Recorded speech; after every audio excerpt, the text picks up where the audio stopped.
Good evening, ladies and gentlemen. Welcome to another Nexus Gaming Series matchup tonight featuring Can't Connect Stuns against Haunted House.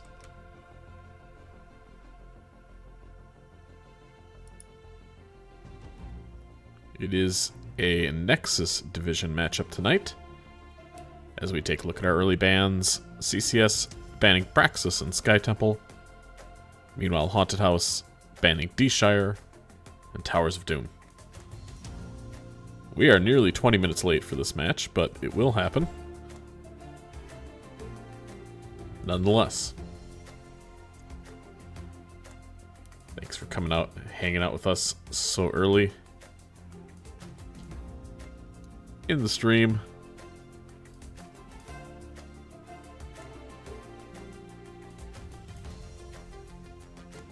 Just about have a full lobby here. We are going to Infernal Shrines. Not sure who picked it yet. But we'll find out shortly.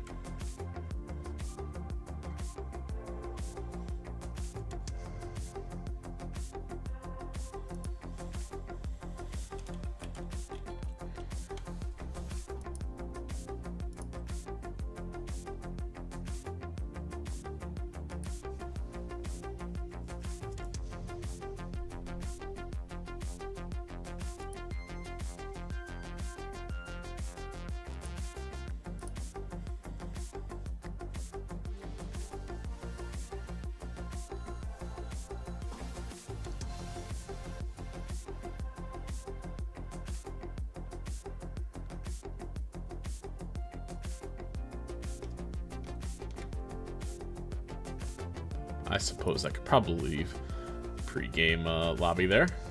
I don't think anybody's joining me.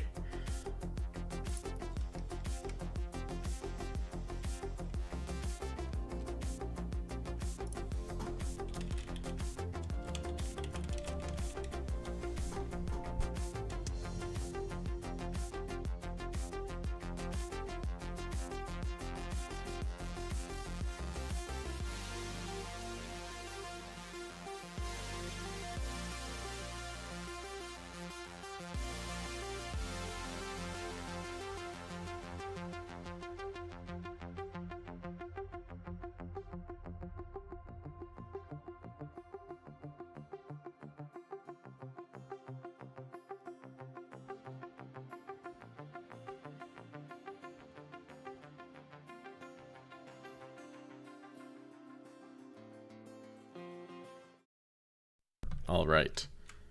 Looks like Team 1 has first pick, which means heavy hitters took this map choice.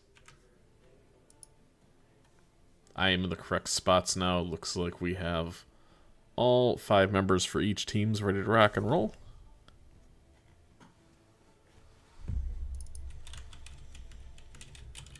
Let them know I'm ready whenever.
will fight to my last breath.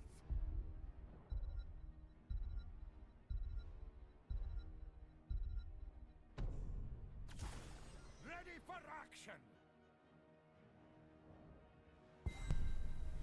Alrighty. Sorry, folks, for the delay. We have a lot to talk about here. We have 3 DPS banned, couple target bans, and then just Hogger, the best, well, arguably the best offlaner on Infernal Shrines, definitely on the objective here.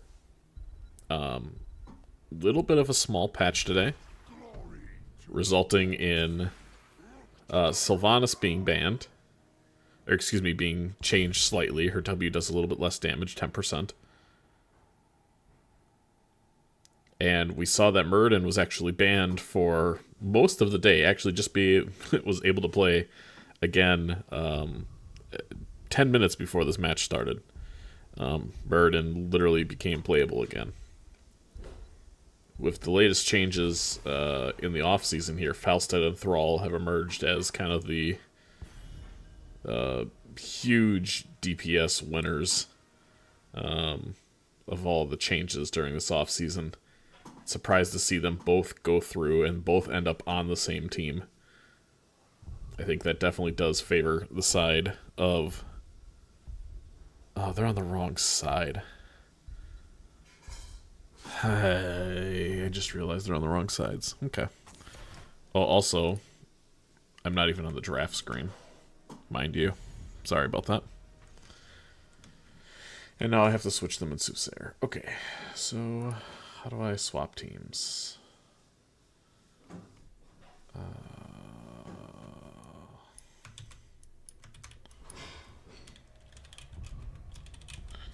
I just do that?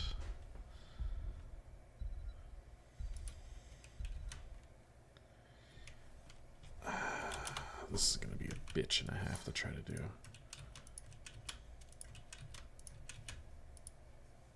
Hopefully that switched to logos now too. Okay, that did. Then the map bans are different. So this is going to be Braxis and Sky Temple. And this is D-Shire and Towers.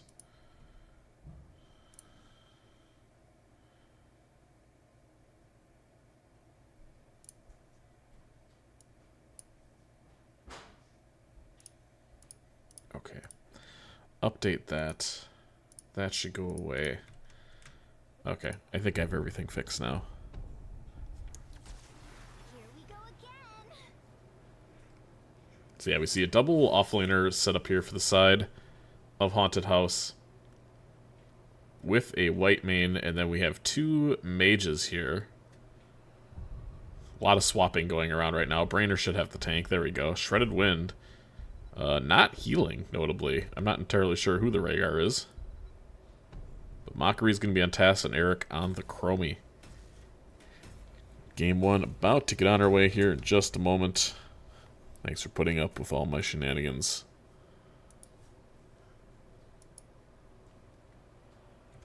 Let's see how these teams duke it out.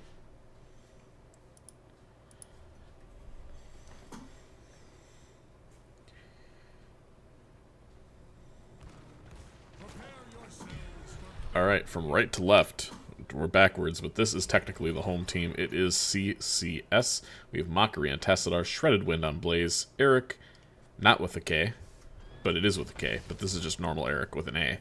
Anyway, he's on Chromie. Choo Choo Train is going to be on the Rhaegar, and Brainer on the Muradin.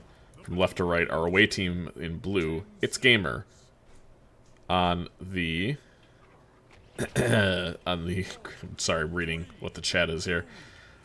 On the Garrosh, Bobby on Falstad, Sugar on Thrall with the worst skin of the game, Aaron with the best skin of the game, arguably, on the Leo, and that is Kravaschik playing white main, as Muradin already has 2 stacks. So the change that they made to Muradin here is now you can get 40 stacks, and then you get your level 10, basically. Or what we remember as the level 10s. Auto attack Falstad. We're going to see Echo of the Elements.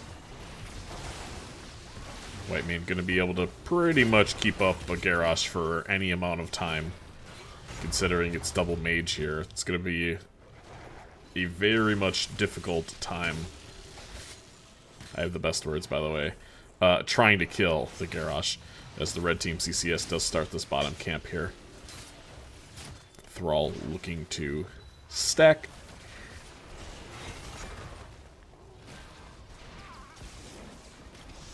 The CCS immediately ripping this bottom camp, and with double mage, they do it very quickly. Surprised to see Haunted House just kind of let them go so easily. They didn't even do their own camp. Blaze is showing mid now.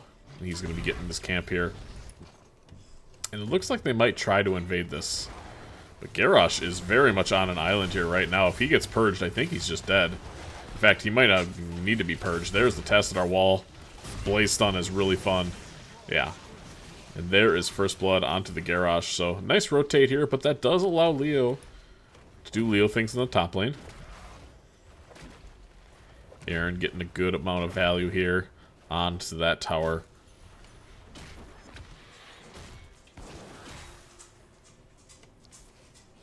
As Sugar 6 stacks away. Not away, but 6 stacks total.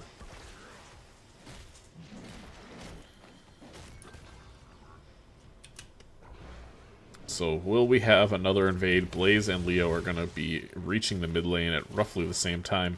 Blue team did drop a lot of soak here, almost losing a full wave. With that and the kill, they are going to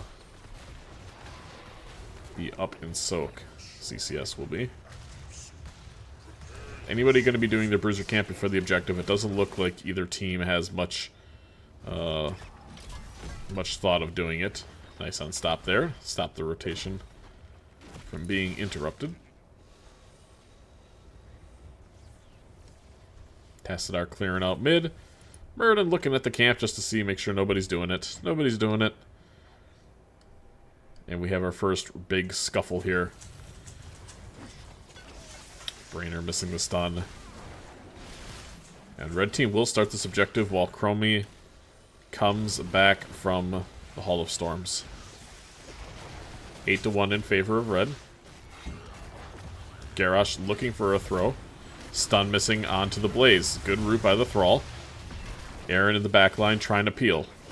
Brainer in there right now, getting a lot of stacks, but does get thrown and does fall to the Falstad autos. 18-12 right now in favor of Haunted House.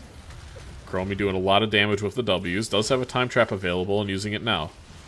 Does get a good amount of damage this time onto the Garrosh, but he's able to pop the W and sustain himself here.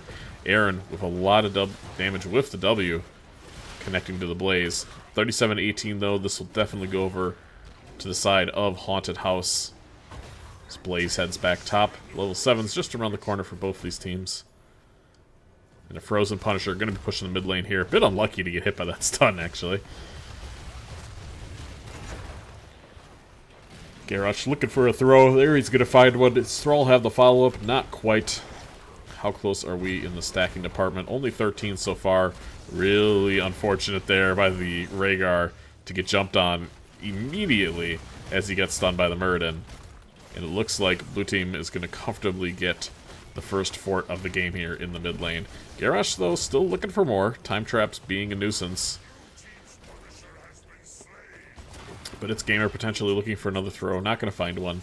2-1 in kills now in favor of the blue team. They get their XP lead. They do get periodic catapults now in that mid lane. And Sugar with very low mana, probably just back here. I don't know. They decide to do bottom camp. Brainer is there watching, but that's basically all he can be doing. Let's see if he decides to actually go in on this. Yeah, it doesn't look like... Oh, he does! They do have Slowing Sands. Really nice stun there. A lot of the Chromie damage, though, being blocked. Brainer does have to jump out, and actually the Muradin helps him get out. But it's a big stun by Blaze. Leo rotating in from behind. People are getting really low. The tank, the first to fall. Falstad takes him out. Tassadar turns the favor, killing the Thrall.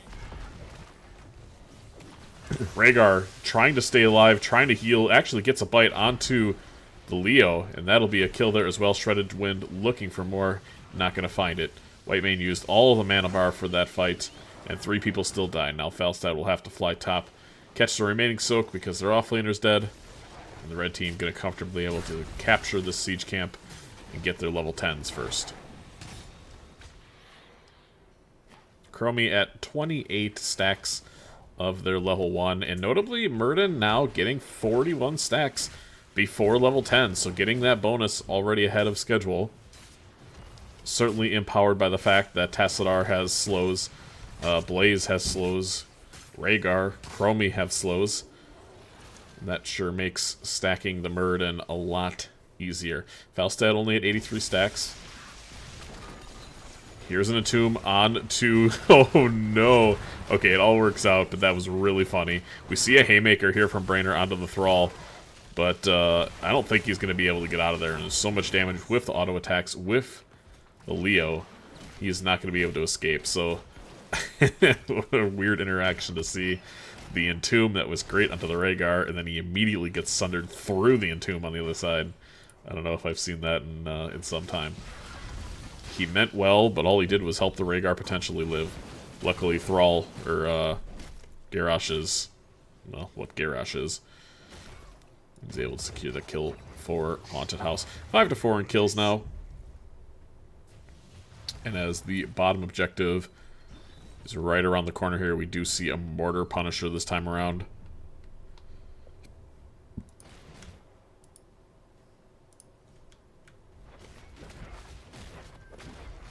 Red team gets their camp out. Blue to follow. And my phone is super bugged. What the hell? So Mortar Punisher is started by Red again. Blaze Stun just missing. Garrosh now looking potentially for a kill. Bunker immediately used. There's an Entomb in the back line onto the Rhaegar. The Sundering catching 3 people from the red team. This is looking really strong here for the side of Haunted House. Now the Gust to disengage the tank. Mockery pops the Archon. It's 30-0 now in favor of CCS. They should be able to step up and just get this objective. They don't even necessarily have to play for kills. They just need to play for the objective. Aaron getting really low, getting stunned. The cleanse, is it going to be enough? Yes, with the Whitemane healing, it will be enough. 33-15. It's getting closer as Aaron drops below 300 HP. The Slowing Sands, not really doing much there, but it doesn't matter. Red team summons the Mortar Punisher, and that Punisher will be knocked down the towers here of the bottom wall for CCS. Not the person you want gets done there, the Falstad Bobby getting hit by that Mortar Punisher, and Chromie hitting 3 gigantic Qs onto the face of the Whitemane. 45 stacks now for the Muradin, but getting 160 will be something else. I don't know if they're going to be able to get that. Time traps used here? Almost. Able to catch the Falstad. Don't know if... How'd I get into Club Aqua? What? What's Club Aqua? I don't even know what that is. What's going on, Aura? Good to see you. Falstad at 140 stacks, notably. Should be able to get 300 this game if he continues to stack effectively. They do get a Sunder on the Tassadar. Beautiful cleanse from the Rhaegar. And now the Muradin able to get the Haymaker on Garrosh over the wall. Is he going to be able to save him with that Gust? Eric, wow. Really interesting fight there. 2 people that should have been dead, thrown over the walls, are saved by their teams.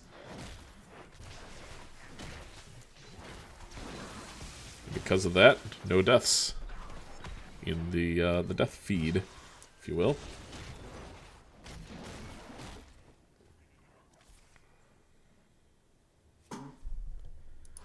Garrosh looking mid. There's a very tasty morsel here. They look for the Tassadar, do find it. Beautiful stun there by the Thrall. Slowing Sands immediately put down, but it is not enough to save him. Now it's Gamer looking for more. He throws into the Thrall. Great engage here by Sugar. Able to get the W onto Muradin. He's the next to go. Eric now is not going to live much longer. The throw onto Greymane, Greymane, he's a different dog. All dogs look the same, right? Onto the Rhaegar. He will fall. Really nice engage there from the side of Haunted House. Because of that, they are now up 9-4 in kills, and they are looking top lane here onto Shredded Wind. Does get thrown in Tomb, not going to do much. He has to immediately pop Bunker, but I don't think it's going to do too much to save him there. He taps, and he falls. 189 stacks now for the Falstad, 57 from the Thrall. What's going on, Gossamer? Good to see you.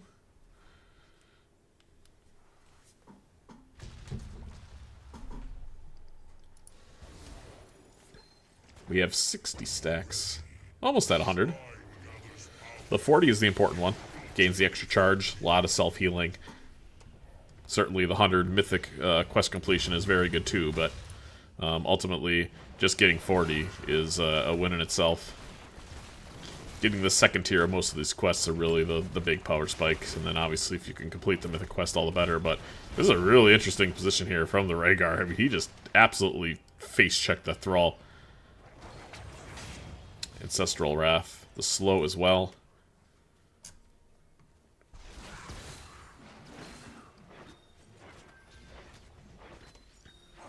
Falstad doing a great job stacking this game. But red team, yet again, going to be on the objective first. Are going to have 16s available, so they will be the same talent here, but they are a level and a half down noticeably. Muradin did just use his jump, and I'm really surprised they're not just going to try to turn on this Muradin, because yeah, Sugar is just running down this Muradin. Chromie does get thrown. There's probably no saving him. He's going to get Ancestral immediately, but I don't think it's going to matter. Maybe it does. Thrall the first to go. Whitemane prioritizing most of the healing onto their offlane there, Leo, and maybe rightly so. A lot of damage coming off from the Leo as he's in the backline, almost getting the Chromie. He's able to time trap himself, but that's just for the moment. Whitemane is getting interacted with in the backline from the tank as Bobby solos the Tassadar. Now the Entomb, maybe a little too late. Brainer with 50 HP is able to get out if the minion wave doesn't kill him. And it looks like he will. Just sneak out of there.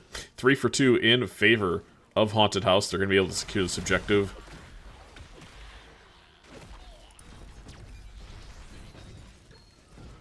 And we do see, yeah, it's auto attack build here from the Leo. So much damage with those autos.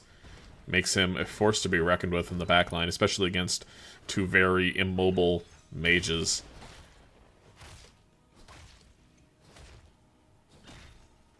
$230 stacks. Falstad approaching critical mass here.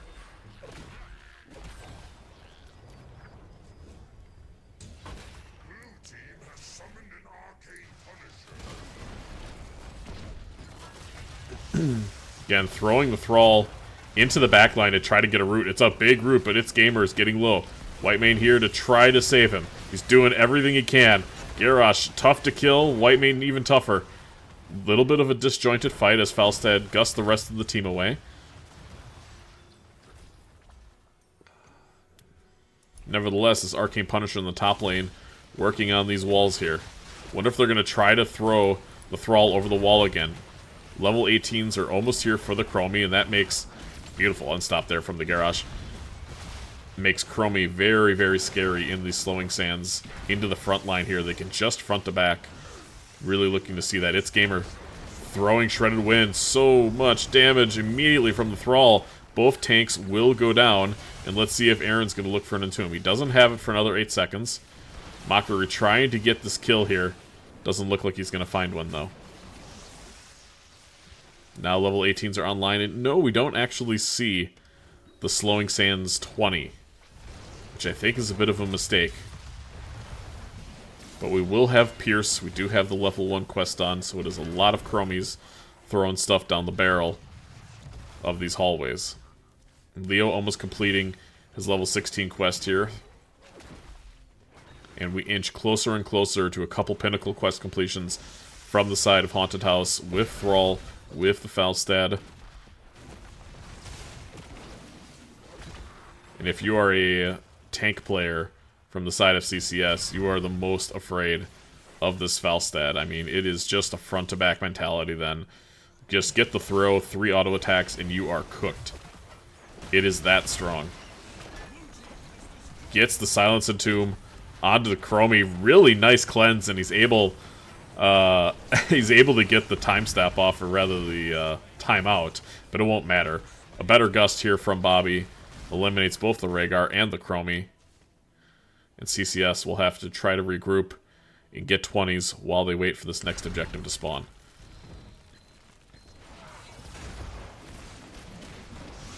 So nice Entomb there from Aaron. It was a really beautiful cleanse, honestly. That was a very nice play from our from the Choo-Choo Train to be able to get that time trap off. Or time out off. I keep calling it a time trap because obviously he has time traps, but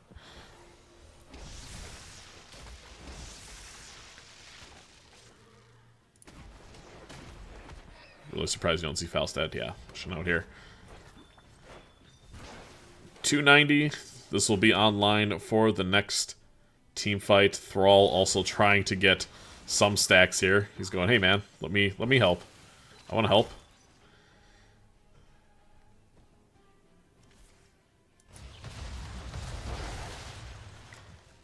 And I think this is just very much a case of you can't let Thrall and Falstad through right now. I think their quests are in a really good spot to complete them for a level 20 game, which most games are going to go. It just the damage they output alone. Like, are they number 1, number 2? Well, the Tassadar is. I'm actually surprised not to see the Falstad here, but with Wind Tunnel, Falstad was already a really good hero. Auto attack was already a strong build, and with this Pinnacle quest now available,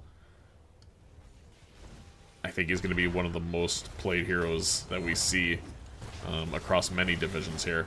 Thrall now completing his Pinnacle quest as well, so this is going to be a tough fight for the side of CCS. They don't have the level 20 Sands, but what they do have is double Ancestral. Tassadar able to snipe a couple of the Spider Monkeys with that first Q. Pierce is here as well, so Eric... Ooh, beautiful time trap. Let's see if they get an engage on it. Looks like Tassadar gets entombed into the back line. 3 auto attacks, almost kill the Tassadar. Beautiful engage, or beautiful ult there from the white main. But he's taking so much damage now. The Gust comes out far too late. Aaron was in the back line trying to solo the Muradin, but he wasn't able to do so. And the only people left standing are the 2 raid bosses. And if there's any 2 heroes that can absolutely 4v5, right, or 2v5, it's these 2 heroes, honestly. Mockery does have the Endless Archon. Looks to be pushing here. But Thrall does have 2 Qs available. Falstad will have Gust in 20 seconds here. Silence and Tomb will be up as well.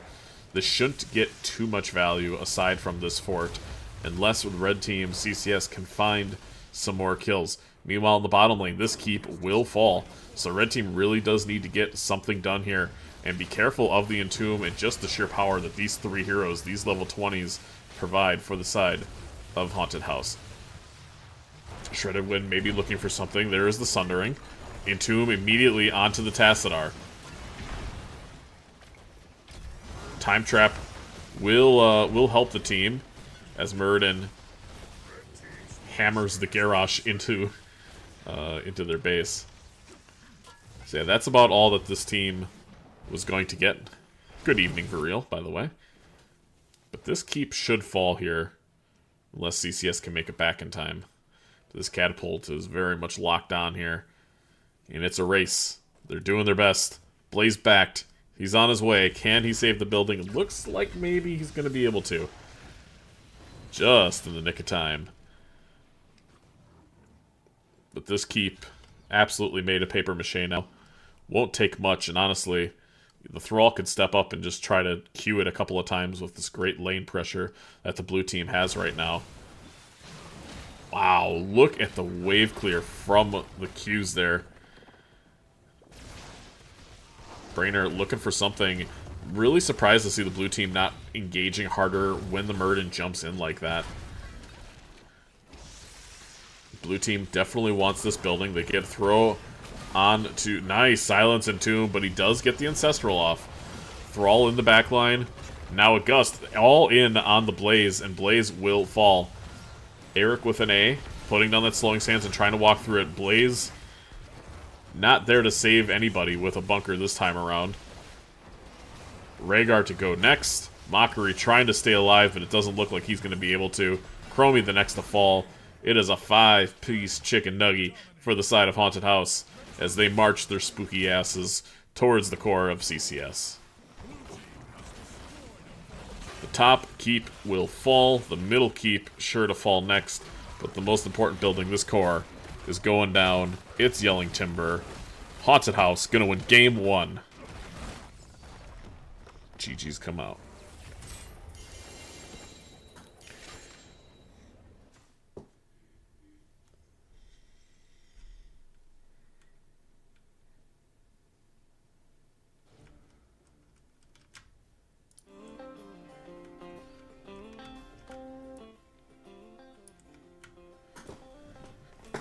Post-game stats here. DPS led by Thrall and Tassadar. Whitemane leading in healing just a little bit. Offlane stats go to the Leo, Thrall, and then the Tassadar before you see the Blaze. But 21 to 10. Pretty, I mean, a little bit back and forth, but mostly dominated. Mostly dominated by the side of Haunted House. Yes, I did just quote Kesha.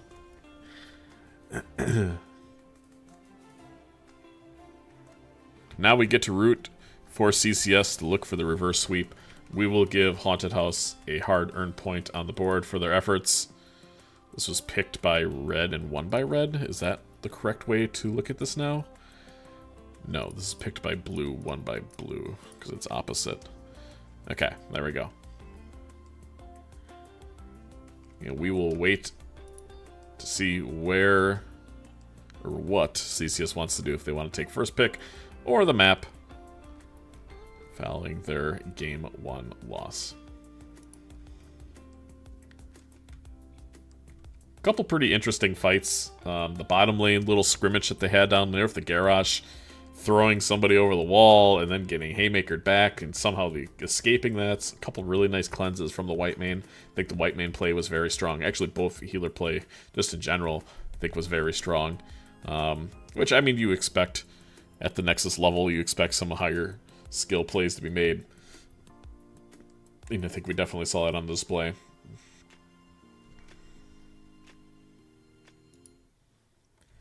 So, as we wait for our next game, go grab a snack, grab a drink. We will get going here as soon as possible.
Clipless Grenade coming in with the sex number 69 mother effing months. Thank you, Dave.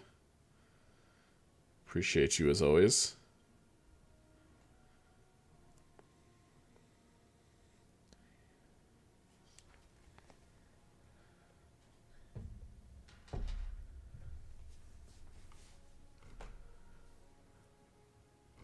Let's see, do we have a lobby up here yet? Looks like no. Well, these teams were about 20 minutes late for starting, so I don't exactly expect them to be snappy between games.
Alright, Tomb of the Spider Queen we're heading to. Teams are on the right side, good. Team 2 has first pick, so this was picked by the blue team. Tomb of the Spider Queen. There we go. And one of my showings just got canceled, so that's unfortunate.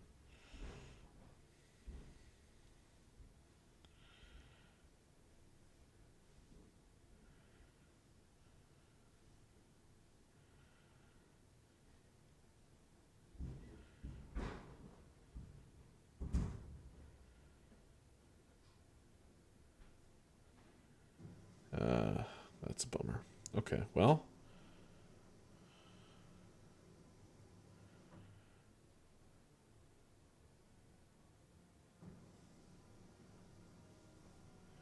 Is that my showing on Saturday? Tomb of the Spider Queen. Oh, I gotta give them a point on the board. Hello. Haunted House. Bam. 1.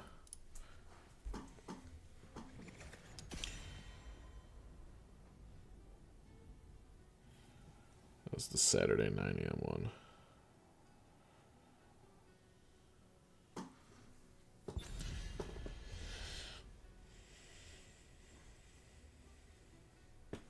Alright. So here we go. My favorite map, Tomb of the Spider Queen.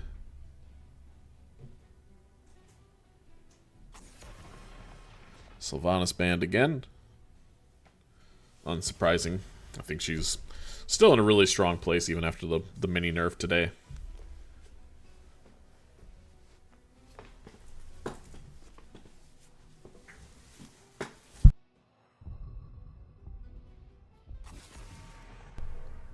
Target ban there for Mockery.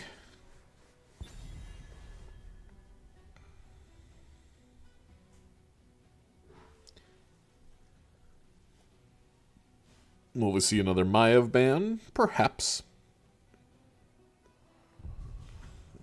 It was Maiev and Hogger for the last 2 bans on Infernal, so let's see if that remains the case here.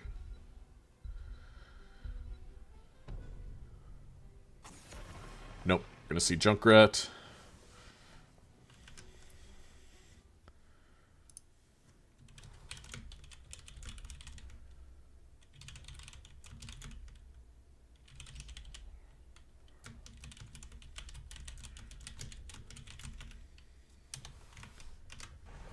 And yep, it is the Maiev ban again.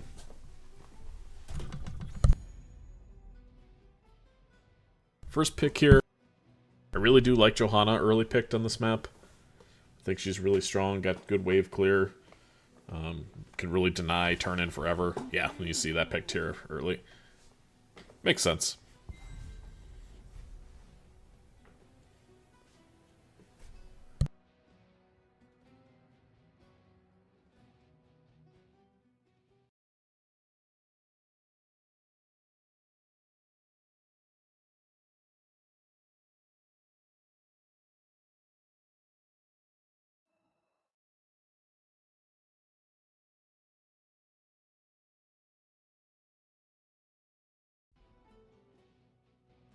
And yet again, we see Falstad Thrall grabbed from the side of heavy hitters. Or, heavy hitters. I hear HH and I think heavy hitters. Haunted House. My goodness. My apologies to the Haunted House boys.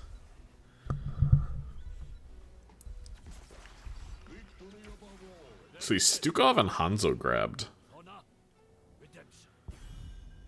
I think Stukov's going to have one heck of a bad time into Wind Tunnel and Thrall. But Super Strain at 16 will certainly help with the amount of stuns and nonsense that Haunted House has going on right now. Last ban going to be Genji. So no Shimada Bros for CCS. They need a healer, they need a tank. I think you just ban, like, I don't know, Varian? I don't even know what you ban here. I guess you can ban Anduin, you can ban Brightwing. Rhaegar. I guess that's probably a healer ban.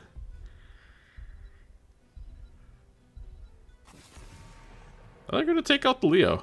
They don't want him to run the same thing. It still leaves Hogger up. Still leaves Blaze up. Sonya could be pretty strong here, especially in Stuko Hanzo. I will fight to my last Yeah, we're going to see Rhaegar. Could just be Garrosh again. Nope, it's going to be Hogger. hunt them down. Hogger hunt them down.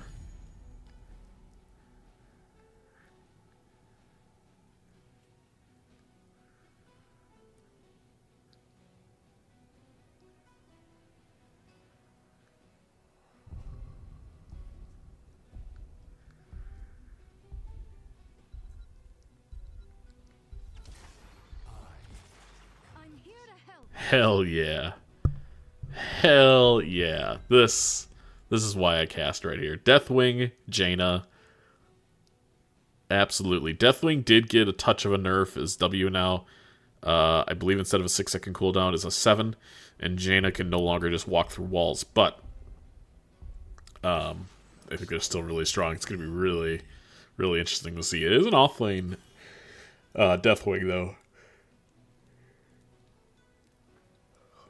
See how that matchup is into Hogger, and then we see It's Gamer grabbing Diablo here as the final pick. Surely a lightning breath game if I ever saw one.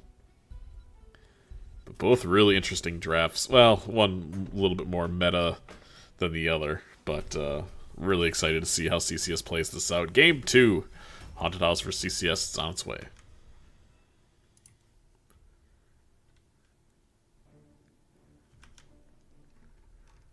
Bum bum ba dum bum bum bum bum ba dum bum.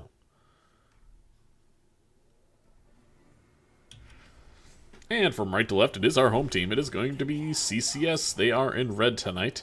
Eric with an A. Wow, it's such a small skin on the Jaina. It's such a small little mount. We have Mockery playing Hanzo. Shredded Wind on Deathwing. Choo Choo Train playing Stukov and bringing up the rear. It's Brainer on... He should really be playing Rainer so I could rhyme that. But it's Johanna instead. And from left to right, our away team in blue, it is Haunted House up 1-0. We have Kravachik playing Rhaegar. Apologize for butchering their name. Here's what I can say. Aaron on Hogger. Bobby also can nail that one. Playing Falstad. It's Gamer on Diablo. And Sugar playing Thrall.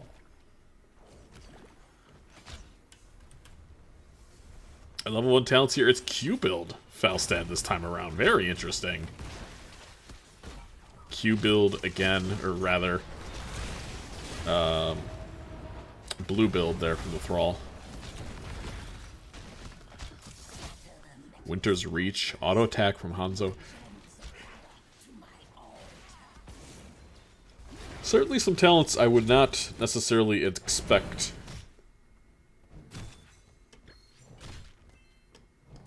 from each of these sides. So far, Deathwing has 1 stack.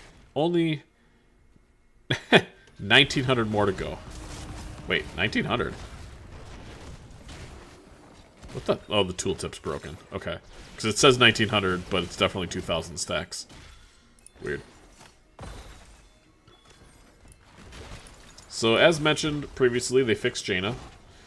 So now, she can no longer walk through terrain. Before the fix, she was able to walk through, Silence and Tomb, walk through Bunker, just like, no problem.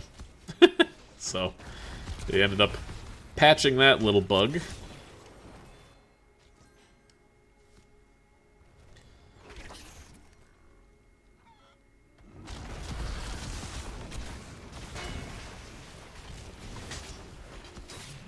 Johanna here, trying to get this camp to push in.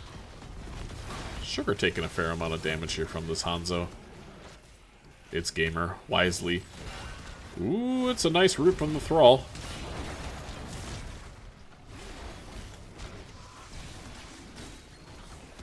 $14 stacks on the Falstad. People do have opinions about the Q build on Falstad. Used to be kind of the default. Now it's a little unpickable. Considering how strong both W and auto attack are. But I think it does have a place. I don't know if it's here. Big Q damage yet again. 23 stacks in the Falstad. They go in onto Mockery here. Bite in from Rhaegar, but Hanzo going to be able to jump over the wall. Bobby looking for a kill. He's not going to find it, though. Jaina that whole time clearing the waves and helping push in top. Red team slightly ahead in XP. And who's winning down here? Kinda... I mean, I assume the Deathwing is winning, but hard to say. Sub not quite done. That wasn't 4, but 3 people definitely got slowed by that Q. We have Q again from Jaina. Jaina. It looks like W build incoming from the Diablo. Yeah, this shit is still overtuned. Like, you just can't do anything. And he's healing up pretty well, but... Let's just watch this matchup for a minute. Oh, hang on, I see a Diablo going in. No, okay, I want to look back bottom. Huh.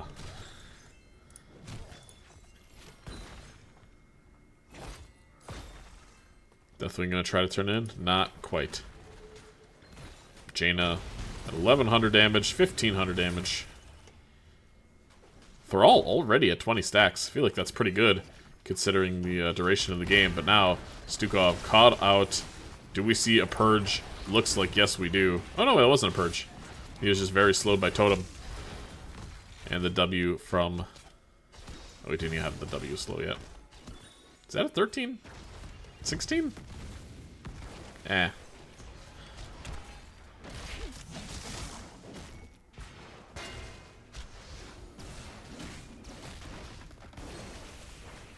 Both teams now have turn. Diablo trying to turn. Johanna, again, yeah, gonna be very, very difficult to turn in with that Johanna up.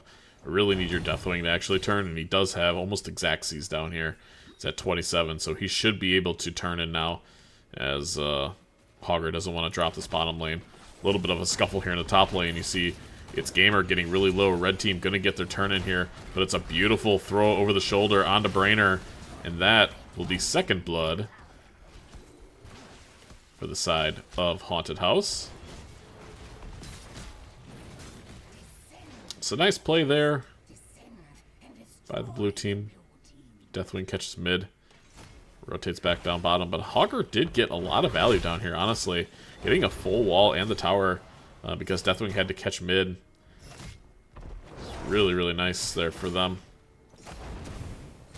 Look at how many auto attacks this Hogger is doing to this Deathwing. And this Deathwing has given 0 fucks about it. He's full health. I mean, he's just full health with one button. Wild. 29 stacks for the Thrall. 41. Ooh, Jaina. Jaina was the target, but a nice Uno reverse from the side of CCS as they claim their first blood of the match. Right before 10s too, so that's kind of a kick in the nuts for the Diablo. Meanwhile, Bobby heading up. We see an engage. Ooh, onto Faust, or onto the Stukov initially, but then he had to change target. And now it's Gamer does not have souls available. And he's gonna find the Hall of Storms for the next 20 seconds. Big root from the Thrall connects to 4 people. Gust there by Bobby. Big Q. 52 stacks there on that. And while CCS has been fighting, Hogger getting a good amount of value yet again in this bottom lane. Getting this camp, getting the XP, and then pushing down yet another tower here in the bottom lane. We do have Ring of Frost with full Q build, which is certainly a build that you could do on Jaina. Holy smokes. Falstad is really down here. I think he's going to be able to get away, though. He doesn't have Gust available. He's actually going to fly. He's worried about getting engaged on. Nice fly there, just to be extra safe. Don't want Stukov somehow interrupting that rotation. The well-timed shove. Only 55 stacks for the Deathwing, but I mean, you're never really completing that quest in a meaningful game. It's funny, but it basically might as well not exist. The engage on the Hanzo does find him losing about half his health with a nice Falstad Q. Ring of Loss connects onto Rhaegar. He is able to get the Ancestral off in time. Lightning Breath is not enough to kill the Joe, but the Falstad damage certainly is. Nice Q there by him. And now it is 3-2 as the blue Web Weavers are descending for the first time in the left to right direction. Aaron down here, I think it should almost just be the Thrall at this point. I mean, I know the Thrall is stacking, but he's got 40 stacks now. Kind of want to see the Thrall just come down here and start bullying this Deathwing a little bit more. Although I don't even know if that's the right matchup now, considering how strong Deathwing is, and considering you don't really want to be a melee hero next to Deathwing these days. I don't even know how the matchup plays out. Looks like Hanzo might be positioning for... Ooh, nice shove there. But Eric still caught out just a little bit too far. Arrow not quite in time to save the Jaina. And with no cleanse available, this is a lot of CC for a Stukov to deal with. Here comes Deathwing flying in. Does land on everybody. But he gets immediately blown up. He does have to get out and does with 100 HP. Nice unstop there from the Johanna. Meanwhile, while CCS again is fighting, Hogger has been running down this bottom lane and doing a great job at it. 31 gems. He's able to take the wall yet again. Another tower and almost this other full tower. And with this first full turn-in for the blue side, they are able to get all 3 forts. Well, maybe. I assume all 3 forts. Yeah, okay. Look at how much damage that was coming out. Here comes the Johanna. Shield going to be used. There's the Ring of Frost, catching 3 members of the blue team. Not enough cleanses to go around. The Rhaegar falls. Falstad next. Deathwing flies in the air. And we do have an arrow here in a moment. Curious to see if we see it being used. But this is 27 gems that are not going to find a home. And CCS taking the decisive fight that they needed. And now we'll be doing boss. They do have a turn-in. They will likely have another turn-in. If they can get a double turn-in here, get this boss, they can get some of these buildings down and level up the game. Even up the game, excuse me, structure-wise.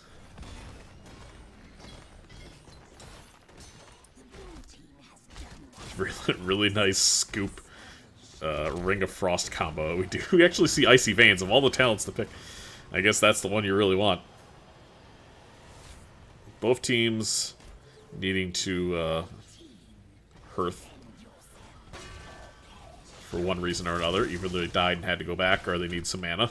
You can decide which is which. Jaina's actually going to go bottom and deal with this Hogger, who is, again, just AFK, running down the bottom lane. And it doesn't look like Red has any interest in pushing with this. They cleared the boss. Oh, the blue Web Weavers are descending. I'm trolling. My bad. I did not even catch that. Is he going to get shielded? Oh my gosh, what a Hortipult. Hogger is able to eat the shield with the Hordo. Perfectly timed. More so luck than anything else there. But he is able to escape. And now the blue team is going to be running down the keeps here. Do they get more than just the bottom? Let's see. Doesn't have shield available, but they do have Hanzo Arrow. They do have the Ring of Frost too. Here is a big arrow, connects the 3 people. Ring of Frost isn't going to hit anybody this time around, but the Hogger is getting really low. What a spin there from Aaron. Fear connecting only to the Thrall, and Brainer isn't able to catch up. Now Aaron in the back line doing a lot of damage. Going to have to spin out. Will not live, though, with the pop of the Stukov finishing him off. They're looking for more. CCS marching forward. No ults available yet, but they don't need it. Next to fall will be the Diablo, but he's going to have souls. He'll be back shortly. Red team now, again, with nearly 2 full turn-ins after doing that boss. Will they be able to save the rest of their keeps? That is the question. It looks like yes, and they are up 7-4 in kills, but the map state is in a sorry condition for the side of CCS. Their waves are basically in Narnia here.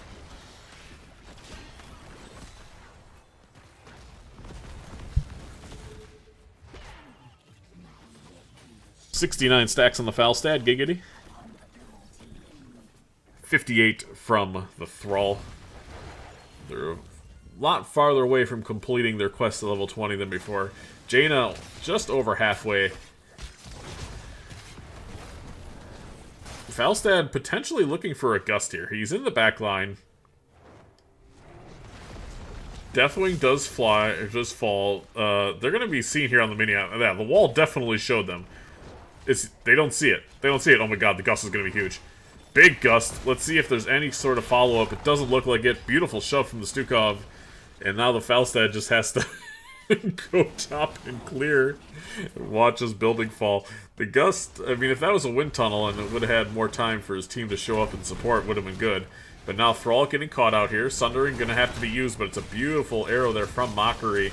Ancestral just getting off in time. So much healing from the Thrall on his own, but it's not enough. He will fall. And now Red does have another turn in here. Their lanes are in a better condition. If they decide to turn in here, I'm not even sure they really should. They might just get their camp out and then wait for turn in.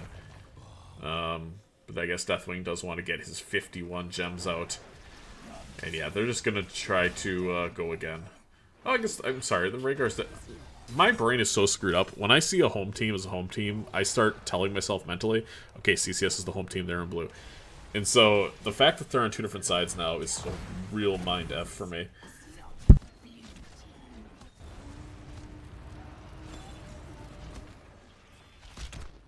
So yeah, obviously with one dead, they want to turn in. Brainer and Aaron exchanging pleasantries there. No E available. I think Brainer knows it. I'm really surprised he's not ripping the shield here. I guess maybe he's worried about the Hortapult again. But I think that's going to be really tough to perfectly time, as he did in the bottom lane. Falstad's in the top lane clearing. Big arrow connecting again. Ring of Frost now to follow. And over the top comes the Deathwing. So much damage. CCS finding their stride here in the late game on Spiders. Tomb of the Spider Queen. Numbing Blast did get nerfed, but I think still the choice on that talent here. It's not nearly as scary as it was, but it is still a very strong talent. Hogger has been holding down the mid lane. He actually is able to save his fort, but this keep will not be saved. Deathwing in the top lane pushing in that wave as well. Boss up in 5 seconds, so they can boss off of this if they decide to. Level 20s are around the corner. Red team should be able to get them first. Brainer getting low. Gets bopped on the head. Deathwing's in the air right now. Nice Q there from the Falstad. And he shall be able to mount up and walk away. Deathwing jumps into the bottom lane. Going to be finishing off this fort. Hogger spent so long to defend and keep. But ultimately, this will be going the way of the wildebeest.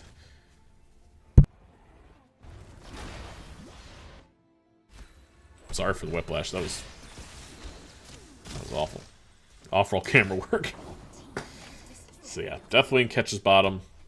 Level 20's online. See, Cold Snap, Radiating Faith, Bullseye, Bio Switch, and Stood in the Fire.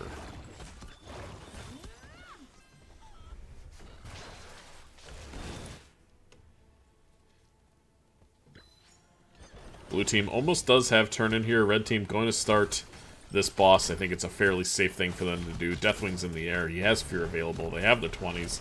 Okay, well, Deathwing lands. But nonetheless, it is going to be very hard for the blue team to step up and try to do this here. Now, red team almost has turn, but I think they should just try to push to end with this boss. With the CC chain that they have been using, and maybe they can end with this. 2 people have Bolt, though, for the blue team, so they're going to be able to really dive into the backline here if they so choose. Deathwing poised to fly. Nope, he flew. But will be landing, I assume, here? Looking for an arrow, potentially. Diablo is behind them. Not really sure what the angle is here. Looks like they're just content taking wall and then leaving. Both teams now are going to have turn in here after this wave. Or, excuse me, red team needs 3 more.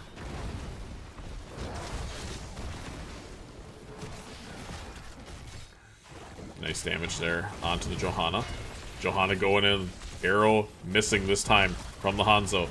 Little mistake on the micro from the Diablo, but it might not matter. The lightning breath is going to be good. Ring of Frost catching a martyr down Ring of Frost. And the cold snap value actually catching the Hogger Jaina from the grave. Beautiful sonic arrow there from Hanzo. And Mockery is running wild right now. They do get the ping onto Mockery. They know what a good shot that was. And it is 3 for 1 in favor of CCS. Let's see what they do. Are they able to end with this? It looks like they're going to turn.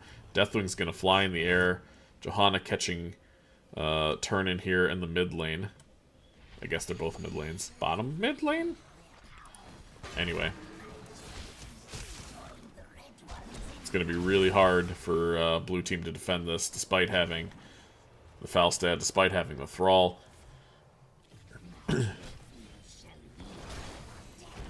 Shield is available.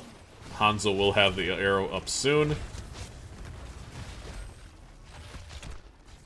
The red team is currently focused on getting these keeps down as much as possible. Really surprised we don't see them try to engage here, but I guess without the Jaina, they're a little bit scared. But Thrall is very killable here with the CC that they have available. And they're just backing up. They're just going to give this a free clear. This 3 cat is mid. But this is a relatively free clear for the side of Haunted House right now, and I'm really surprised to see this. Johanna going in, maybe looking to start a fight.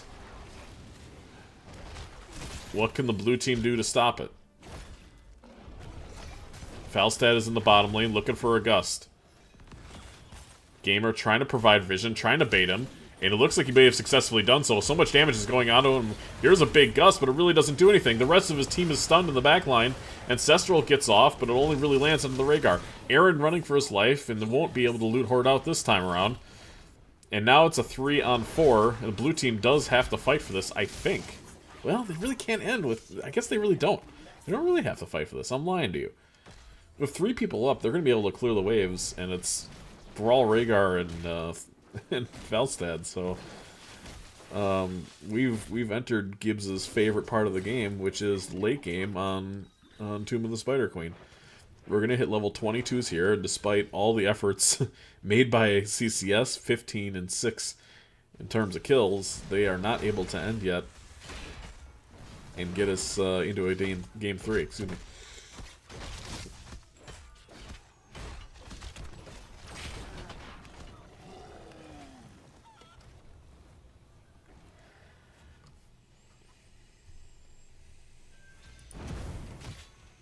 Deathwing escorting the camp here in the bottom lane. The last building standing for Haunted House is this bottom keep. And mind you, it is a flawless keep. It's an immaculate wall. Nothing's touched the towers, but I assume that's going to change here very quickly. Falstad only about 38 away from completing his level 1 quest. Diablo only needs 2 souls, and he'll be able to get that. They look for an engage. Beautiful job there, and the Ring of Frost has gotten so much value, catching 2 members of Haunted House, and it looks like they'll finally, CCS should be able to end this time around. Diablo going to be the next to go. Aaron trying to run away with his life. He's 300 HP, he is alive, but it's just going to be him and Diablo trying to fend off the rest of the CCS team and the absolute juggernaut that is Jaina right now. With this Ring of Frost. We'll have it available again in 6 seconds. Diablo doing the best they can to try to stall. Aaron looking in for a spin. Immediately gets stunned. And Shredded Wind going to be able to eat the Diablo. There's the Ring of Frost. And we, ladies and gentlemen, are going to have a game 3 on our hands. As CCS starts hitting this core. The GGs come out. We'll see who can emerge victorious here in Game 3. Look at how angry he is. Congratulations to CCS.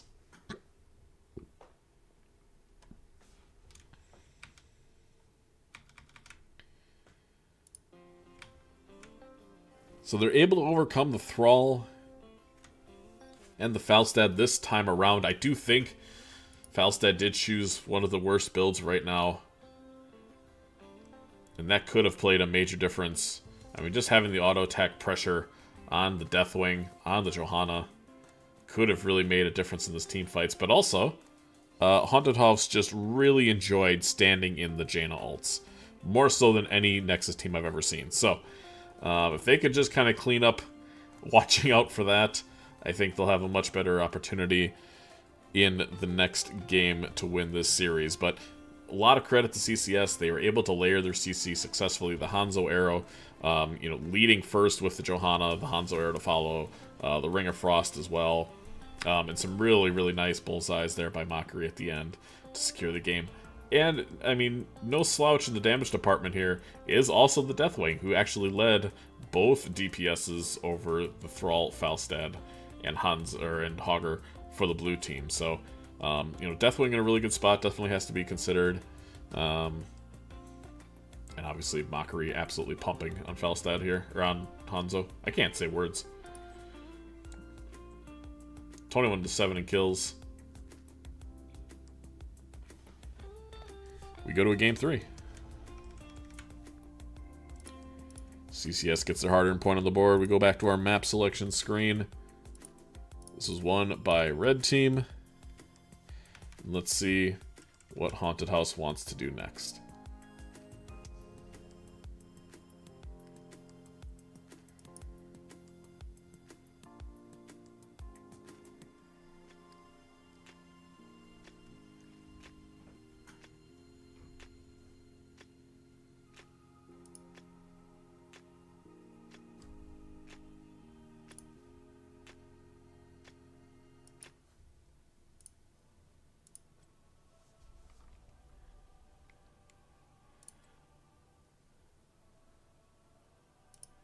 Lobby is up. We are going to Cursed Hollow. This was picked by CCS.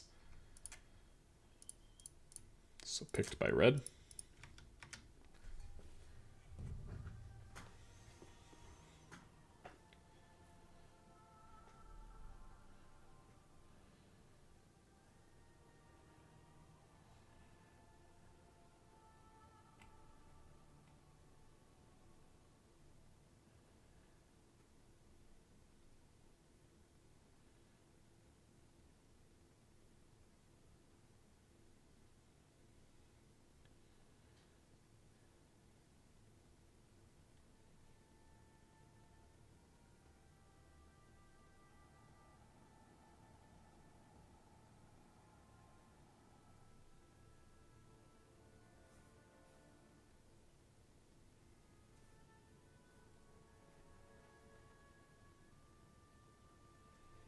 Let's go, local sports team.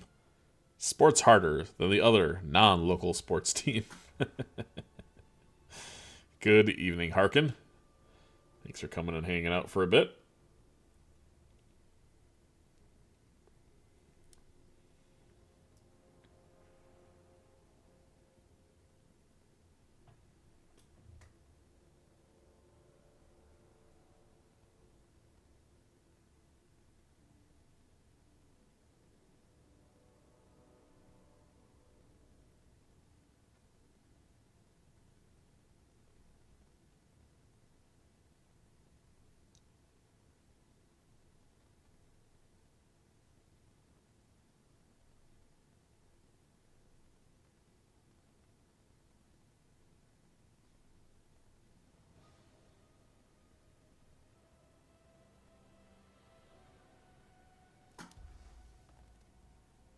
Doing well, good sir.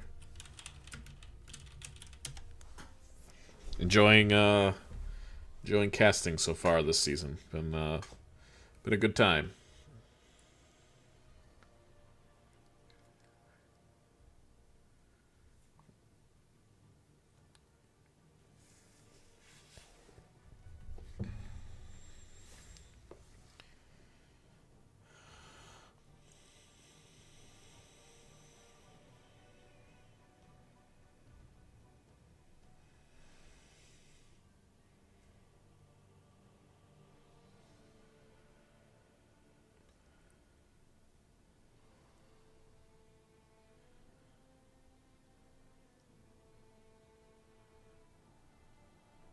Alright, we have the green light from both teams. Should be starting here momentarily.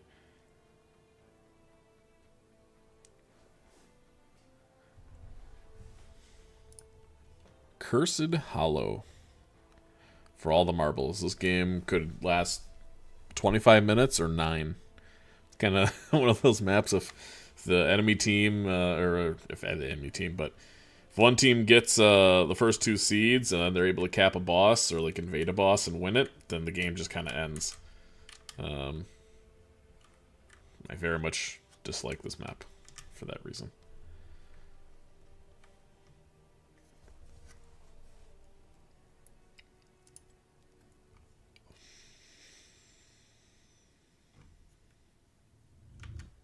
Alright, here we go. Cursed Hollow.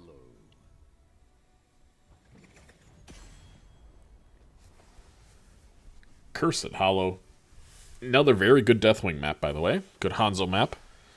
So that already favoring CCS. Good Falstad map as well.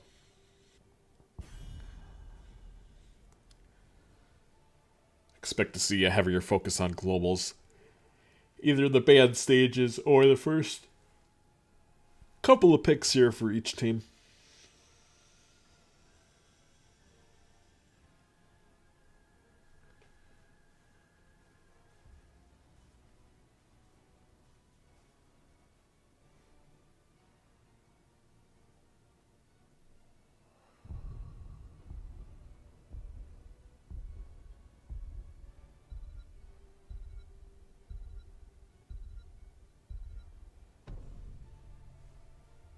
Taking a lot of time to think about it.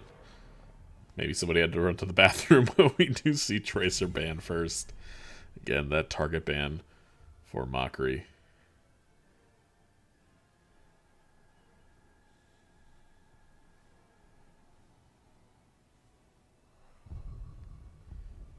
Will we see the Sylvanas banned yet again?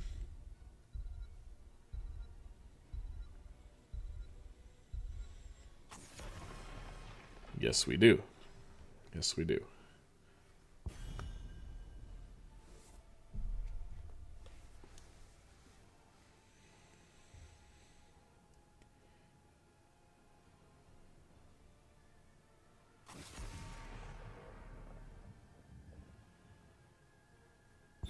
Johanna banned this time around.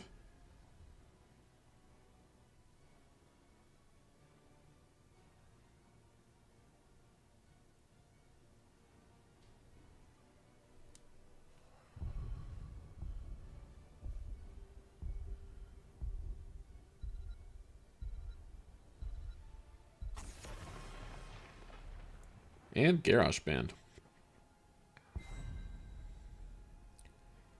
So a lot of really interesting first picks here. But Falstad gonna be snagged early. Now, Falstad is super vulnerable to Zeratul. And this is a much better Zeratul map than, say, Infernal was. Or Tomb of the Spider Queens. So, curious to see if they are able to last pick that. They snag a Global, they snag a Brightwing. And there is a Diablo right away from Brainer.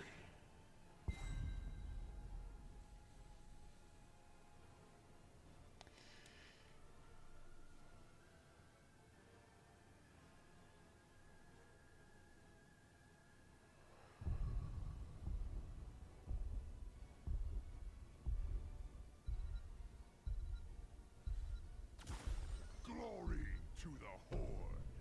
We see Thrall again. And Rhaegar. So Team Underbite fully a go for Haunted House.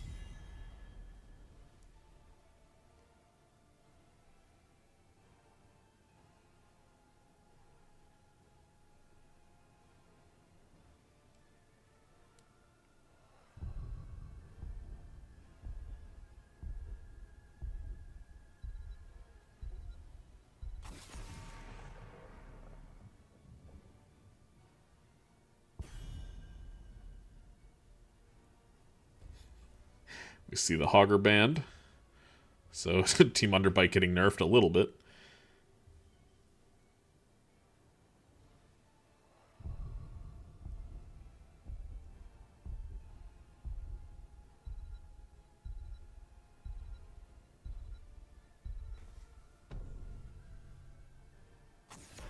And the Maiev ban.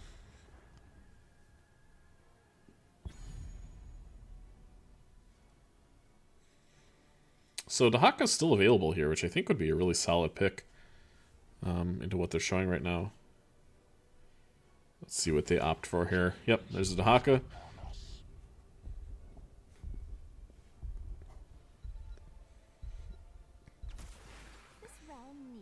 And this realm needs me. We see a Li Ming. Fun. That's a good fun pick.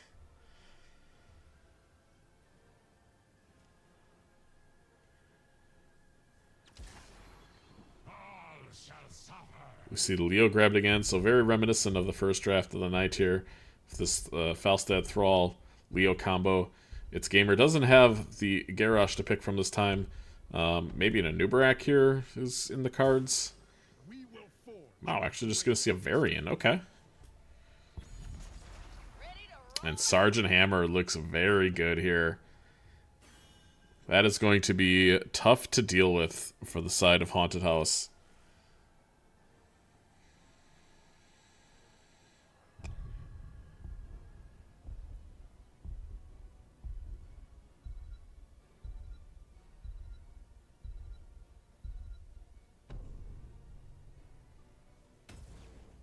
Cool. CCS yet again, another draft I really, really like.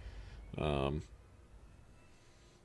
think if they play it well, they should be able to get this reverse sweep.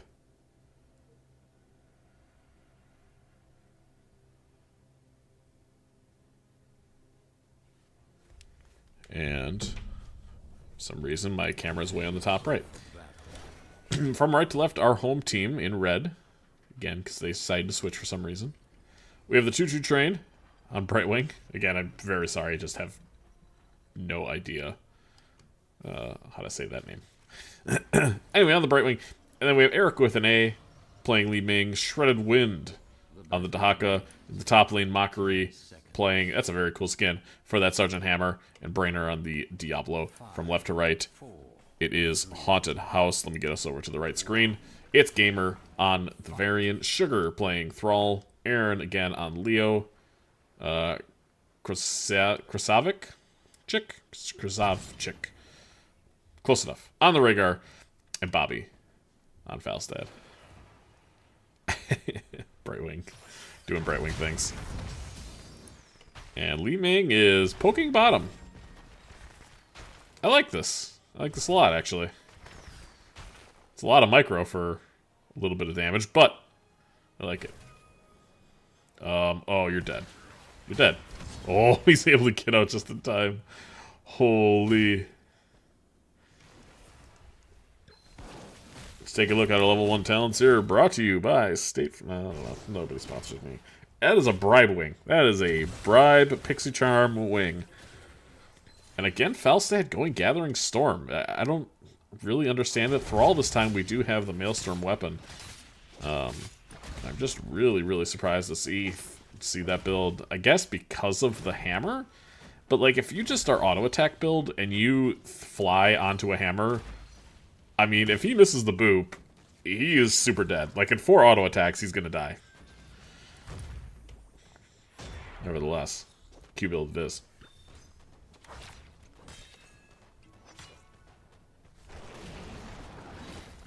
Nice dodge there by the Dahaka. Mockery going, pew. Wait a minute. Why are there so many mines there? Did they stay there forever? No, some of them just disappeared. Interesting. I missed First Blood. I have no idea. I have honestly no clue where the Thrall died. He died at camp? Like what? He died to a camp. He didn't die getting stacks. How did I... What did I miss? Now I'm curious. Now I gotta go back. How did the Thrall die? Where's the Thrall? I'm watching my stream. He died to camp. I have no idea where he died. Or how. Rhaegar getting super aggressive here. Diablo coming in looking for maybe a stun, and Rhaegar runs the other direction. Like the heck with this. So both teams getting their camps out. Nearly a half-level lead, though, for CCS. And notably, CCS does have a lot more towers down in this game than the blue team does. They have almost both towers down in the bot lane.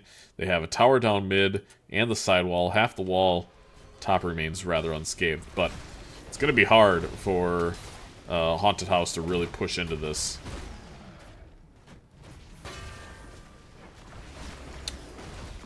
Here comes Brightwing with the shift.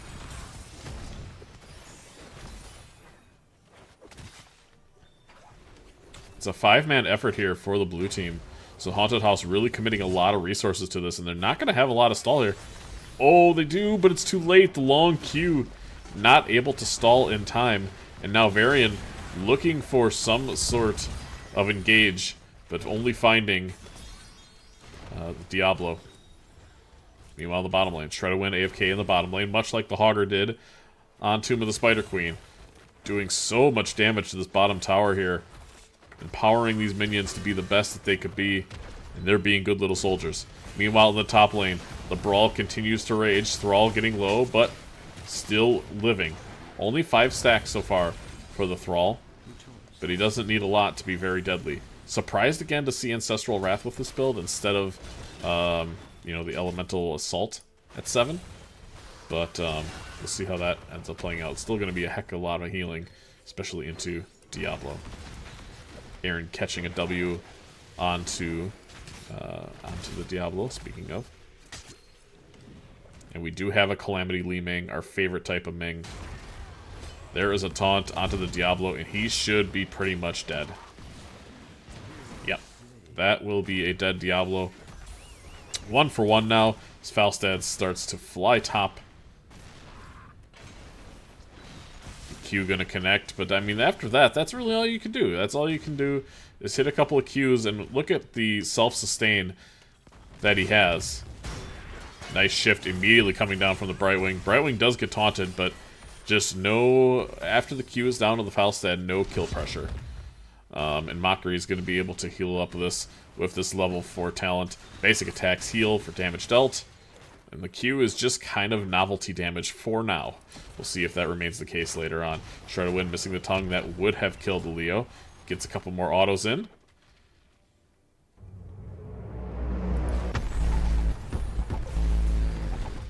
And we have D with the sub. Thank you very much for the Twitch Prime. Appreciate you taking those Bezos bucks directly out of his wallet and putting it into mine. Thanks for coming out and supporting HOTS as well. Level 10's around the corner here for the red team. Let's see what they decide to do. They're going to take boss. We see Napalm, Isolation, Wave of Force, Lightning Breath, and Blink Heal. But blue team only needs one more objective here. Shredderwin able to scurry away. No healing there on that cleanse. Because we do have Sticky Flare. Maybe one of the most interesting Brightwing builds I've seen in some time. Does this fort remain upright? It does. Top lane gonna have a boss pushing in it. Dahaka able to dig down bottom. With that E talent there on 4, he's not going to be able to get engaged on Li Ming. Gonna be able to stop this. And now let's see what the team fight is going to look like here. They have to play somewhat slow, the red team does, because they do have just a hammer. Ancestral going to connect to the Varian, but Aaron getting very low. He's going to be the first to fall thanks to Li Ming. Li Ming resets now, going to be very deadly. It's Gamer getting a big Q, excuse me, but Li Ming ultimately running him down. And now CCS is poised to take this fort down, and they immediately start the Haunted House boss. It looks like CCS just needed a warm-up game, and they've kind of hit their stride here. They're playing really well. They're hitting their combos. Their team fight is much stronger. Aaron trying to go in here. Nice root there from the Thrall. Ends up landing on 4 people. But I don't think they can really fight this. Falstad's going to be here with a Gust. They're trying to get vision onto it right now. And maybe the Gust is going to be able to do it, but the Thrall will go down. Leo the next to go. Is Falstad going to be a hero? It looks like, yes, the taunt is good, and he does get it just in the nick of time. Really well played by our It's Gamer. And now the boss with a root, making sure that the red team can't do much, but they're going to be able to do enough. They're going to be able to wipe most of the blue team. And very, very well played there by the Falstad. He almost threw it. He almost walked out before it was too late. And red team is going to take this camp instead of defending this boss. CCS now splitting up. They get to go get the seed. This camp in the top lane is doing a lot of damage for Haunted House. Falstad flying in. No gust available this time around. Last time he used it, he was a hero. Let's see if that remains the case. Blue team does need to get this seed, and red does stall. Ancestral immediately coming out onto the Thrall, and now in disarray, the blue team looking to run away, at least looking for a couple of Rhaegar Qs here. Mockery sieged up, looking for damage. The camp's still alive in the mid lane, just now falls. And a big wave in the bottom lane in favor of Haunted House. Almost taking out this full building here.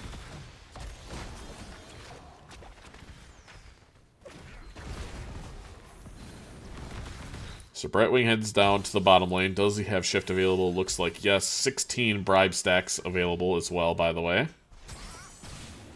As a Q connects. Only 35 stacks. The Falstad has died, I think, at least twice, right? Oh no, just once. So he has lost a couple of stacks, but not a ton. Red team does have 13s available. Here comes the shift, and Diablo taking it upon himself to basically solo the Thrall with Lightning Breath. Now Aaron and It's Gamer getting run down by a hammer as best he can. He's get run down by a hammer. Brightwing also trying to provide the engage that the red team's looking for, but ultimately, you know, Brightwing's not necessarily known for that type of engage. So this is really good for CCS. They fought back. They were down 2-0 in the objectives. And now, as Li Ming caps this with a happy cloud, if you will, they're going to be able to do a ton of structure damage here. All the waves are in really good condition. CCS is up 2 levels. Here comes a Falstad, really interesting, and he's going to die. Yeah, he's... Oh, Brainer. What the heck? He left the game. Yeah, we are going to have a pause. It almost looked like the Falstad lagged or something, too. Because it was a really weird positioning there. But maybe just a little bit of a miss micro. Brainer DC'd. We're going to flip over back to the match screen here as we wait for the game to resume.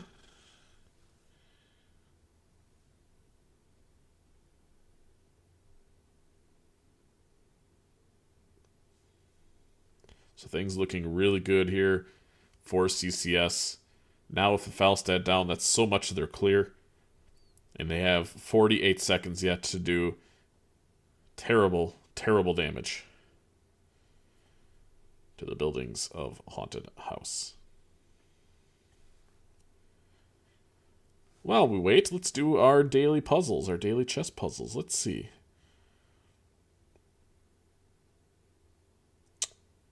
It looks like I just want to take and then go promote a queen. I'm on day 252 of my streaks because I am obsessed with puzzles. Huzzah.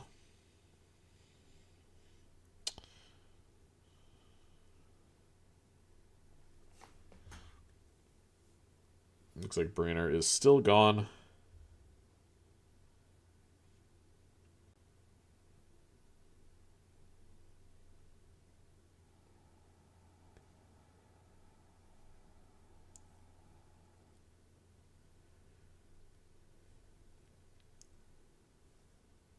And he is back. And I completed my puzzles. Ready? No, he lied. Oh, okay. I guess not. Unless they're not ready.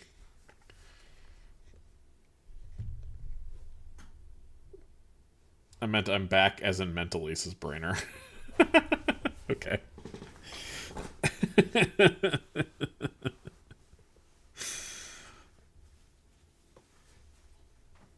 That's really funny.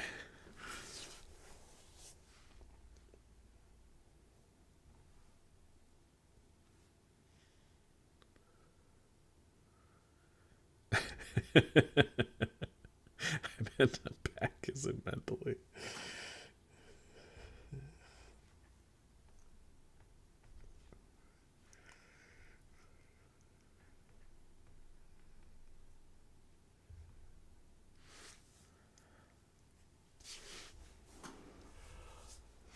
Alrighty.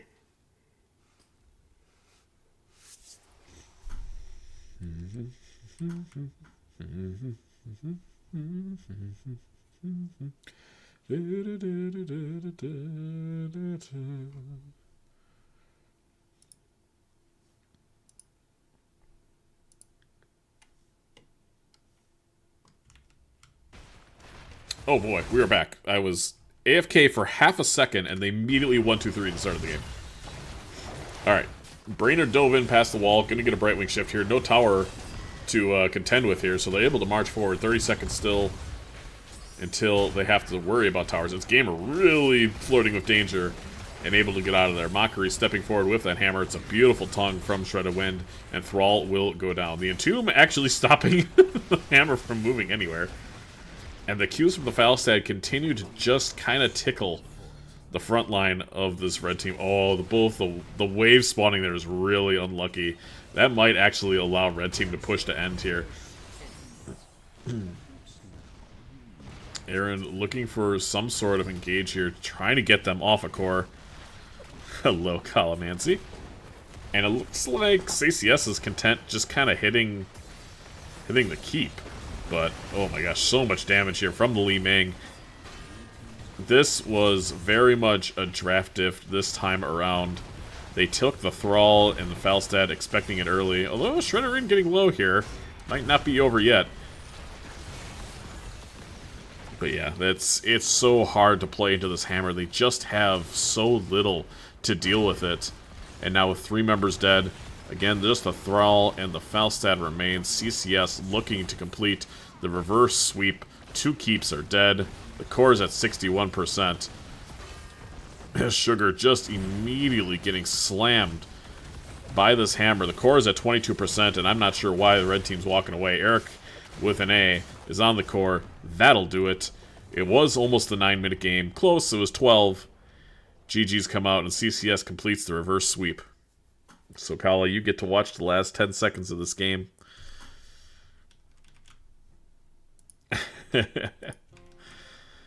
And as we look at our post-match screen here, leading the way in damage, Mockery carrying the team in the last two games, really, on that Hanzo, and then again on the hammer. And again, this was just such a smart draft from CCS, really understanding what the plan for Haunted House was, which was essentially, you know, play Falstad and play Thrall, and knowing that hammer was on the table, the insta-lock on the last pick there, they just no answer. 12-2 in this last game, only a 13-minute game on Cursed.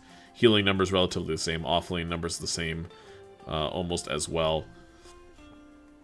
Ultimately, CCS coming out on top with the victory. Take a quick look at the talents here. A full Q build. I don't see this this build win very often. With Pixie Charm, you have Hush at 16.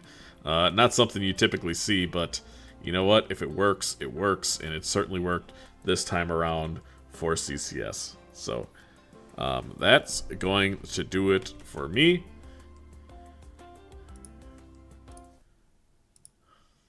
I am going to go do some coaching, but congratulations again to CCS. They win 2-1. The reverse sweep completed over Haunted House in this Nexus division matchup. For NGS, I'm Eternally Blue. Thank you so much for joining us tonight. Hope everybody has a wonderful night. Continue to support HOTS, and we'll see you guys in the Nexus soon. Take care. Be good to each other.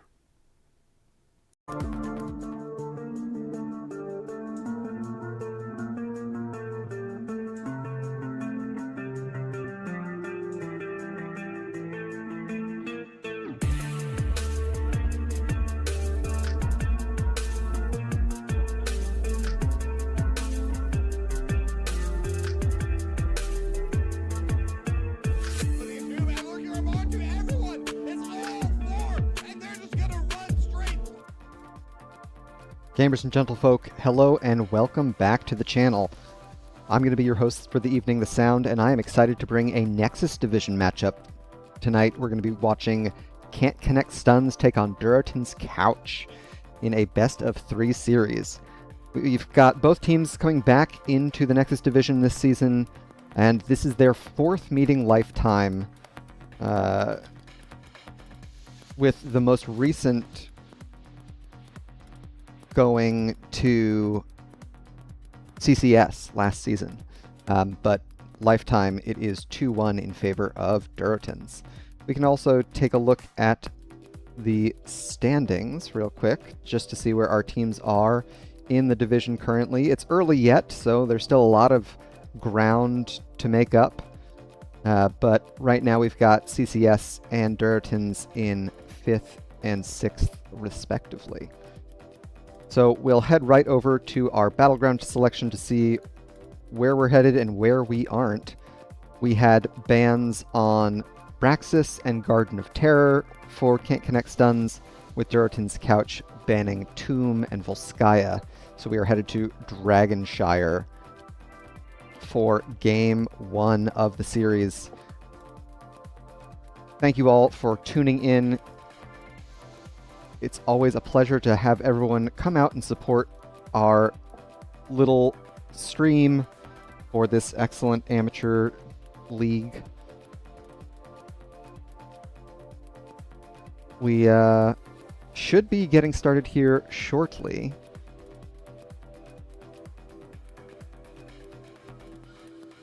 Perhaps not, as we've lost a player. So it's a loose 9:30 start. Definitely a loose 9:30 start to this series.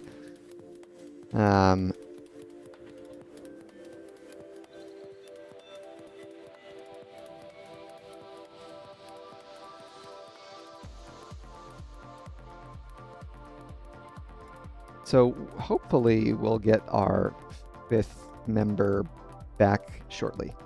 In the meantime, we can talk a little bit more about our teams. Can't Connect Stuns. This is their 11th season together, forming all the way back in Season 10. And for those 11 seasons, they've had a pretty stable roster core of Slickrub, Brainer, and the Mainski. I think Brainer may have subbed out here and there, but it's been pretty stable, basically the same roster since Season 16. On the other side, Duratin's Couch, I believe they're one of the original Season 1 NGS teams, so this is their 21st season in NGS. And they have had somewhat of a revolving door of players, people subbing in and out throughout the seasons. Sailor Twift in particular joining and swapping, I think, 5 different times. But they're back again for this season, and though they started in lowly Div C, Duratins have been popping between the Nexus Division and Heroic Division since about Season 16. So it's a great set of teams. They've got a storied history behind both of them, and a fair bit of history against one another, facing off in the last 2 seasons, 19 and 20. And it looks like we have our first draft, so let's get into it for game number 1. Can't Connect Stuns opted for first pick in this series. The Nexus Division is a double round robin division, so the home team automatically gets to choose between first pick and map pick. Duratin's Couch has a fair bit of tracer play in the form of Yanners. Yanners, historically at least, has been a pretty strong tracer player.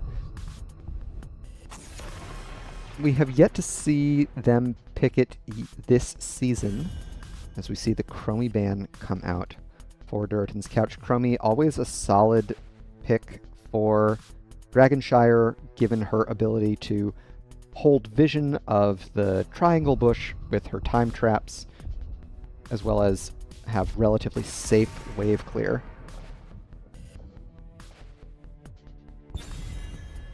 Sir Noble in chat mentioning that he's there too. Sir Noble is one of the 2 members that have joined and left Durton's couch the most. Both Noble and Sailor Twift at about 5 times each, respectively, with Hogger and Falstad banned out. The Falstad ban, not too surprising given the current balance of the game. Falstad's in a really strong spot, given the most recent patch, and you can check the patch notes if you have not kept up with them by using !patch in chat as we first pick the Lucio. And if I'm remembering correctly, a favorite of Slick Rub's. We'll see how Duratins wants to respond here, opting for one of the new Mythic Quest heroes, Sylvanas. Not to say that the hero is new, but the Mythic Quests certainly are, and the relatively stalwart frontline of Johanna.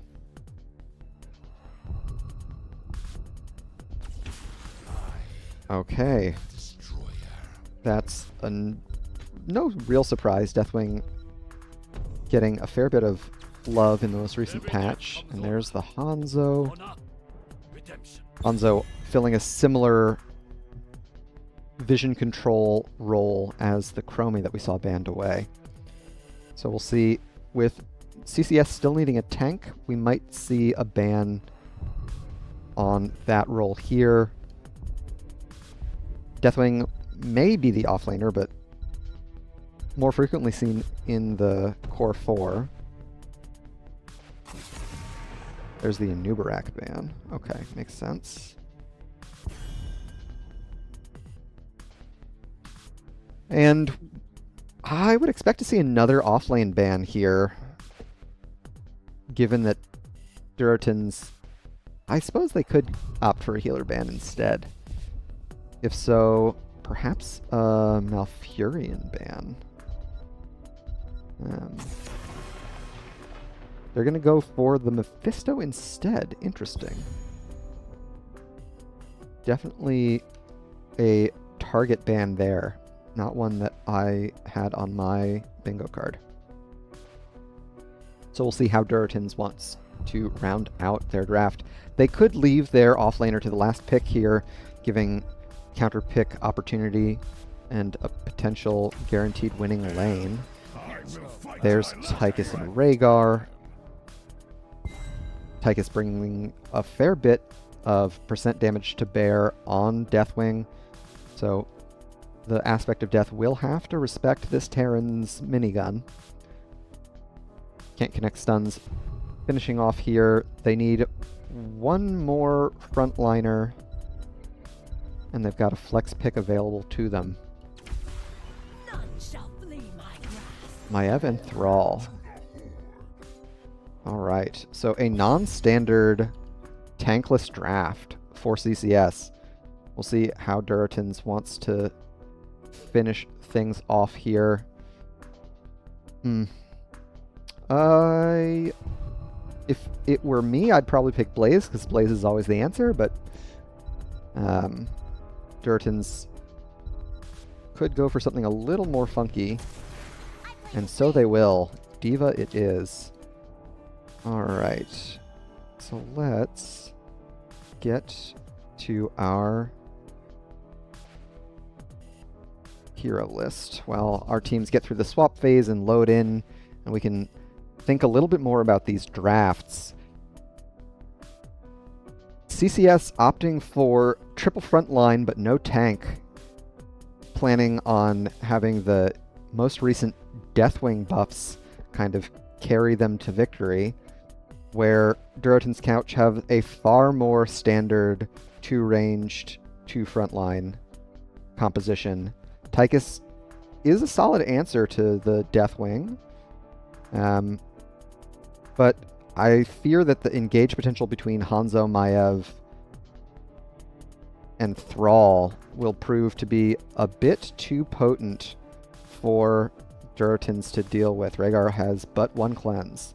It's always going to come down to execution, so let's get into the game and see how our teams fare against one another. And we can introduce them here on the left in blue. We've got Can't Connect Stuns, Eric playing Maiev, Shredded Wind on Thrall. Those are characters on Deathwing, Slick Rub on Lucio, and Ghost Dunk playing Hanzo. To the right in red, we've got Durotin's Couch, Wildcard on Johanna, Fade on Sylvanas, Idioms playing Tychus, Sailor Twift on Diva, and Yanners playing Rhaegar. Let's check out our level 1 talents. We've got Echo of the Elements at level 1, one of the new quests to receive the mythic treatment. Looking for 40 stacks before you get that second charge of Chain Lightning. A lot of HP traded back and forth, but in the end, it's going to be Durotin's Couch who will get the first clear on midwave.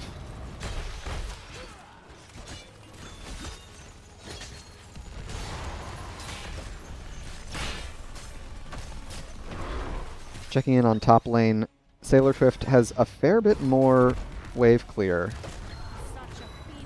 than Shredded Wind on Thrall, so I expect to see a lot of rotational pressure from the Diva. We can see Durotin's Couch immediately headed to the bot Bruiser camp, given that they know that their Diva was a little bit closer. Of course, it's given CCS a relatively free clear on their Siege Giants.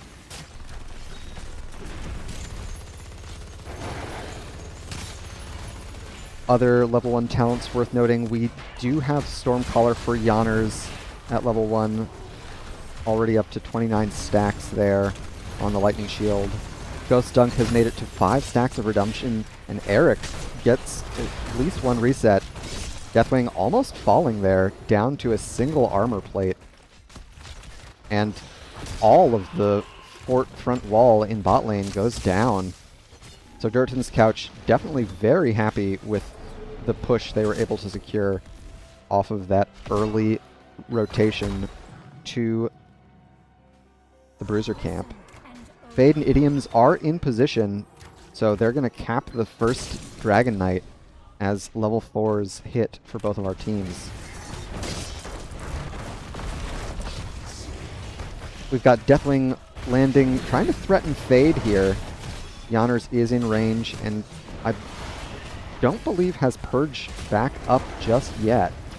They'll chase Shredded Wind off while the Dragon Knight continues to shell away on the mid-fort wall. A lot of structure XP in favor. Oh, Idiom's caught in a rough spot. Yanners does have the Purge available again. About a half-level lead now in favor of Durotins, thanks to that early structure experience. Fade takes the short jump with their Shade is Maev's. I don't remember Sylvanas's. Alas. So 2 fort front wall down, a little bit of damage on the mid fort as well. Thrall up to 21 stacks on Echo at level 1, but 0 stacks on Frostwolf Pack thus far. We've got a Incinerate build for the Deathwing. Melee Deathwing far stronger in this current patch than they have been historically. And we've also got Maiev, Eric opting for pin down at level 4. That is a very potent damage boost if and when that quest gets completed. Another fort front wall taking heavy pressure. Looks like Sailor will pressure Deathwing off of the Bruiser camp with the self-destruct. And after the fort front wall goes down, I expect Durotins will start to back up. Fade gets away with a Hunting Wave. And so Durotins maintain their experience lead. Idiom's a little low here, trying to threaten Shredded off of this mid-wave. We saw Redemption complete for Hanzo. And once again, the heavy commitment to top lane from Can't Connect Stuns gives Durotans another opportunity to sneak a bot lane mercenary camp. So the bot lane pressure continues to mount for Durotans. Both shrines are available for contest here. We've got D.Va stuck dealing with the Bruiser camp. No one from CCS has dealt with the Siege camp. Fade, do they have the Haunting Wave available? It looks like they do, but they're not going to get out. First Blood goes over to CCS. A rather slow game on the kill front, and there you have it. A really easy grab on the first fort of the game. Durotan's Couch stealing away that Siege camp, secured that first structure. Deathwing down to 2 armor plates and almost out of HP is going to fly back up. Shredded Wind trades very favorably into Sailor Twift in this lane, especially with Ancestral Wrath at level 7, that percent damage chunk doing a fair bit to bully D.Va out of lane. We've got heroics on both sides, so we'll see if either team wants to pull the trigger on a more serious engagement. D.Va rotating down to the mid lane while the rest of CCS has to contend with all of his bot lane pressure. We've got Bunny Hop for D.Va. Also Ancestral Healing. Wildcard looks for the Blessed Shield, lands it. But a great cleanse from Slick Rub. Deathwing in the middle of 5 here. Sailor Twift sets the Bunny Hop going, but Eric has the Shade of Vengeance to escape. But even so, it's a very potent push here.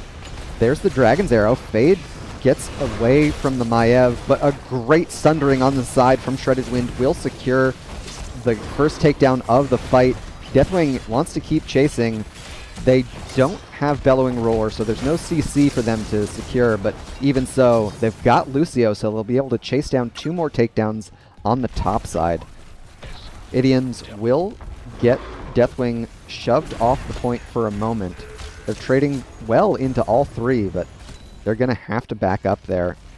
In mid lane, Thrall is in position, but I think Sailor Twift on top got on point just in time. So 4 takedowns unanswered in favor of CCS means that Durotans has a little bit of ground to make up on the experience front.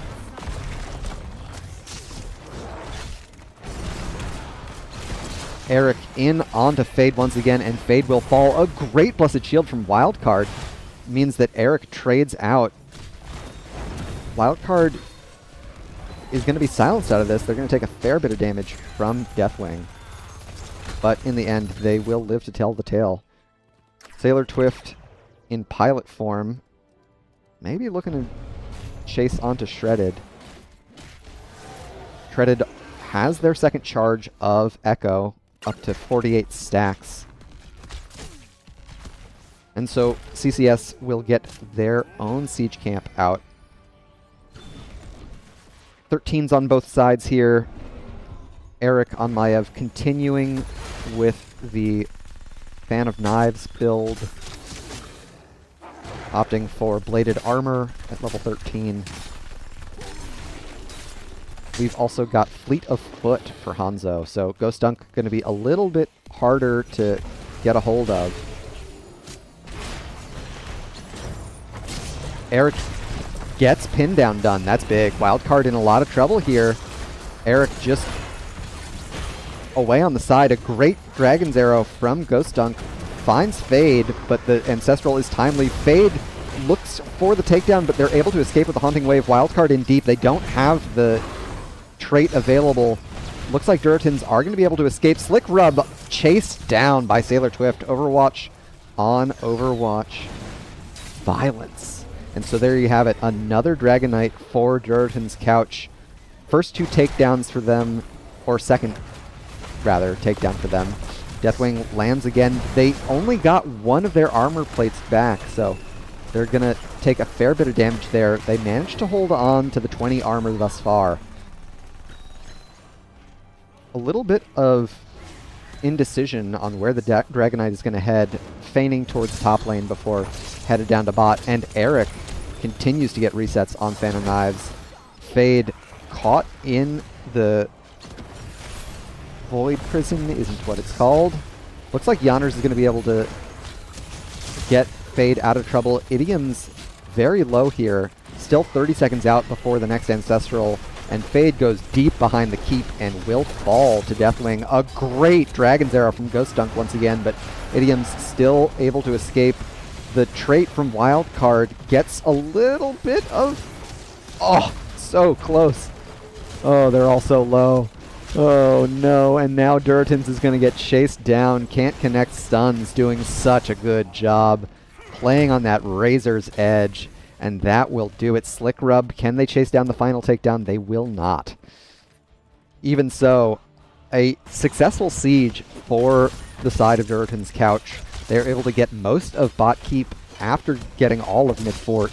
So not a bad trade in the end. They will trail in the experience department thanks to the relative dearth of takedowns they've managed to secure. But they are near. Fade has already used the Haunting Wave, but they've got Windrunner at 13. There's another containment disc. Wildcard threatening a bit. Doesn't pull the trigger on Blessed Shield just yet. And we've evened out in the talent tier department. Up to 72 stacks on Echo of the Elements. The Pinnacle quest completes at that magic 100 mark, after which point we will see so much Chain Lightning bouncing around, like you'd never even believe. Containment disc is down. Sailor Twift coming in. That's a big Dragon's Arrow once again. Blessed Shield finds 3. Wildcard falling low here. Ancestral will land. Can they pressure the Deathwing at all? It looks like Deathwing will get out just fine. They've got Cataclysm though, and they're going to take that opportunity to get in. They've got Body Blacks onto Wildcard here. Johanna is caught in a tough position, but it looks like they're going to trade for the Deathwing. Diva, Containment Disc in the back. They're still going with Bunny Hop, however, so they won't suffer the silence. Idiom's falling low and caught by the Umbral Bind. Yanners pulled back in as well. One more attack onto the Tychus will seal the deal.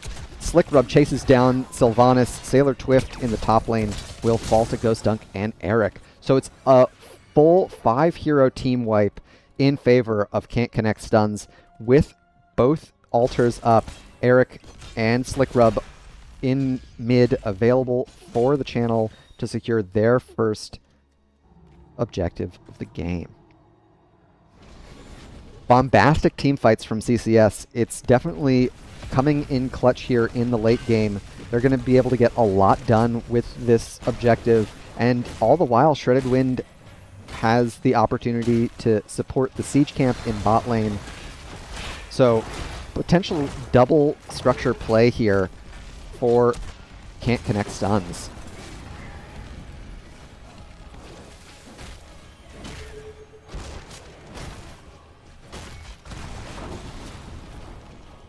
And they've secured a heavy experience lead for themselves now.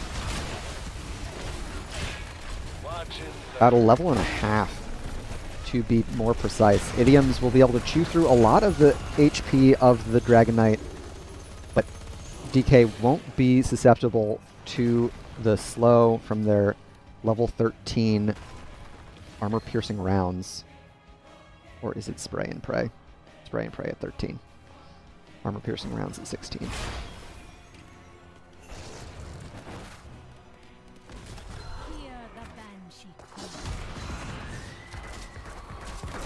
Durtan's Couch now in the unenviable position of finding that missing level before Can't Connect Stuns have free reign on the battleground thanks to the Storm talents that we'll see here in just a moment.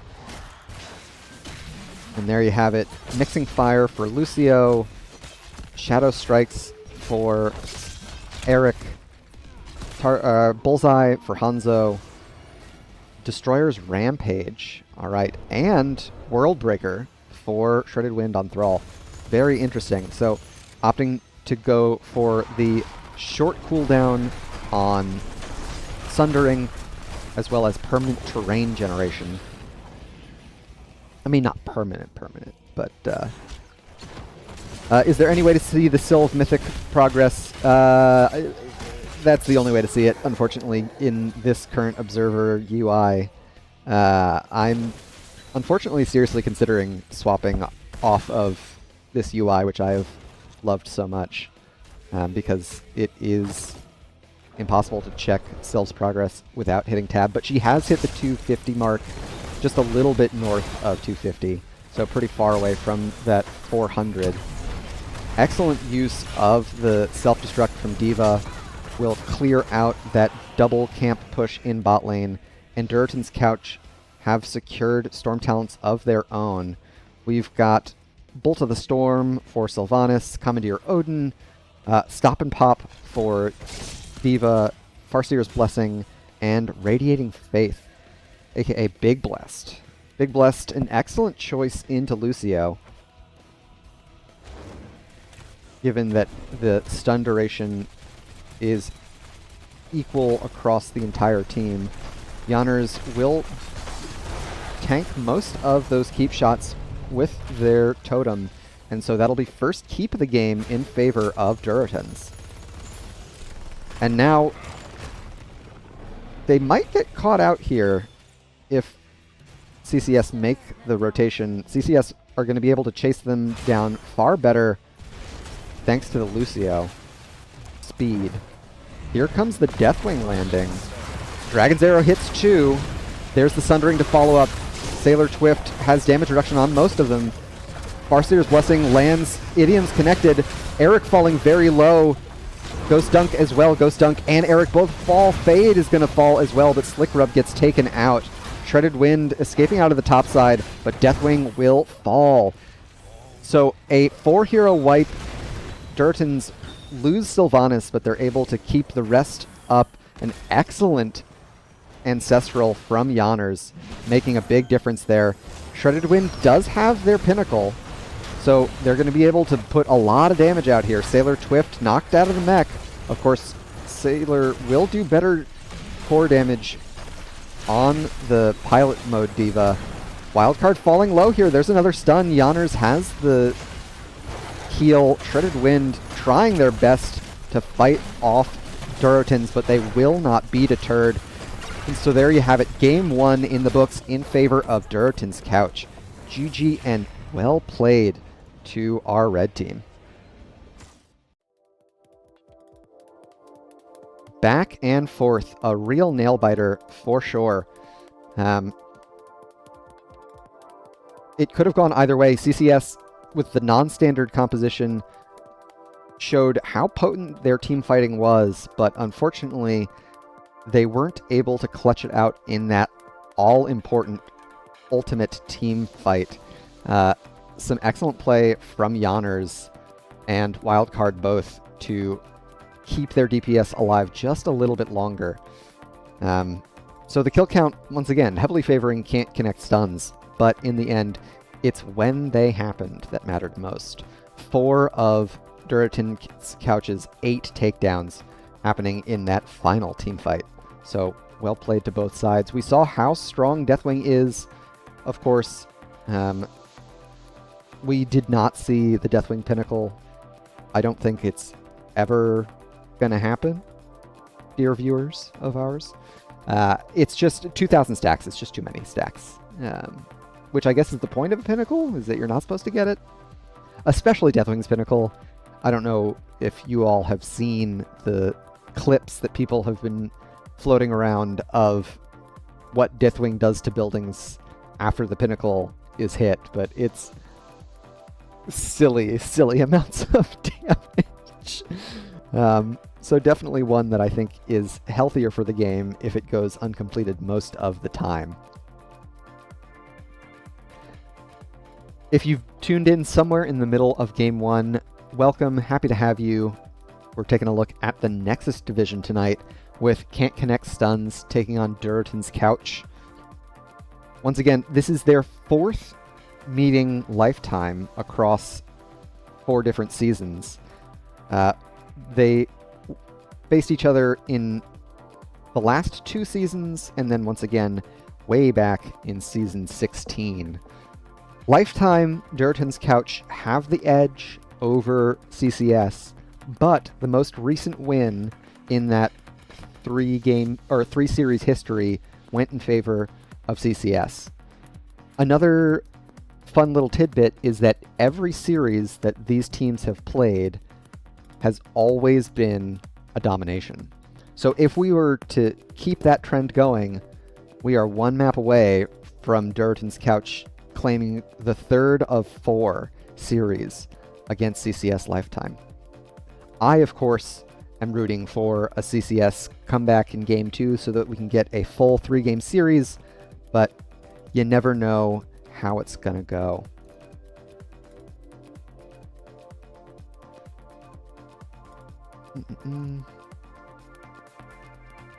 Let me see. Oh, right, I haven't even updated the scoreboard. In favor of Duratan's Couch. And we've got our next battleground as well. So we're headed to Infernal Shrines, as chosen once again by Duratans. A very different battleground in terms of rotations. We could once again see a very similar draft from CCS. However, Thrall, not bad. A heavy frontline composition, definitely strong on the Infernal Shrines objective. The ability to kind of posture aggressively and claim those shrine minions, monsters technically, is a big boon. So I wouldn't be surprised to see CCS go for a very similar look. Duratan's Couch had another composition in Game 1 that would work plenty well on Shrines. I'd love to see Fade on something perhaps with a little less mobility. We saw a lot of aggressive haunting waves in Game 1, and a lot of them were to Sylvanas' demise. So I'm not sure if it's in their best interest to have Sylvanas available. So let's get into the draft for Game 2. Last game we saw Tracer and Hogger bans in the first round for CCS.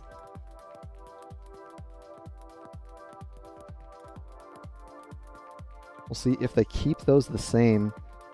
Hogger, another strong hero for the Shrine, so they'll keep that ban.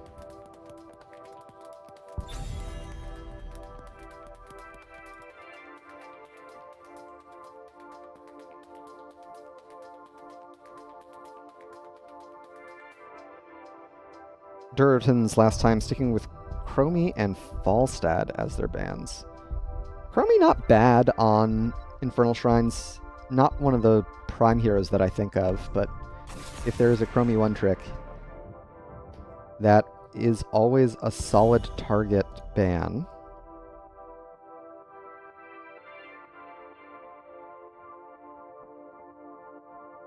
We'll see if the Tracer remains the choice for CCS.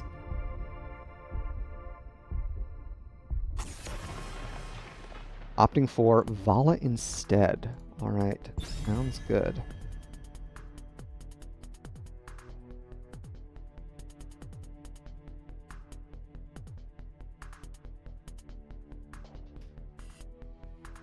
Do we keep both the same? I wonder, I wonder. But it seems like we will not. Prove me wrong, go ahead. So Chromie and Falstad. Song remains the same. Victory for And there's the first pick, Sylvanas.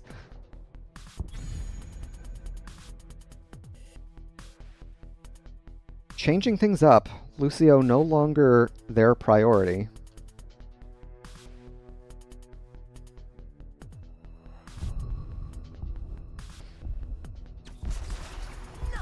Alright, so we're trading heroes on both sides, with Fade picking up the Maiev. Maiev, not a bad pairing with Johanna, given that she augments the relatively lackluster engage that the Crusader brings pre-level 10. We'll see how CCS want to respond here. A very early Mal'Ganis pick. But I'm excited to see how it works out, paired once again with Slick Rub's Lucio.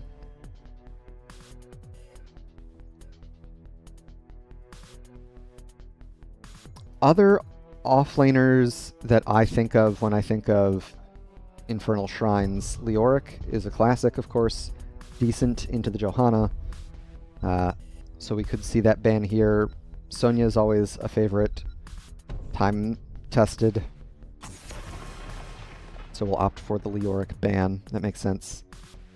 Calamancy in chat mentioning that D.Va is good here too. Oh yeah, D.Va definitely a strong hero. We could see Sailor opt for it once again. We'll see if CCS want to get everyone's favorite Korean gamer girl off the table in this ban slot. Gonna opt for Junkrat instead. So they banned Mephisto in game 1. Mephisto, quite strong on Infernal Shrines. And of course there's always the Mephisto plus Alexstrasza pairing that people enjoy so much. So that is an opportunity. I don't know if that's in Durton's Couch's hero pool. We're gonna stick with Rhaegar Tychus. I think both still strong heroes for the Shrine, and we're already all warmed up on them. So why swap what's already working? Last two picks here for Can't Connect stuns. One more frontliner for the off lane, or someone for the off lane.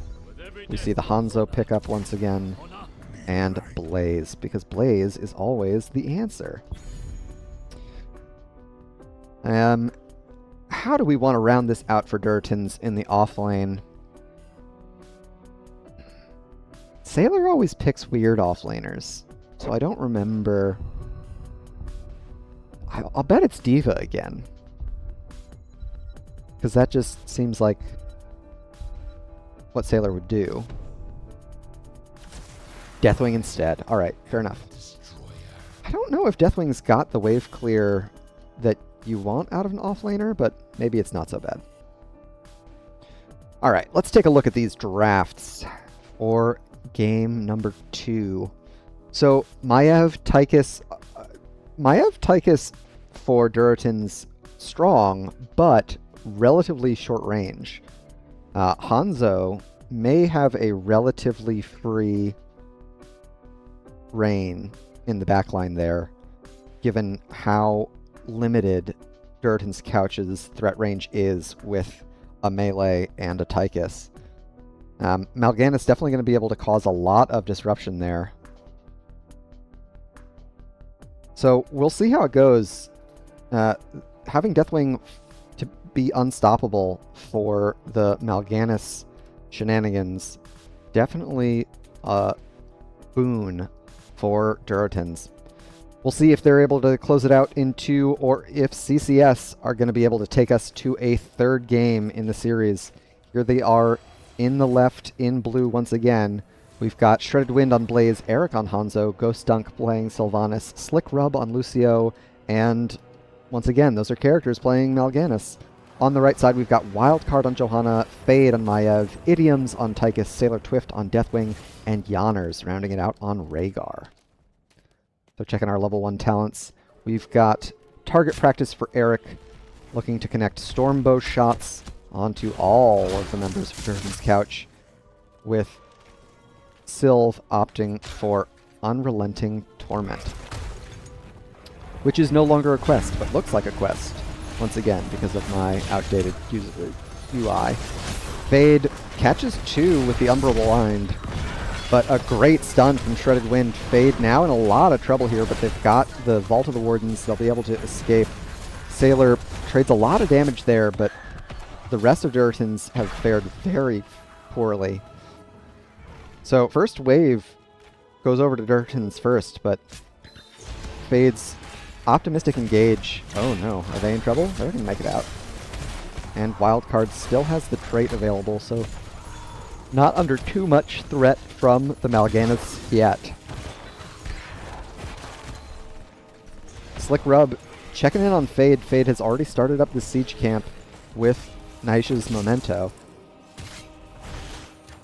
which means CCS feels very confident to grab the neutral siege camp. Eric taking a fair bit of damage there from Idioms, who turns it around onto the Mal'Ganis. Mal'Ganis gets the sleep onto Johanna. Fade blinks in with less than half HP. Slick Rub takes a fair bit of damage there, but in the end they're able to escape without too much trouble. A lot more experience going over to CCS thus far. About a whole wave of experience missing for Duratons thus far on minions.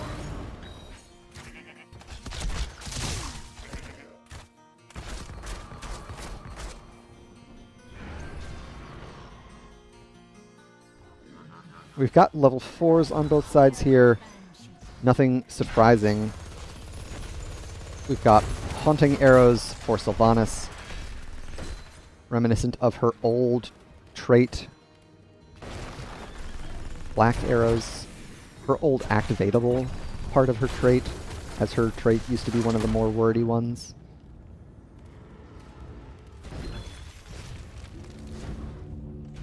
Importantly, CCS have been busy on this Bruiser camp, while Duratons have yet to start up theirs. We'll see if Idioms and Yonners will be able to make it in time. Fade will be in range to help him out, and Ghost Dunk gets a little bit of progress done on bot fort, up to 39 stacks on their baseline quest. Wildcard pops the trait, and it's a very sturdy shield thanks to the level 4 Hold Your Ground. But CCS get a real heavy lead on the Shrine. Sailor Twift still in the air. They'll land here now in the midst of CCS. Mal'Ganis in deep, but Shredded Wind working away on the objective. Up to 25 minions in favor of Can't Connect Stuns. Mal'Ganis taking a lot of damage here. It doesn't look like they're going to escape, and so that's First Blood and level 7s in favor of Duratons Couch. Sailor Twift putting a lot of damage out there. And Lucio does not have the most potent healing in the early game. So CCS are going to have to take a little bit of time before they get healed back up. It's given Duratons the opportunity to even up the count on objective monsters. Eric looking for a poke, does not find anything, and so Duratons Couch will secure the first objective. Fade catches Ghost Dunk. Oh no! Hanzo able... Oh, Ghost Dunk is on Sylph. Okay. Has the Haunting Wave. They will escape. Shredded hits a huge stun. We've got Mal'Ganis on the backside as well. John Cena should be jumping here shortly. Shredded and Mal'Ganis might be in a fair bit of trouble, but John Cena focuses on structures now. I keep forgetting. Even with a hero in range. That one surprises me. Anything out of the ordinary on level 7s. Nothing too strange here. Black Claws for Mal'Ganis. That armor shred definitely gonna hamper the survivability that Deathwing enjoys with their armor plates. We're very even on takedowns thus far. Or I should say experience. takedowns, it's 1-0 in favor of Duratons, but the mercenary experience and slight minion experience lead are keeping CCS competitive.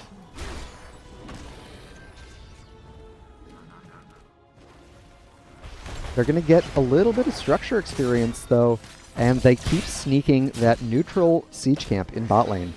So, Duratons has a little bit of maneuvering to do before they can cement a big lead. Of course, they're also just kind of waiting until 10. Can't connect stuns are going to have to respect the Johanna a lot more once she has Blessed Shield available. Idioms lays into Mal'Ganis once again with the minigun. We've got Heroics for Duratan's Couch. It's Blessed Shield, Commandeer Odin, Bellowing Roar, Ancestral Healing, and Containment Disc. While Can't Connect Stuns have opted for Bunker Drop, Dragon Strike.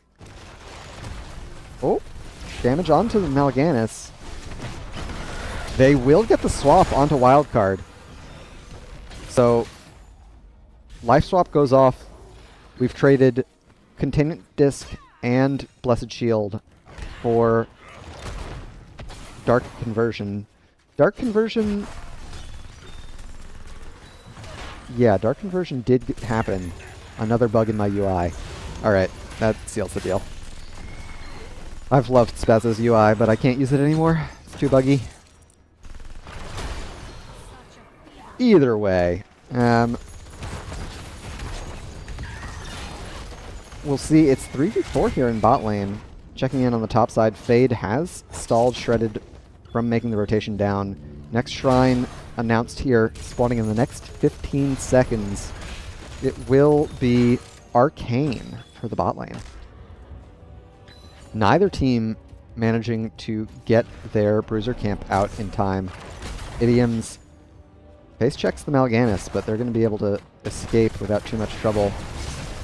Wildcard rips the Blessed Shield. Mal'Ganis falling low, but they've got the life swap onto Sailor Twift, and Sailor's caught in the Dragon Strike. So that's the first takedown for CCS. A great mind control catches Wildcard. Ancestral will get them out in time. Blaze has free reign on the objective, and so without their Deathwing, Duratons might have a bit of trouble stepping back onto the objective. A slight experience lead in favor of the blue team now. A great escape from Idioms. Wildcard still has the trait available, but they won't need to use it. Iron Skin will be... well, we're 39ing. I like this move from CCS. They've got Mal'Ganis to secure all but one of the objective monsters, while the rest of the team secures another siege camp for bot lane, increasing that pressure all the more. And there's no fort front wall here, so John Cena is a real threat. Deathwing eats the first stun, and we do have Odin, which will help defend at a healthy range. Wildcard uses the Blessed Shield.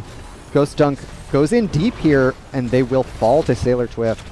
John Cena still about a third HP there, but the teams are more focused on the heroes. Eric falling very low. Wildcard, one more auto might do it, but they're going to be able to escape.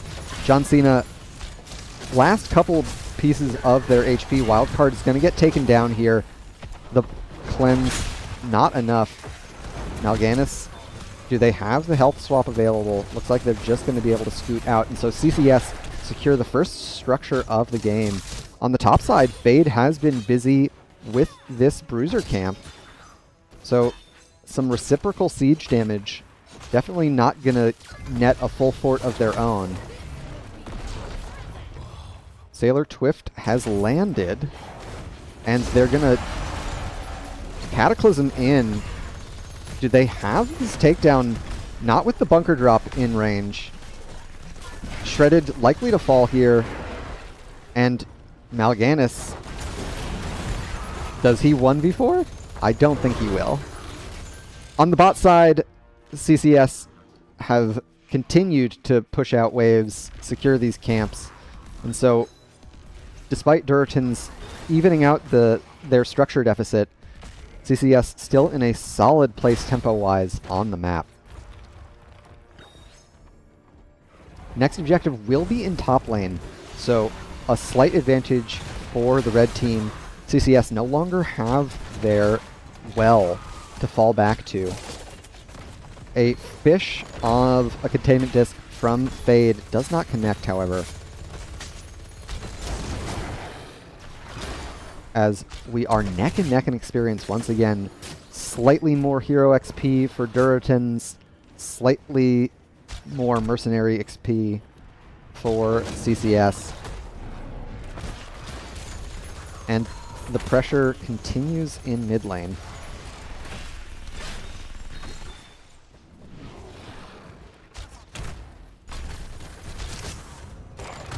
Mind control lands. Idioms, there's the cleanse, Dragon Strike, and Idioms gets caught, so has to receive the ancestral healing. Shredded connects onto Fade here. Sailor Swift still rotating in from top lane.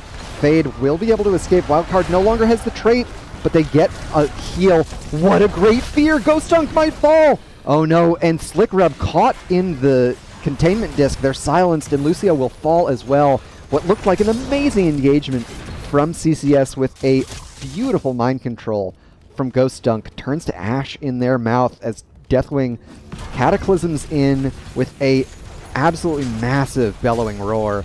Shredded Wind no longer has the bunker available. They will be taken down as well. Level 16s on both sides here. Idioms has stuck with their Q talents on 13 and 16. A very similar build for Fade as we saw from last game. Mal'Ganis unable to chase down Fade. But Eric, caught on an island, ends up falling. And that's Eric with an A and a K, as opposed to the Div B West player on Spooky Ghosts, Eric with a K. And a Div mod, I believe? Point is, NGS gamers, we're everywhere.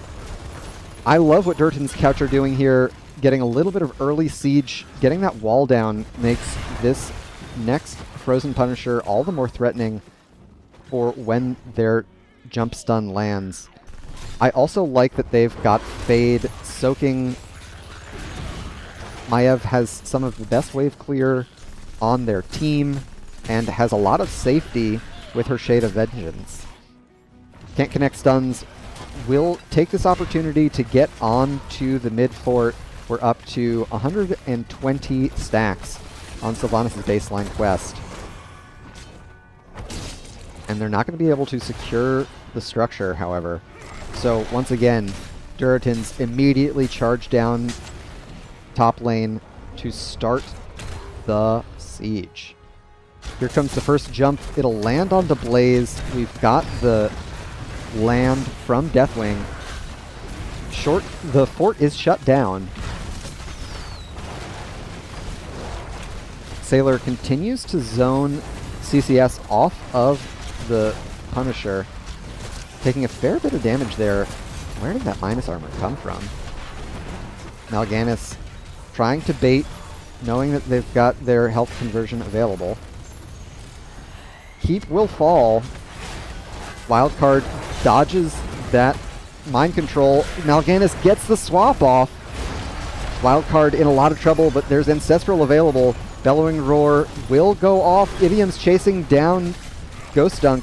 Shredded Wind able to escape from Fade for a moment, but there's the containment disc. Slick Rub wants to get the cleanse, but I don't know if they're going to be able to get there safely. Shredded Wind gets the jet propulsion out to safety. So 2 takedowns for Durtan's Couch, but CCS hold without any damage to the core. Next objective will be in mid lane, so I'd expect to see Duratans use their power play to get as much of this fort front wall down as they can. They've got decent siege with this large wave at their back.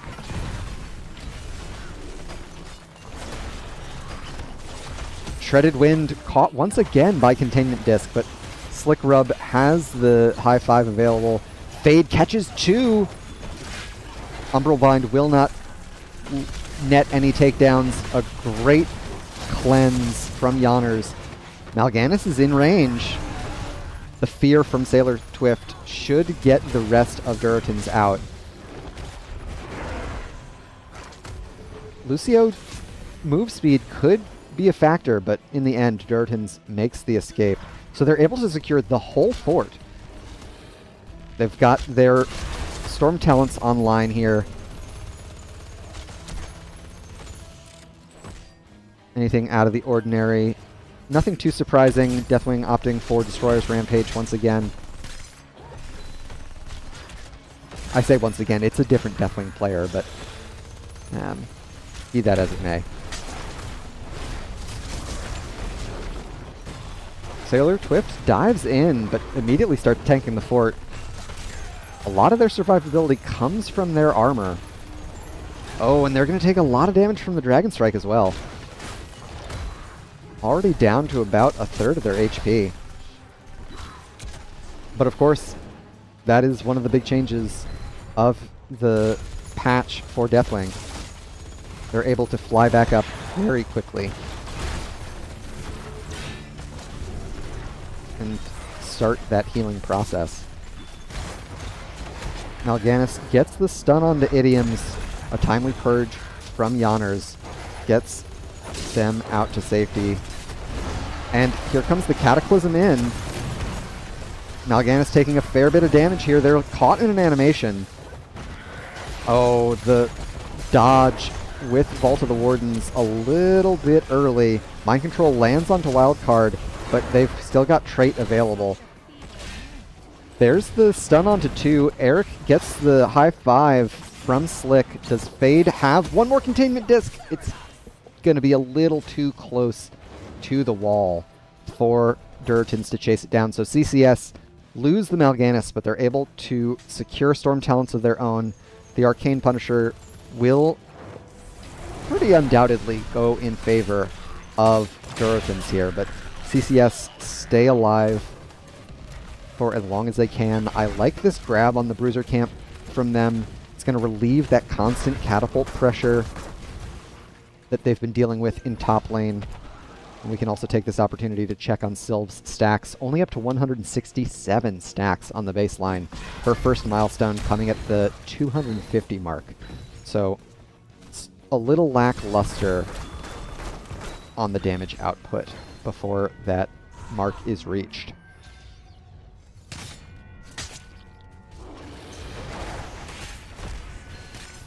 No need to 39 it, as they say. Durotans are happy to get going here. Nothing too surprising. The only big difference is Alone in the Dark at 20. Night Rush reducing vision can be problematic. I believe that vision reduction works on Deathwing despite his being permanently unstoppable. Blessed Shield goes wide. Mal'Ganis taking a lot of damage here. They'll get the swap on to Wildcard. Wildcard doesn't have Trait available. Farseer's Blessing goes off. Sailor Twift hugging onto the backline of CCS. And so they lose 2. Shredded Wind is going to fall. Mal'Ganis, can they escape? Wildcard wants to chase him down. There's another Dragon Strike from Eric. They get a lot of cooldown reduction from their level 20 Dragon Awakens, but it looks like that's going to do it for game 2. We've got a Siege Camp connected. Catapult, not quite there, but it should be it. A 5-hero wipe, and that will do it. CCS able to take it in 2 games. GG and well played once again. A strong showing from the red team, winning on both of their battleground selections. They looked very comfortable on the Johanna, Rhaegar, Tychus combo, one that I'd expect to see out of them a fair bit more for the rest of the season. They're pretty straightforward heroes. They're hard to go wrong with, and we can see exactly how powerful they are in these last 2 games. The takedown count kind of tells the whole story, 15-2 in favor of Duratins. They were able to get a lot done on objectives as well, so they were pretty firmly in the lead for the whole game. As we show off the talents here, I'll also start the process of wrangling an interview. So I'll reach out to the winner.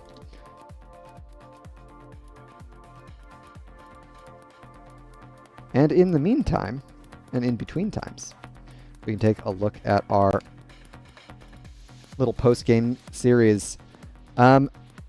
We saw the new Pinnacle heroes, not all of them, but many of them. We saw how potent Deathwing is, especially in Game 2. Eternally Blue in chat mentioning that Deathwing kind of farms here, and indeed, Deathwing kind of farmed. A very strong showing.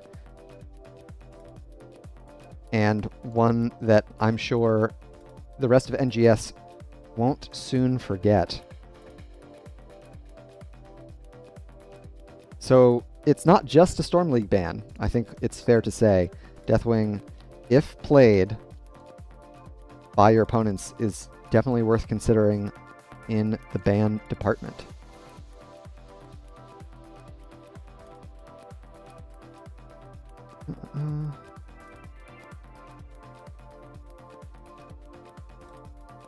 Excellent, and we should be getting an interview here shortly.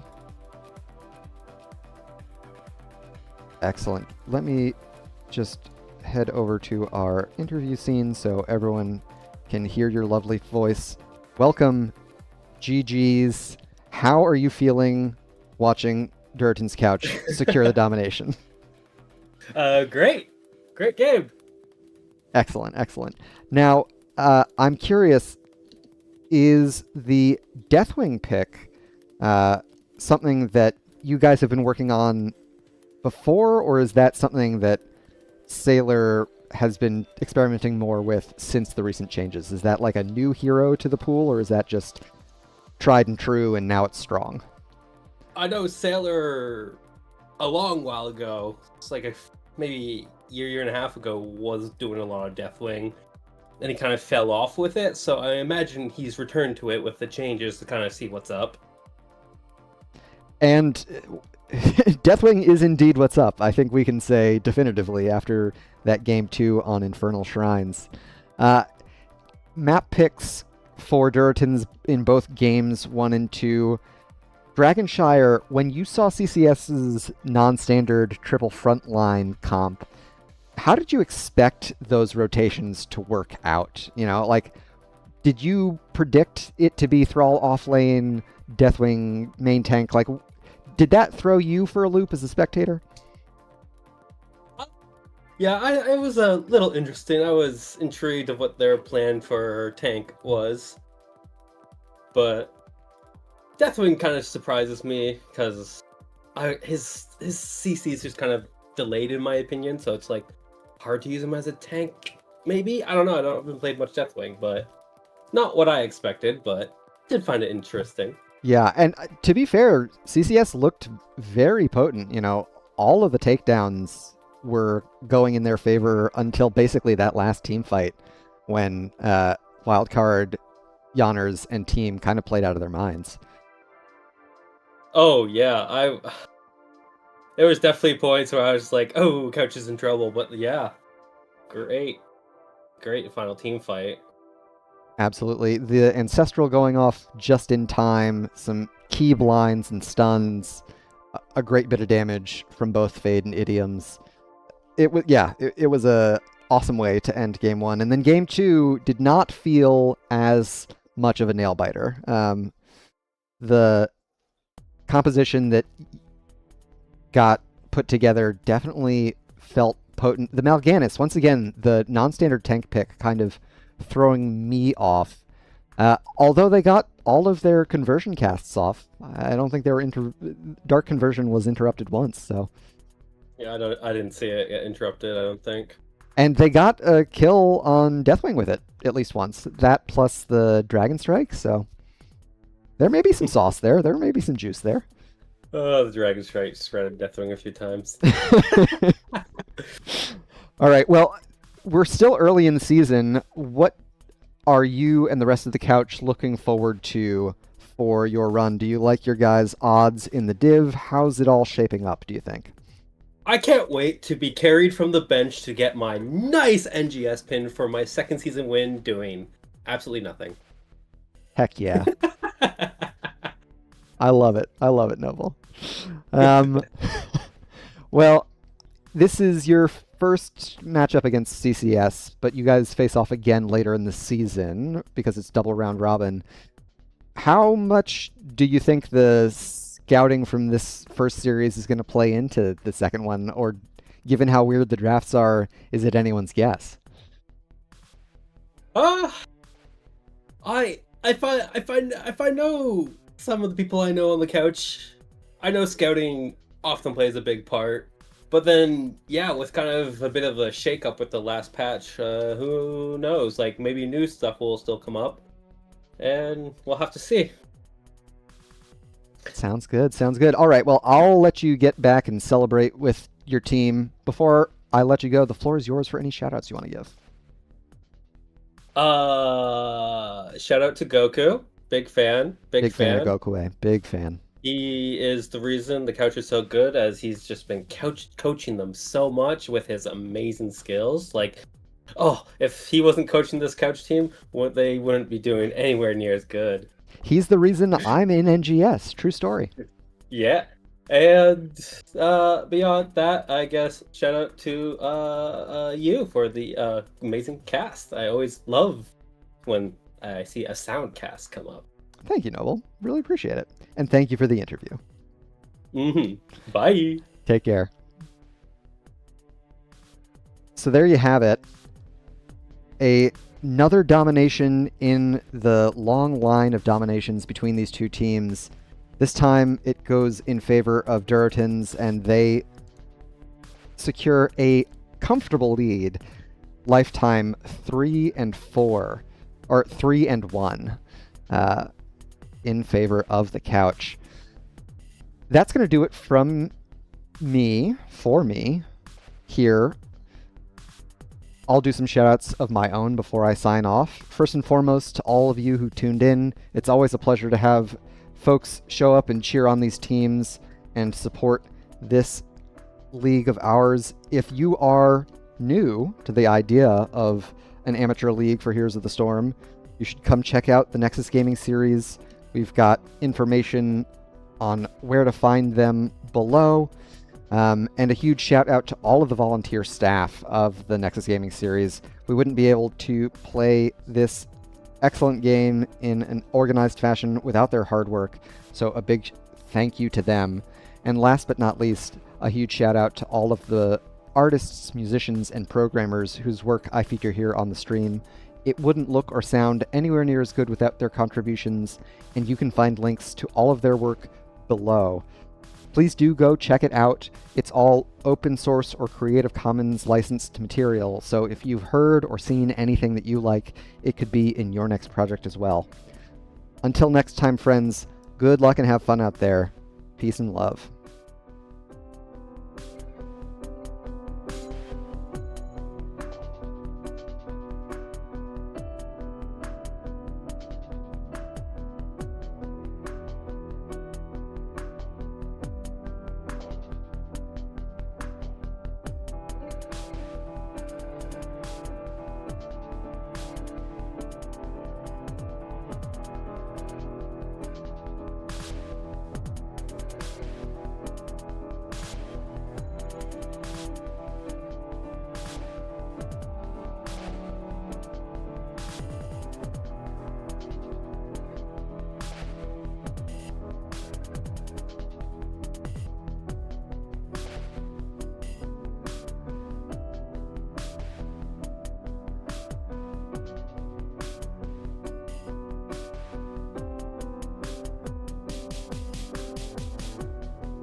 Spider Queen. Hello there. Welcome everyone to game number 1 between Can't Connect Stuns and Duraton's Couch. We are going to go ahead and have Tomb of the Spider Queen as our first map, but if you look at the bottom of the screen, you can see that our red team, Duraton's Couch. Let me real quick make sure. Every time they come into the lobby backwards, I don't know why. They can see on the schedule which order they're supposed to be in. But okay, switch this real quick. So you can see at the... Wait, did that actually... that reverse these? Hold on.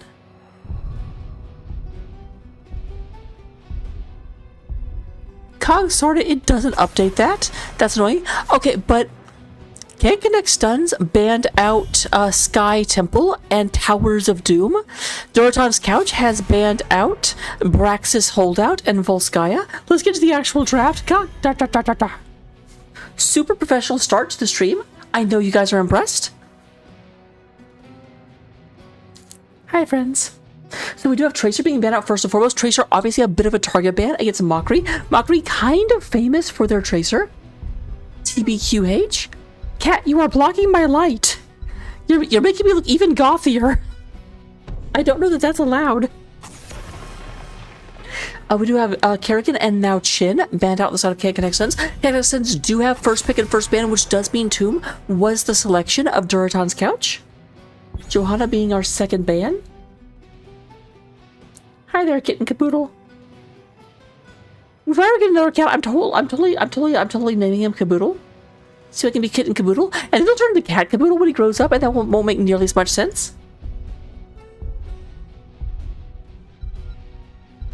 The best jokes are the ones that fade over time and aren't funny anymore. Like the bee sharps. So we do have Blaze being picked up first and foremost by Shredded Wind. Shredded Wind on the Blase. Presumably offlaner. Blaze occasionally gets drafted as a main tank, but not in Nexus. You basically never see that up in the Nexus division. We're going to have Junkrat being come out by Yawners, and then coming out with the Tyrael. Tyrael, not a tank you see all that much, but I have been definitely seeing more and more and more of him. Hi. Did you know you were annoying? Just a little annoying kitty.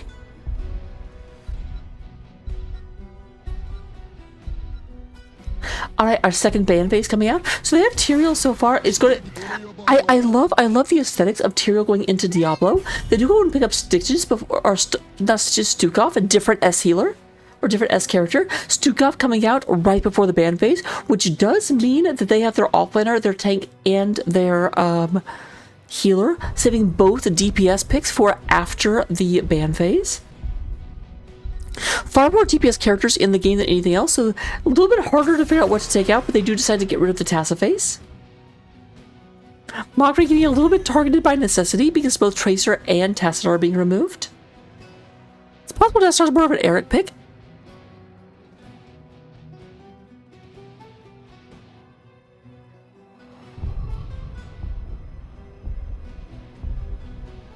Alright, ban coming out. Now, there is no healer on the side of Duraton's Couch. Admittedly, we haven't banned any healers either, so... Nope, they go ahead and say, nope, we don't want you having the Vala. The Vala Gambit stacks are super bad. I'm a bit surprised. I don't usually see teams... I mean, I guess Junkrat can be either auto attack or ability damage. I usually see Junkrat more as a displacer auto attacker. But Hia coming out with the Maiev. Now I just fizzed as the Leoric. Leoric's super good into Blaze. Kind of a counterpick to Blaze. Not that Leoric can kill Blaze very easily. The Blaze has to really misplay in order to like die to Leoric. But Leoric can keep Blaze back. Leoric basically has a run of the lane. And Blaze has to stay back near the wall because Blaze definitely cannot come out and trade with Leoric very effectively. Blaze has a slightly bigger hitbox and it's just too easy to get value out of Trade Hope. We do have Genji and we're going to have Mockery on the Sergeant Hammer. The Bama, the Hammer, Kowalski.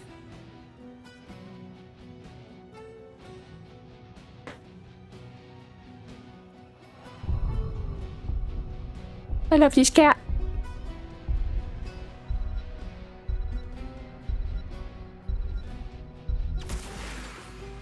All right. Grant us And we will have the Malfurion.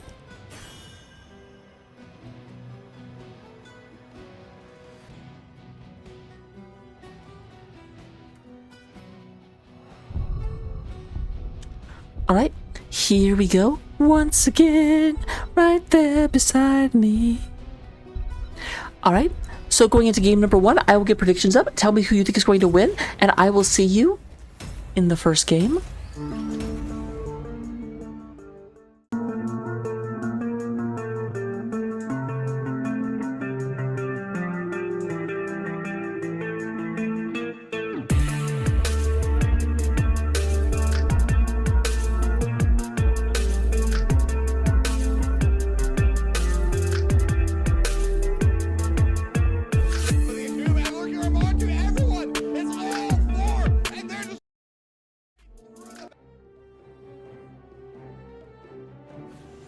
Alright, coming into game number 1, we do have here on the blue side of the battlefield, Duraton's Couch coming out.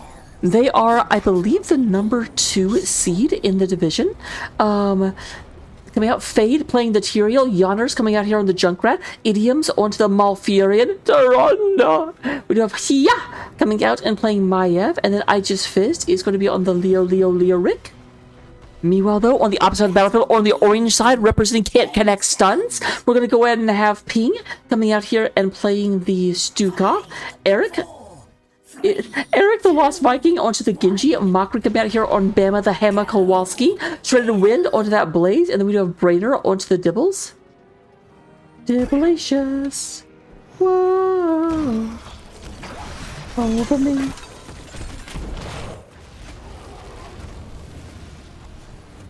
So here we go, one more time. Both teams trying to get each other, moving here into the middle. Eric dives in. I think they thought there was someone in that bush. We're going to check it out real quick. Big sleep on a Brainer. Brainer has to move back down about 50% health. I Just Fizz, get a little bit of a Drain Hope on there. A little bit of aggression onto Eric, trying to move back. Not a lot of damage onto the blue team, and it does look like we're going to have Leoric move down. Stop too much of this free damage from coming in. But while that happens, we do have Mockery and Shredded Wind moving over to this camp. Going to go ahead and try and get it taken care of right about quick. Answering aggression coming from Yonners and Idioms. Idioms a little bit low, but Idioms is very close to their healer, which is, of course, themselves. I'm always close to myself when I'm the healer, and when I'm not. So you're gonna have Eric down to about 50%. Haiva does have a Vita. I like Haya. But fine. I will pronounce it correctly. Thank you, Black Cat. I do that every time because I just kind of glance at it and I'm blind.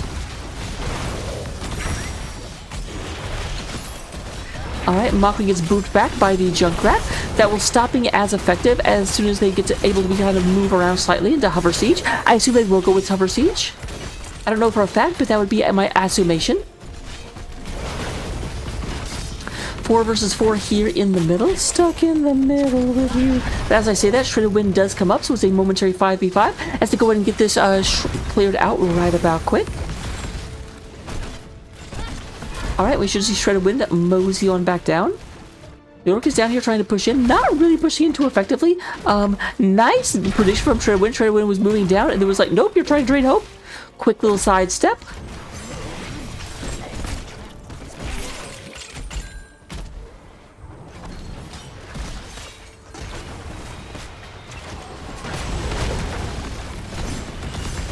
There's the move back, but keep in mind, when they're going here, kind of push the middle just a little bit, but they did leave Eric up at the top.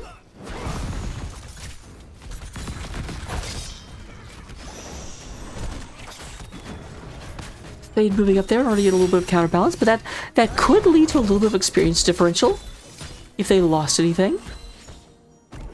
Does not appear that they will.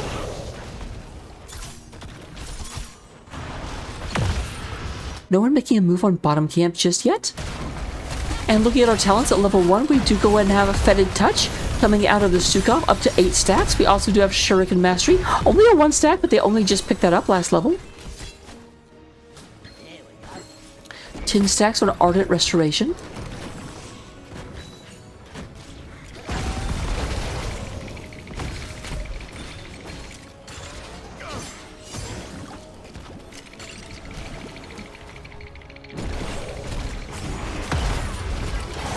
Lots of turn for the blue team. Not quite able, but there's Shredded Wind coming from the side. Ran in, but there's not actually anyone with them. A bit of damage on the Yoners. They're looking at Yoners right now, and they will actually get Yoners. However, there's a big old root. Shredded Wind in a bit of trouble. That is going to be Shredded Wind going down. But Malfurion also going down to the oppressive Siege Fire from Mockery. 2 for 1 in favor of Can't Connect Stuns.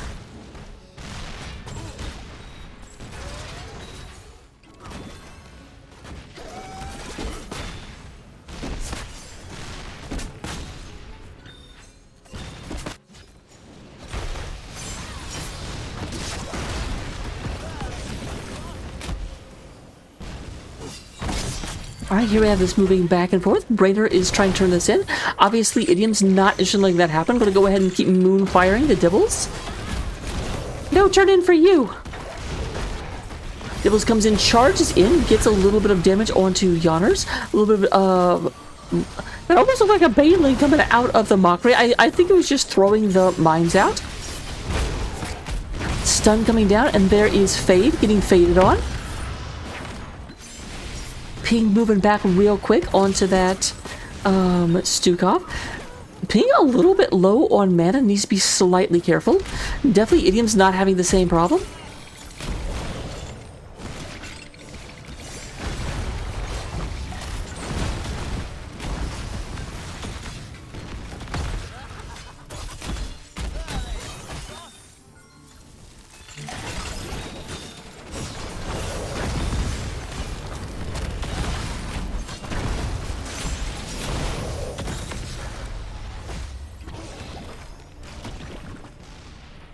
There's the Hover Siege as predicted.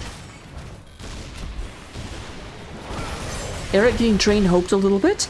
I just Fizz keeping pretty good pace with them. They take the thing where they move faster when that's out, or like are less slow, I guess.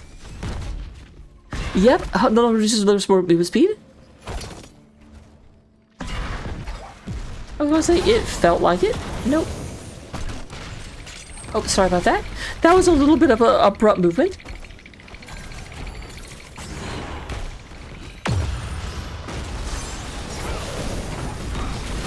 Alright, we do go and have a root coming down, sleep onto Mockery.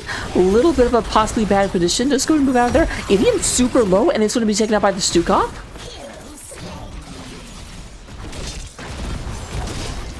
A little bit of a healer on healer violence, as much as you can call it that when the entire team was involved.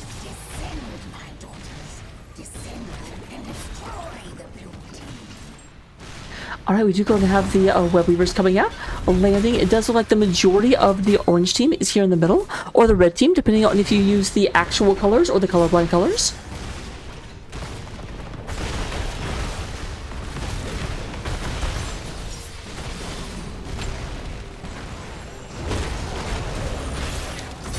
Eric goes in and dives in for just a second. Really more of a I'm making you nervous dive than an actual I'm trying to get you dive. Oh, speaking of which, here's Shredded Wind from the back. Big stun coming in, landing in an unexpected location, and that's going to be a kill on Malfurion. Fantastic coordination, letting Shredded Wind sneak around from the back line, and that is going to most likely be this fort going down. Very, very difficult to... I just Fizz is being a little bit brave. Running into all that, does go ahead and spooky walk out of there. They're eyeballing this top. Okay, only Eric is. The rest of them are going ahead and moving into the bottom of the map. Or the middle of the map, trying to go in and get a wall down as well. Very, very little chance they'll actually be able to take down this structure. But you know what? Experience is good, and easier pushing later is good.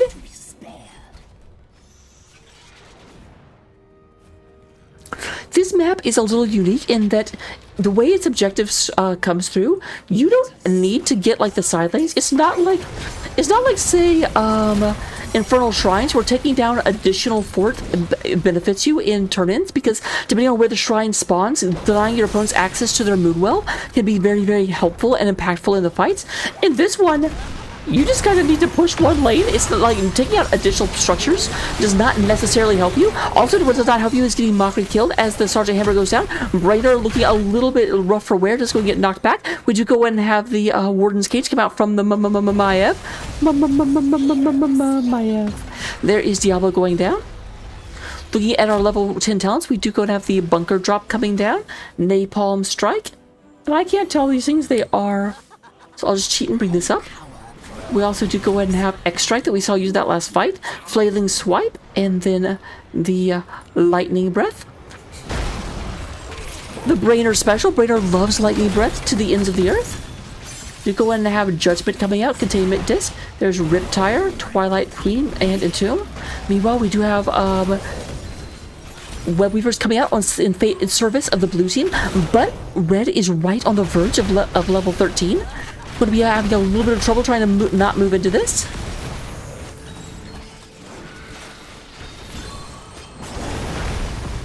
Because they will momentarily have an advantage with that extra talent here.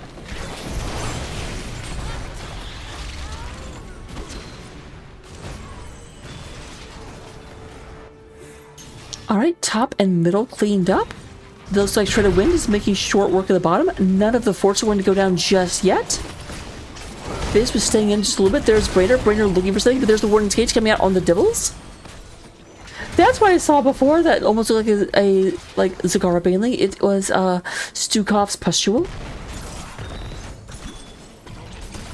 The clutch is ready to form again. Return the gems to me. Red team. Danger. My magic is yours. Fate's coming in. They want the world to know.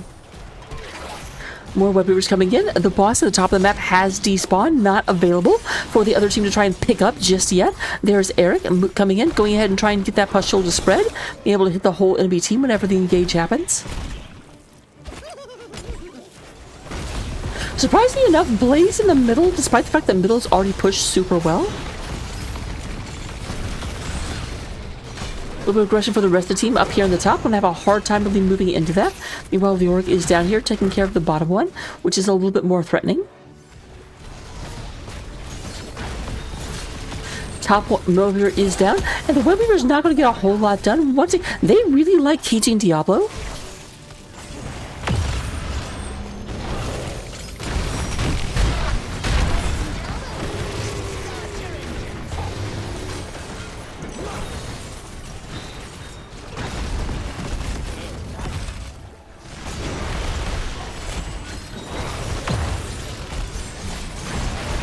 Alright, there is a boop into Fade. Brainer moving back just a little bit.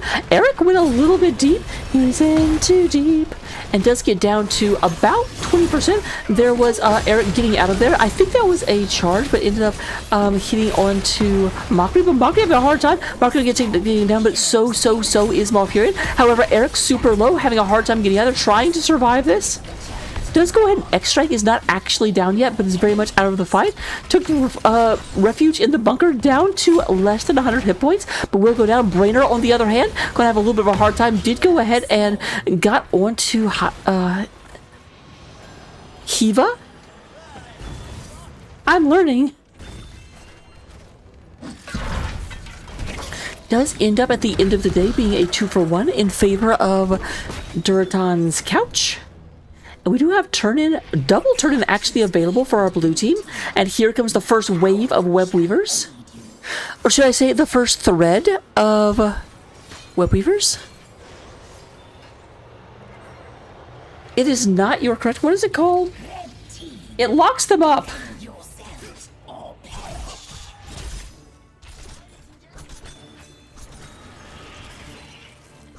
I thought we might have in a long time.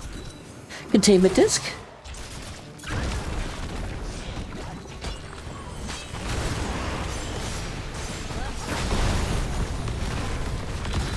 Legitimate question. How come Warden's Cage isn't the one that locks them in place? And Containment Disc is not the one that makes a circular area around to contain them? Like, this is not my fault. Meanwhile, however, also not my fault is Eric going absolutely out of their mind. That is a triple kill coming outside of CCS, and they may be looking to push the middle of the map. It looks like no, they're going to come up here and actually pick up Boss, most likely.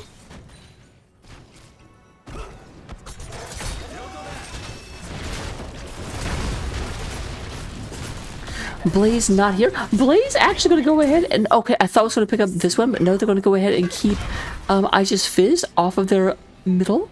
We want to go and keep this advantage. We do have Fade in the area, but Fade definitely cannot do anything about this.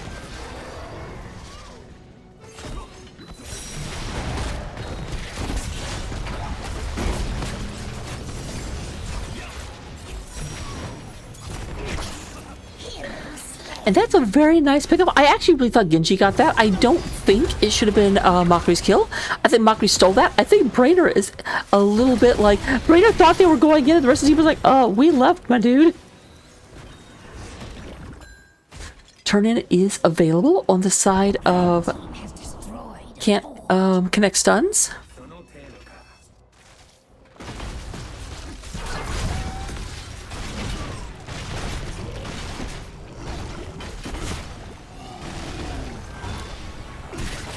Yeah, but is it spelled Warden apostrophe S?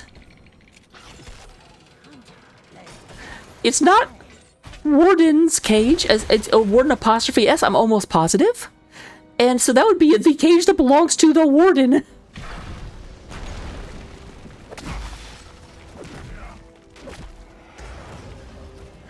There is Shredder getting the second turn in.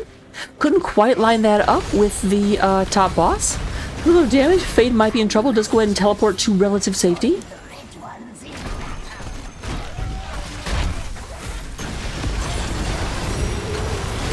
Alright, big.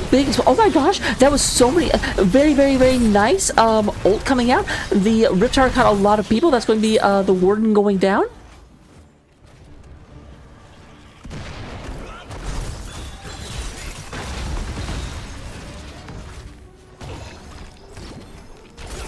And they are going in. Last time went for boss. This time they're going to go ahead and try and go for the end. I'm looking after this game. I just want to know. This isn't a I want to prove you right, now I'm wrong. Or wait, crap. That's not what I would have proved anyway. I'm bad at this. But we do go in and have a big push coming in. Brainer goes in. Brainer gets a little bit out. Gets hit by a couple of cannonballs. Lowers their overall armor. But there is the raw coming from Fire Breath. Can't get out of the death zone coming out of the wave of death. That's actually what it's called. But it is going to be the core going down. And game number 1 is down against the might of Can't Connect Stuns.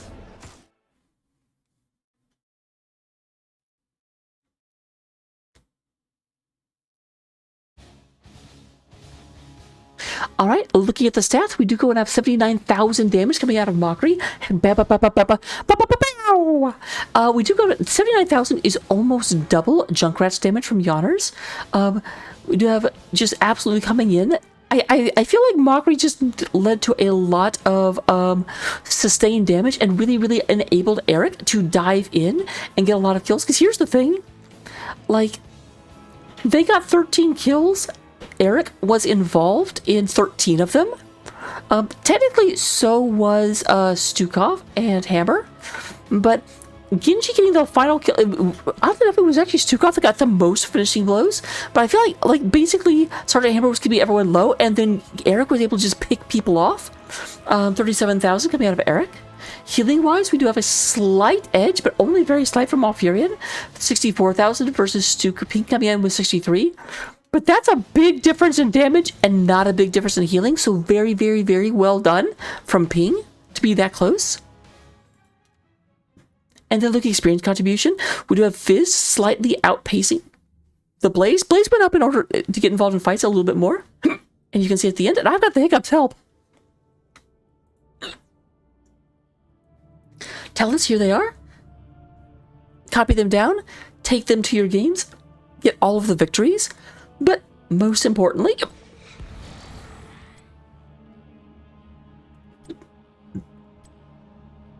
Maiev, talents.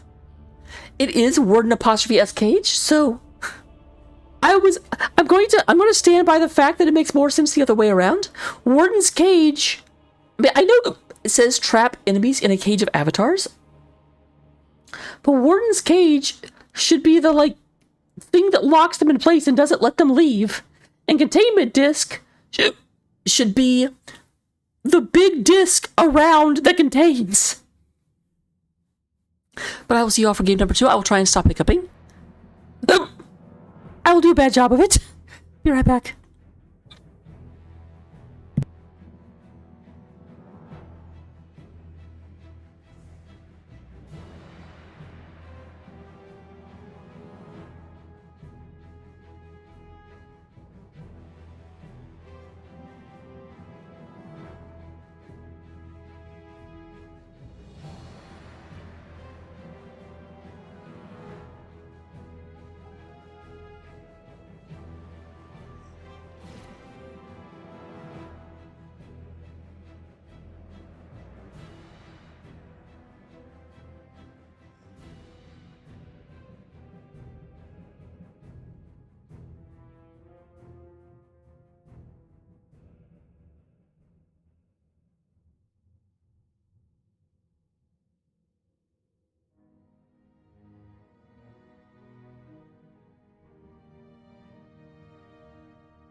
infernal shrines. So far, so good. We are here in game number 2. Can't Connect Stuns did win the first game. So obviously, everyone needs to root for Duraton's Couch in this game because we do not want a 3-game series. We want to go all the way to 5. I want all the hot action I can get here on a Friday night.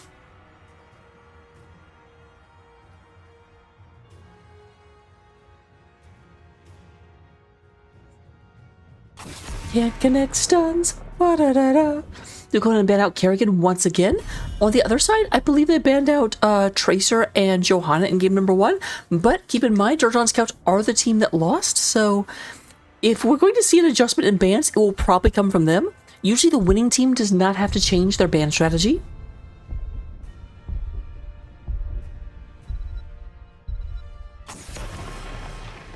So far, so the same though.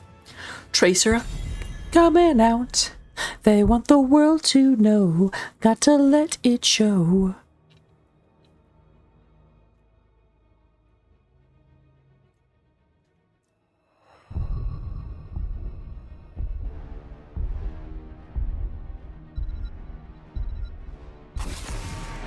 Alright, there's the junkie rat. Junkie. Junkie. Oh, junkie rat.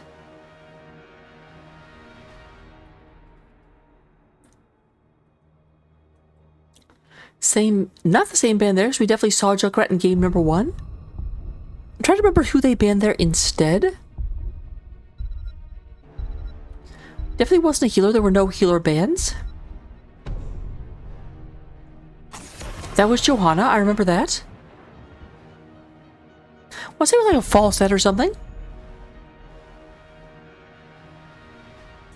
But first pick do go to the side of CCS, which does mean that when Duraton's Couch lost game number 1, they chose map pick, so they are taking us to Infernal Shrines. That may mean they've got something special, something spicy up their sleeves.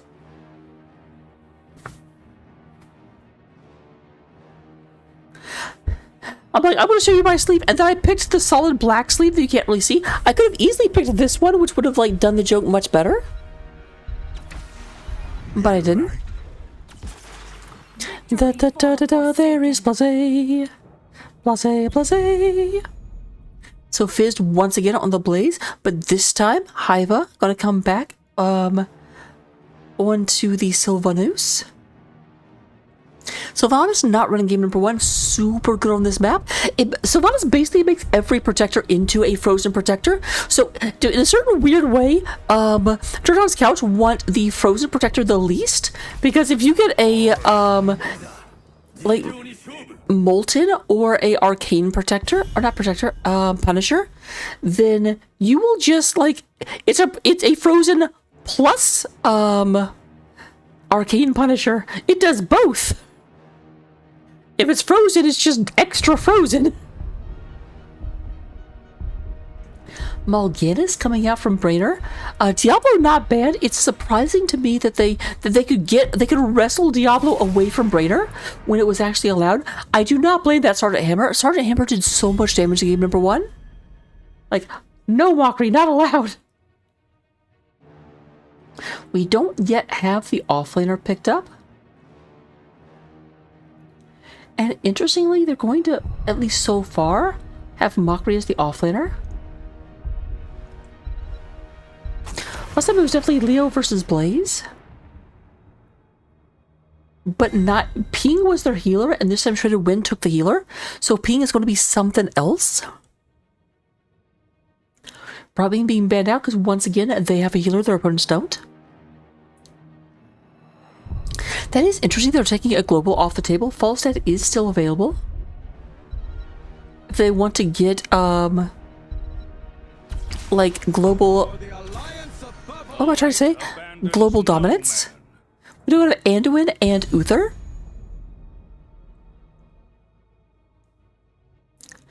Uther very interesting. Uther possibly filling the role of tank here.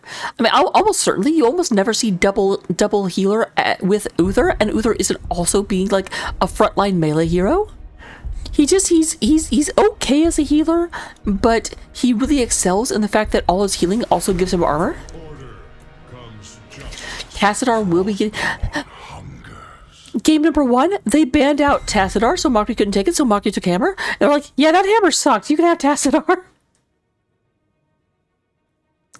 Ping gonna be on the Arthas? Is that offlane Arthas or is that offlane Mal'Ganis? It's gotta be offlane Arthas, right?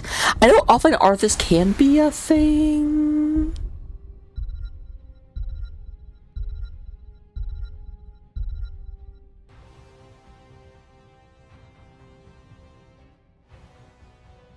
What's banned?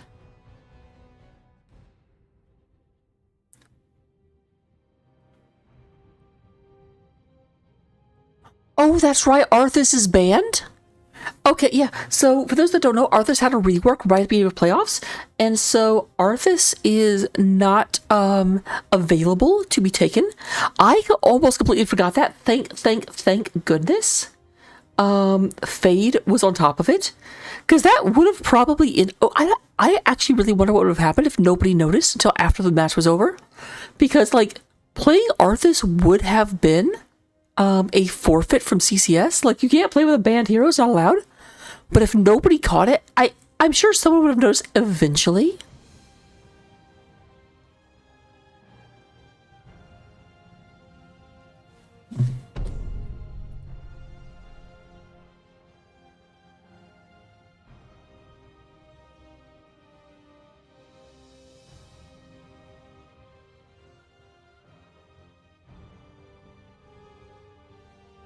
It'd be funny. Same draft, so you just pick Arthas again.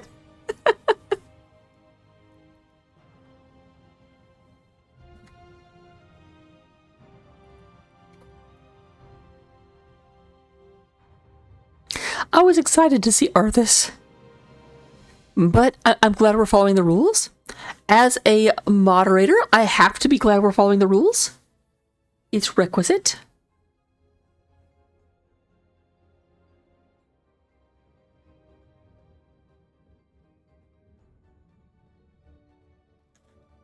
Da-dum. I could go back to the in-between screen, but we should be starting in just a second, so I'm not going to. And you can't make me. Infernal shrines.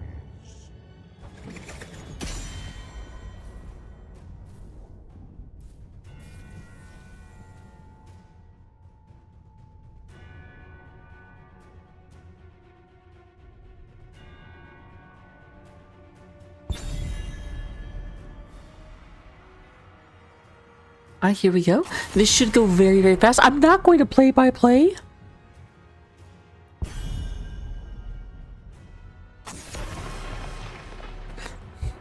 Oh, look, trades are being banned. Like, no, I'm not doing that. Y'all can't make me. But since you guys saw the draft, I will go ahead and get the predictions up. So y'all can bet on who you want to win for. A lot of people went for Durlan's Couch in game number 1, and a lot of people lost their, whatever the currency is here. It's Snickerdoodles on my channel. I don't know what it is on NGS. I'm gonna guess emblems. I'm gonna guess, moist chickens.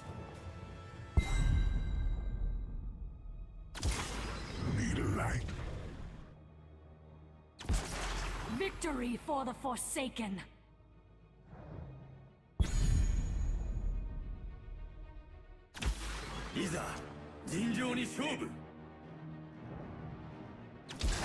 I must feed. This is the real question I have. How was CCS's draft planning to get the Arthas, forgetting it was banned, and can they pivot? Because something that happens where you're like, okay, we're going to set all this up, and then Arthas is going to tie it all together, and then it's like, Arthas is banned, and you're like, whoa. Because if they were expecting Arthas when they picked these heroes, and now they don't get them, and obviously it's completely on them, like, it's correct that they don't get Arthas, but I do have to wonder if that's going to somewhat decap them. The light abandons no man.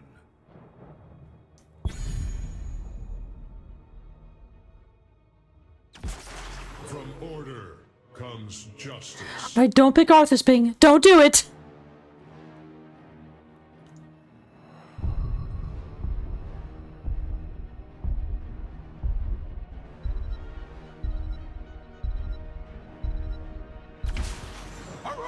Alright, going for the Hogair. That does confirm it would have been offline Arthas, which makes absolute sense.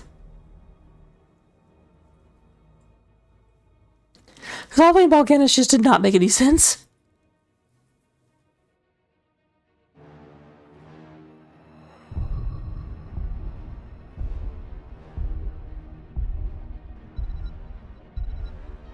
Alright, Yonder's being our last pick. Who are you going to match up against as our second DPS? I'm here to help. And it's going to be Jaina, who hates resorting to violence.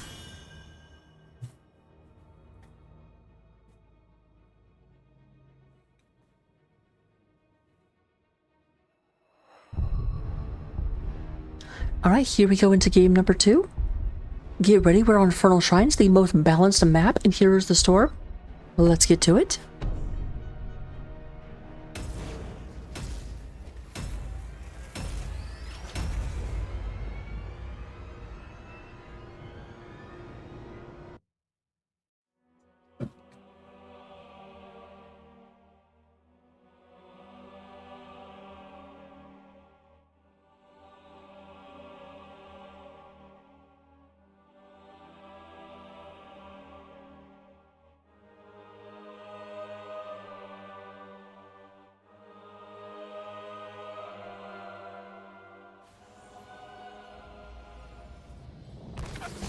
Prepare yourselves for battle, heroes.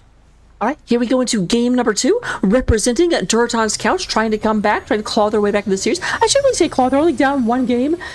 Claw is more of a best of 3 statement than a best of 5. We do have Yonners playing the Winter Veil Jaina. We're going to have Fade onto the Lumberjack Uther. Haiva is going to be playing the Sylvanus. Idioms on the Superhero Anduin. And then Frosty Boy Blaze being played by Aegis Fist. They are the Duchy of Desolation. They are Duraton's Couch. But opposing them on the orange side of the battlefield, winners of game number 1, we do have Ping playing the Hogger. We're going to go ahead and have Brainer on the Balganis. We're going to have Mockery onto the Tassaface. Shredded Wind playing the Rhaegar. And who have I not said yet? We're going to have Eric once again onto that Genjulu. They are your orange team. They are the Centurions of Calamity. They are Can't Connect Stuns.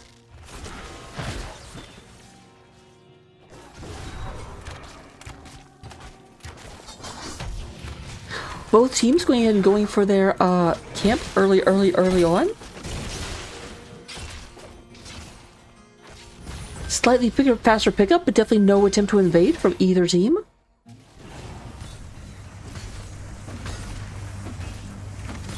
Scouting each other, but definitely more members of the blue team down here. Oh, that was a lot of damage. Brainer took for no reason. Here comes more people in. They do have their healer nearby, but can their healer get that damage back? There was a lot of free damage onto Brainer. But Brainer is moseying in, and all 5 members are down here. It's a big old fracas going on down here, and Shredded Wind trying to get out of here. I'm a dog. Let me go. Nice sidestep, but that is going to go ahead and be the blue getting priority. First kill onto Brainer, and then they should be getting this camp as well.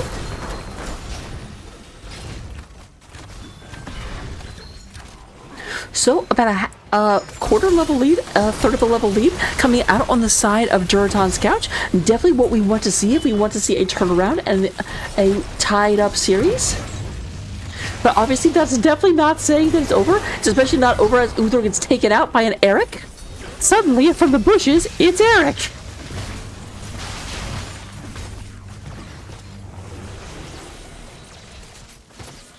Blaze moseying his way back up here to the Hogair.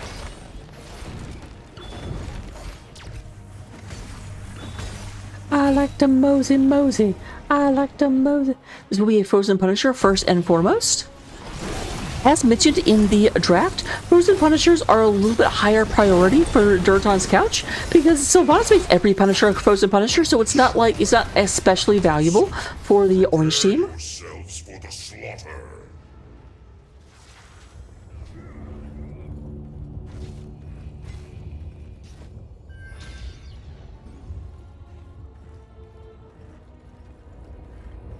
Alright, looks like Hogger's going to push for the top one.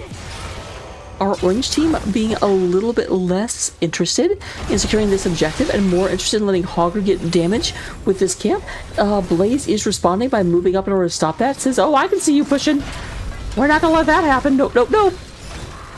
Meanwhile, we have a fight happening here. Raider in the middle, lots of damage. We do go now a double sleep coming down.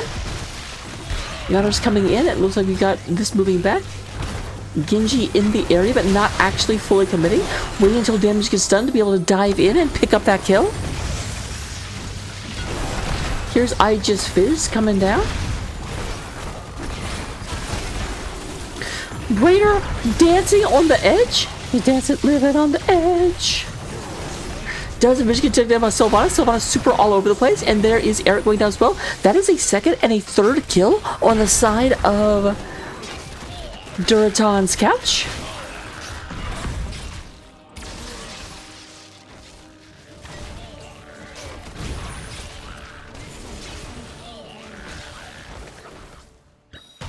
Neither team getting a whole lot. Both of them get some damage on the bottom tower, but no actual structure, like structures destroyed.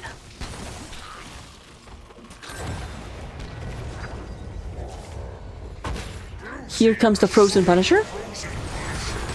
The double Frozen Punisher, since you have Sylvanas.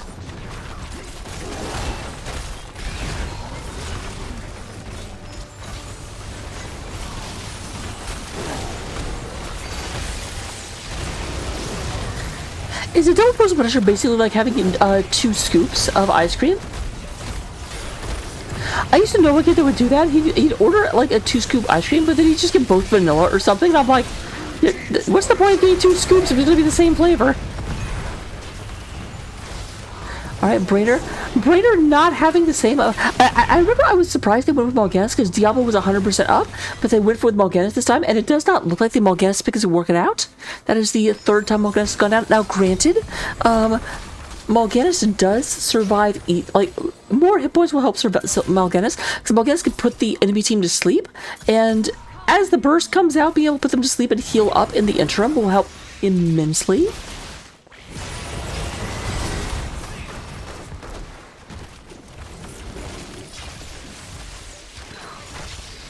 Do go and have a good bit of damage coming through as we're starting to move forward.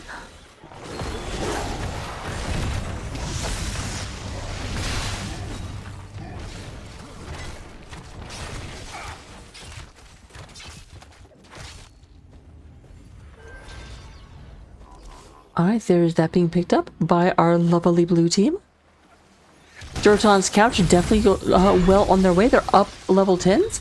We do go and have a light bomb coming out of the Anduin. Bunker drop, water elemental, wailing arrow, and I'm pretty... What? I don't recognize that icon. That is... Okay, that is Divine Storm. I was not 1000% sure. That was a kill the Hogger up here at the top while I was looking at ults. Speaking of ults, we do have Archon coming out. The Bat Swarm. What's that actually called? I don't repeat of last time. That is Dark Conversion. We do got an X-Strike coming out, Ancestral Healing, and Hogger does not know. Hogger very, very busy respawning, does not have time to pick their talent just yet.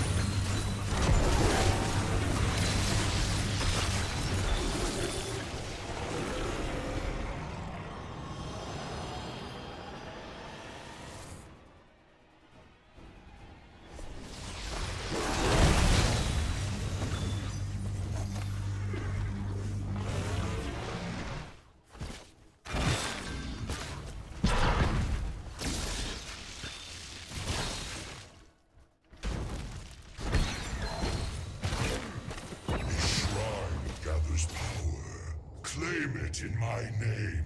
Okay, now we're moving over here, but keep in mind, Eric completely saw them. So this is not unknown. However, we saw Raider all the way at the bottom of the map. I'm not sure they can engage into this. They will be down a person. But Eric actually comes in and secures the camp. They did not realize there was only 4. They'll probably get ping here. Ping gets silenced, and I do not think that Hogger can survive. We do have a little bit of damage coming the other way. There was an Ancestral Healing, and Idiom's going to get taken out. Trying to win super, super, super low, and Brainer not looking too healthy either. But there is that Dark Conversion coming out, goes ahead and lands on top of Blaze. Blaze going to go ahead and go down, down, down, right around. Oh my gosh, Fade should have died, but did not. Was in the middle of being unstoppable. So the, not Judgment, the Divine Storm, that's what it's called. Divine Storm from Uther did not actually stun them. That would have been another kill. Still 3 kills to 6. Advantageous for Duraton's Couch.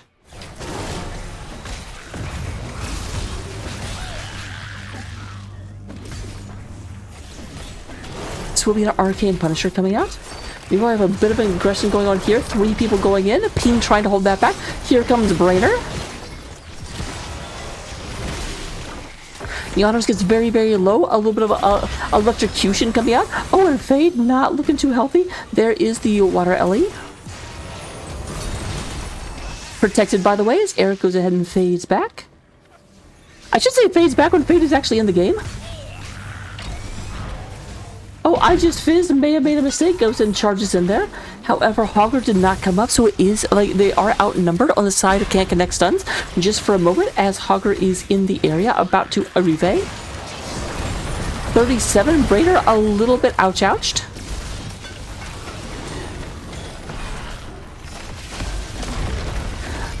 Quick fall down from I Just Fizzed. Bunker is down, but here comes the Arcane Punisher. Going to go ahead and start pushing through, having these Arcane Blasts and Arcane Whirlwinds coming down in order to bring a very, very difficult to stand.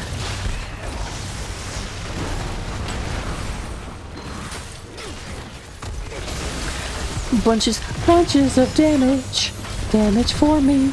Big Sun coming out of Blaze coming in there. Goes ahead and lands on that. Followed up by the Light Bomb. And we do go and have... Man, Tazar was just not allowed to move. Meanwhile, we do have Brainer going ahead and just doing swipey swipes all over the place. Swipey swipe all the way back to the Hall of Storms as another 2-kill pickup comes in for Duraton's Couch.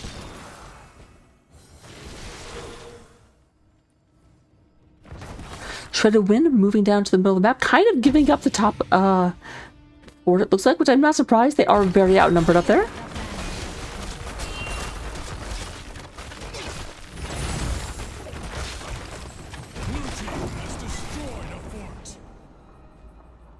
Blue team has destroyed a fort. Absolutely.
There's a Brainer coming out.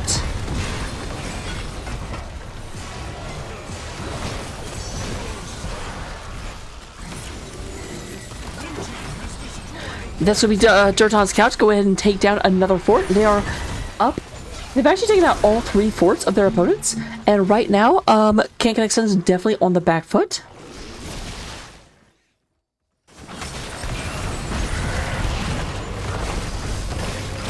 The honors. I like the ice block, so that was Dark Conversion. Didn't actually do that much damage because Brainer wasn't that low, but almost an immediate ice block because ice block stops poison damage, which is effectively what Dark Conversion is. And that's going to be a Hogger, gets a little bit taken down. Was coming in for the flank, but then the flank didn't happen because Brainer fell back.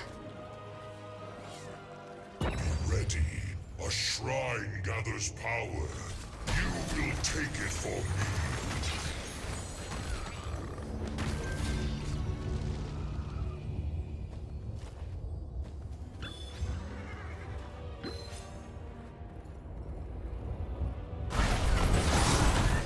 Genji up here trying to deal with this, make sure it doesn't get too much free value. At the same time, we do have the shrine coming up, but the blue team is moving down, and the can't connect stuns is going to have to make sure to deal with this as well. So that will delay their ability to really contest this objective, unless they get like into a good position and come in from a weird angle and just pick someone off real quick. Lots of damage onto, oh my gosh, and yeah, Brainer just cannot move. No movement for Brainer. Shredded Wind going down as well. People on top of them. There is Fade. They do get the Uther, but they get a triple kill on the other side. So Duratan's Couch in a dominant position, able to pick this up, and we'll have a Frozen Mortar Punisher pushing down. Listen and obey.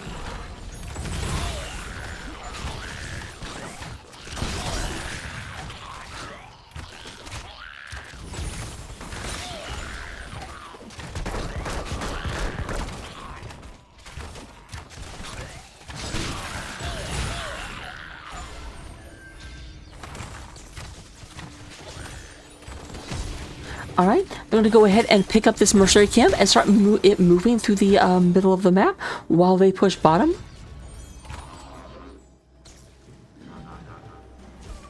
You guys are going to push bottom, right? Nope. I almost feel like I'm in a Storm League match where they're like, we want this camp, we want this camp, we want this camp. At the same time, though, all their opponents are back up, so it's not like they're giving up an advantage here. It almost feels like they're trying to see if they can bait out a response and get a kill so they can actually push for the win. Summon the Mortar Punisher.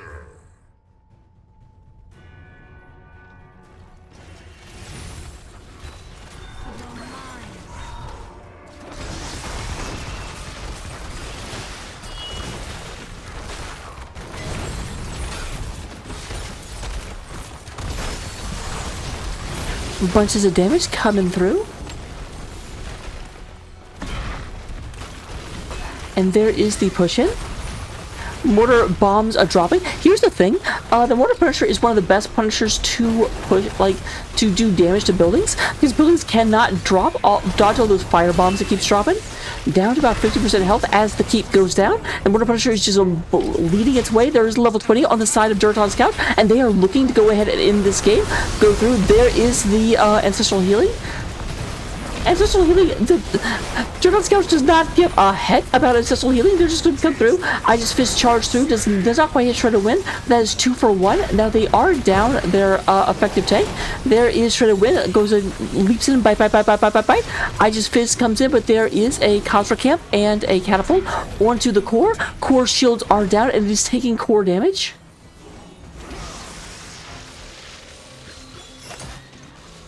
Cat, move!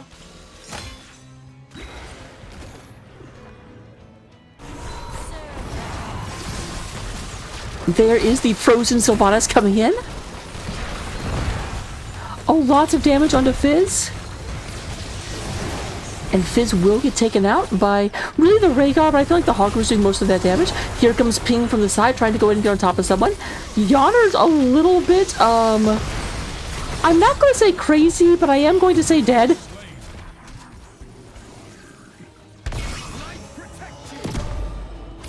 Idiom's trying to stay alive. Will not go down. Will not vanish without a fight. Alright, we're going to have the Divine Storm coming out of the Uther.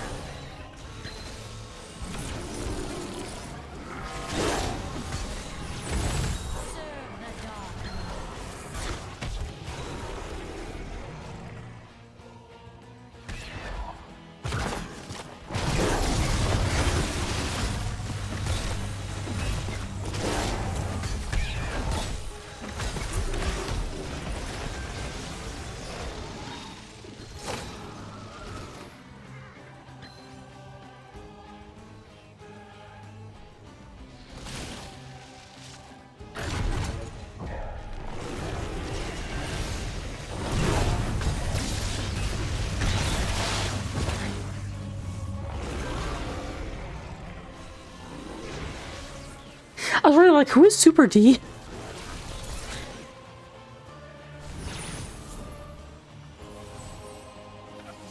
Alright, we do go ahead and have the Hawker moving down. Now the real question is going to be which of these camps is going to get priority. And the answer is probably going to be the blue camp. They're evenly matched, but blue is going to have catapults eventually, and I think that'll make the difference. But as I say that, we do actually have some people getting on top. Oh, definitely going to be the orange camp as the Hogger shows up.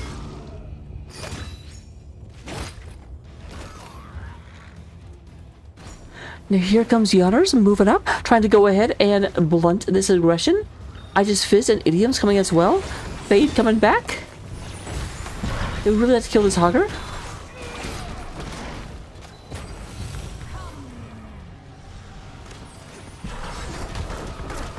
Alright, they will stop this from moving through, but their opponents have occupied the Frozen Punisher spot and are threatening to move through it. Now keep in mind, middle lane is the best lane to be pushed, because it's the one they've dealt the most damage to.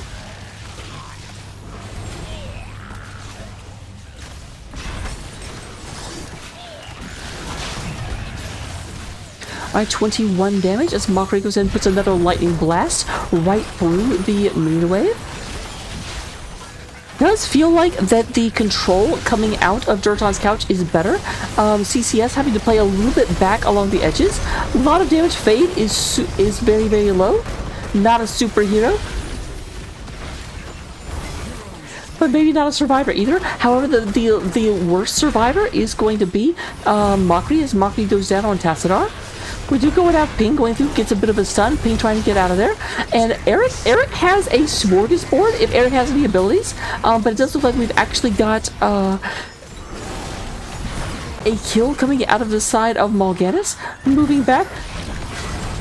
Eric, I have a kill!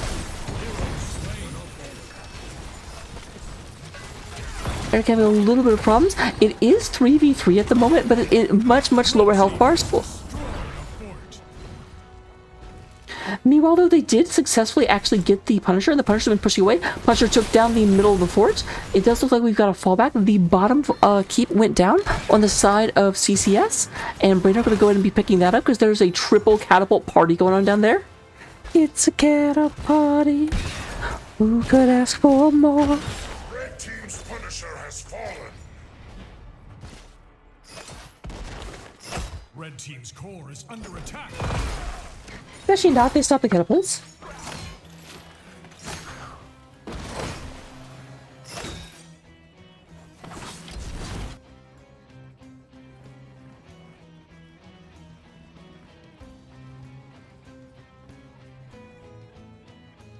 Right, they're moving back.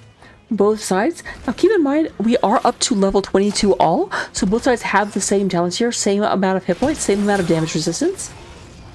No advantageousness. Ping moving away. It looks like they're trying to potentially move in and get Ping. Will Ping sniff this out?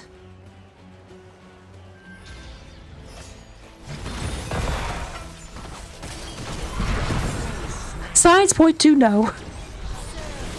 I think Ping saw the blaze sitting here, but did not realize there was more people coming around this side to cut off the escape. And then tried to get them a merry runaround, and there were more people here, there were more people here. It was a surprise party! They are pushing this top lane, trying to go ahead and get yet another keep down. But that does mean they've got double Conjure Camp pushing the middle. They do have a Conjure Camp pushing over here. So, like, they can get advantage, they could probably get keep here, but they may lose a lot in the backswing. That's actually a keep there, announcer. Good job.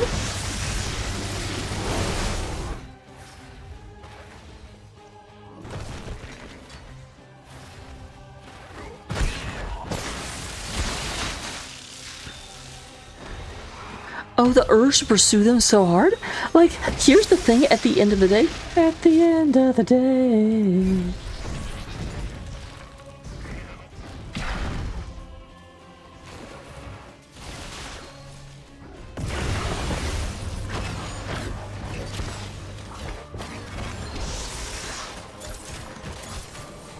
Eric being a pest, but Eric definitely cannot really stop this.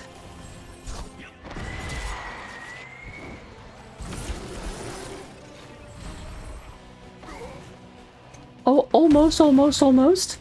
this down to 1,800 hit points. Shrine will be ready soon. This is going to be a shrine at the top of the map. Will be a mortar shrine once it comes up.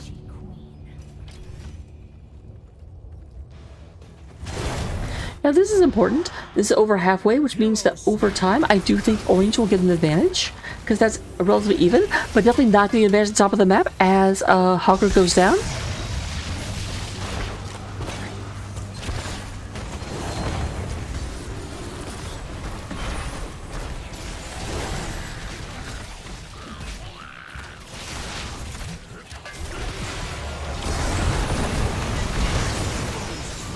Yeah, that was an ouch.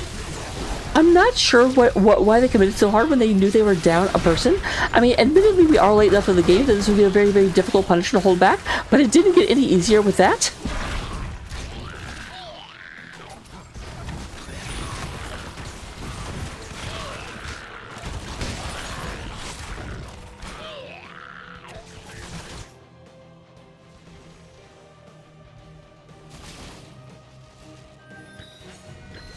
And here comes the mortars from the top. Once more from the top. With feeling.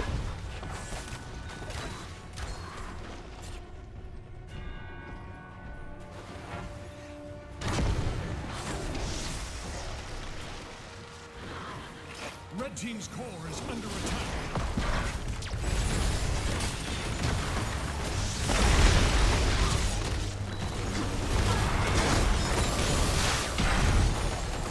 Alright, they do lure the Punisher down, distracted for a little bit, but all that actually does is gets another one of their force destroyed. Because this Punisher is very, very angry, and that's a lot of damage. We do have the Ancestral coming out. Ancestral does come out, but still we end up with the Mal'Ganis going down. Gigi not able to stay into the fight. There is Ping, bouncing back and forth, trying to go and stay in there. Try to win super low, not able to stay in there. There's a little bit of a leap dash from try to win, but it does look like game number 2 is going in favor of Duraton's Couch, as Blaze leads him to victory. Actually, to be fair, as the Punisher leads him to victory, Punisher was definitely in the lead in that charge. Looking at the stats, Hiva comes out with 104,000 damage over the course of the game, outpacing the Mockery by about 6,000. The Mockery comes with 98,000 on that Tassaface. Jaina with 85,000. Healing wise, we do have higher healing from idioms. Out healing Shredded by about almost 10,000 healing. 123 versus 114. And then looking at the experience, we do have Aegis Fizz once again slightly outdoing their opposition. This time Ping 26,000, 24,000. Talents, that seems generous. Copy them down, take them into Stormlink, get all of the amazing and epic victory. And I will see thee in game number 3.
Dragonshire.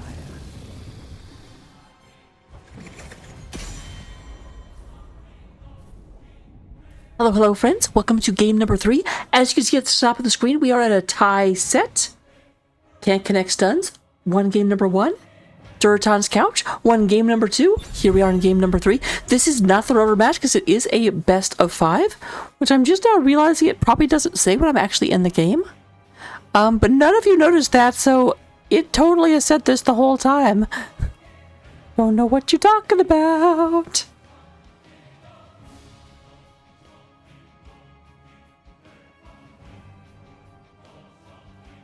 Yeah, Div D finals should be starting up right about now on NGS 2. Just look at the stream at the top and put a 2 at the end of a Nexus Gaming series. We will raid over there whenever the season is done, or this, actually both season and game is done, but the series has at least 2 games left, so if you want to see Div D, I would 100% suggest going over there.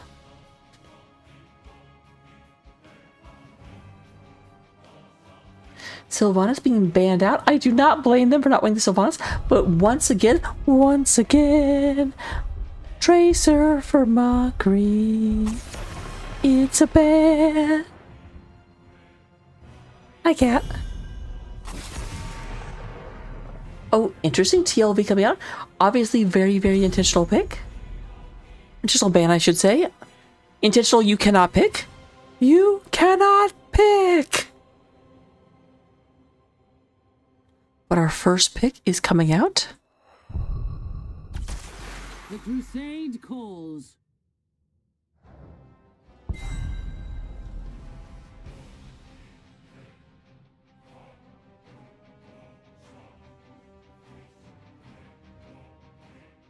So this is the first time they did not ban out to Johanna, and immediately Brainer jumps on the Joe.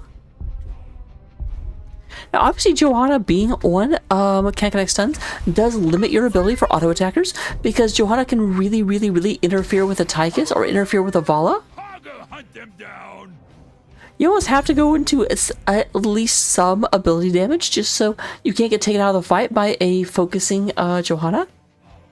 Biz going to go in and get on Hogger. Hogger was taken last time by Ping, so will be on the side of Duraton's Couch this time around. Brightwing coming out on idioms. With every death, I will fight to my last breath. With every death, I'll fight to my last breath. What? We do want to have Shredded coming out. Shredded once again in the healer role. A bit interesting, only because Ping was the healer in game number 1. And like when you switched away from Ping as the healer, you lost. So I'm surprised they're not going back to the formula that worked. But no, Shredded wants to be a healer. They want to heal it, heal it. Zeratul being banned out. Once again, we do have no offlaner picked yet for the side of CCS. There is a healer and an offlaner, so this should either be a tank ban or a DPS ban. What are you afraid of, CCS? What do you not want to see on the other side?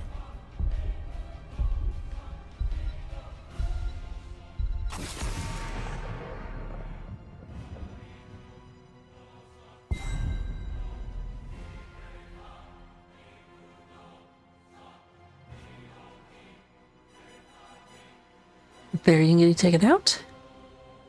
A little bit worried of the taunt into Polly in order to just keep people from moving away. Though Anduin could be a bit of a counter for that if they tried for it. But granted, Rhaegar's already on the other team. Fade coming out with the Deathwing. We're going to have Big Dragon, Little Dragon going on the side of Duraton's Couch. Also, Yawners taking the Genji away from Eric. A lot of thievery going on, I've got to say. Hogger getting taken from P. Genji getting taken away from Eric.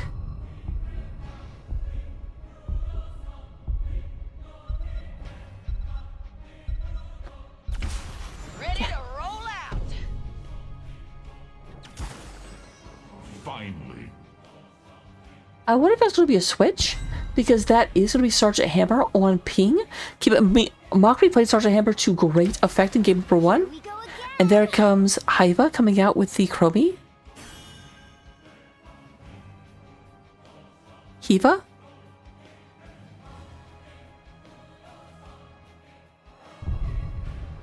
No switch yet. So it does look like we're going to have Mockery Hanzoing it up. Little battle of the brothers going on with Genji going into Hanzo. But let's get into game number 3. Find out who is going to be the victor. Nope, we already did that. We'll do it before game 5. Or 4, I guess.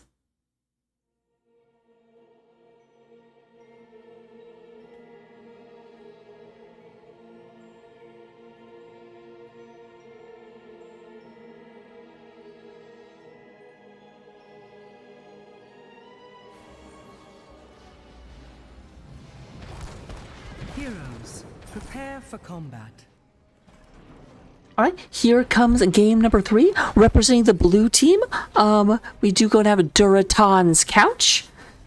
They're going to go ahead and have Fade playing the Deathwing. I Just Fizz playing the Hogair. Hiva coming out here and playing the Chromie, the Sand Mage. A lot of dragons, actually. We've got Healy Dragon and Big Fire Dragon and Sand Dragon. I Just Fizzed is going to be that. Yoners onto the Genji. I talked about it, but Brightwing is being played by Idioms, because I didn't actually say Idioms, I just talked about Healy Dragon. Healy Dragon is not Alexstrasza, let me be clear.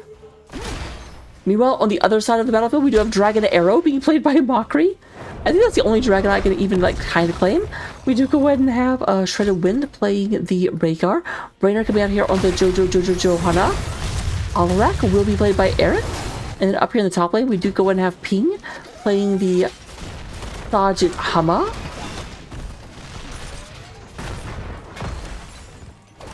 Oh, Yoners, you got nothing done, my friend. You got nothing done. Zero panic from Ping.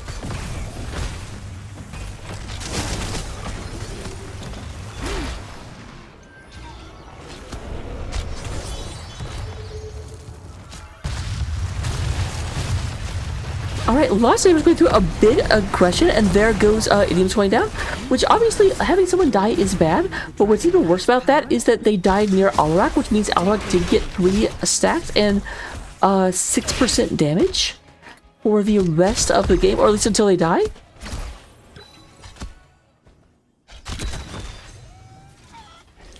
Alarak did take overwhelming power at level 1. Able to be sustained a little bit more sustaining this time around. Capture the shrine, inherit the Dragon Knight's power, and lay waste to this forsaken kingdom.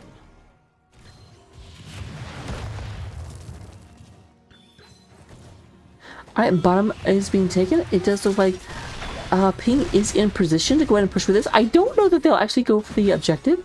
I don't think there's any real attempt to do a challenge just yet, because Ping can sit here and just push with this camp and get a lot of free value, but we do go to have I Just Fizz coming up in order to put it into that particular plot.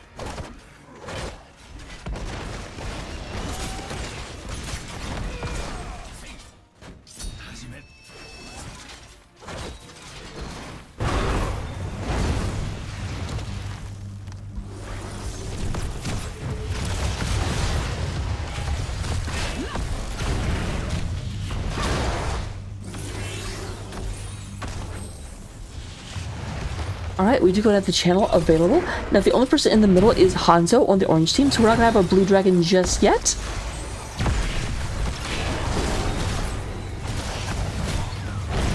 I know when I was a kid I played Double Dragon, but what is Triple Dragon? Is there a version of Double Dragon where there's also a sister along?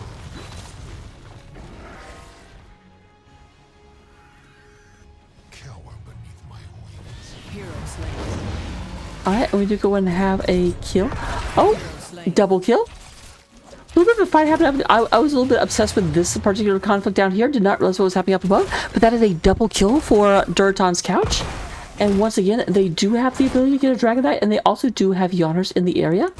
Now, definitely going to have to stay and hold this until Genji can become. But they will do so successfully. Spade goes ahead and moves in. Lots of damage coming down onto the Crow. Eric not going down yet. Just go down to Sadism. Also picked up Chaos Begins.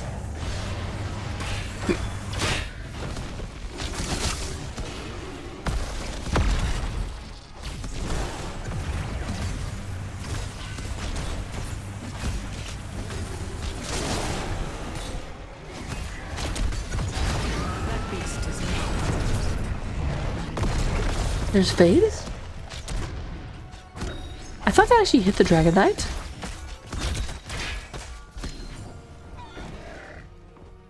Okay, you have to... It doesn't show me how many heroes have been hit, just that we haven't gotten that particular reward. Because yeah, it's 0 out of 220, but it's actually just the bonus damage from the 3 things.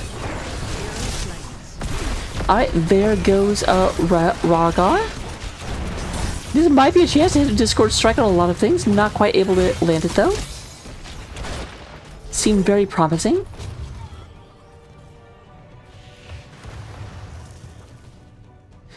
Went down to 93 bonus damage because they just like applied force.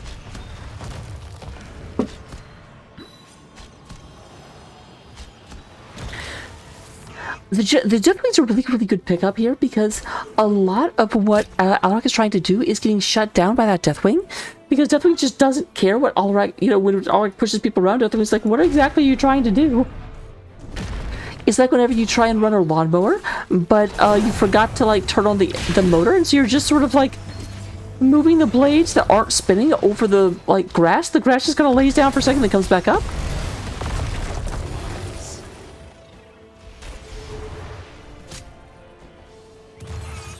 It won't be long before the shrines are ready for the taking.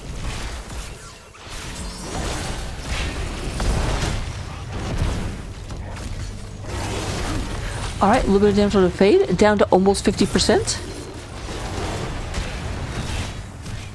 A little bit of a tussle going on here, and I just Fizz has to get the heck out of dodge.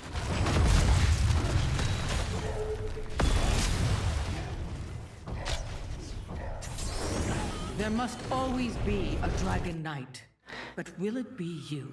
There's Ping moving on up.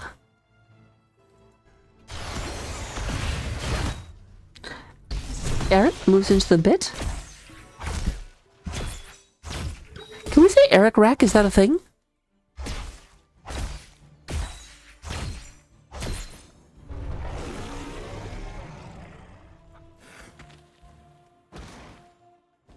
Alright. Threatening a Orange Knight.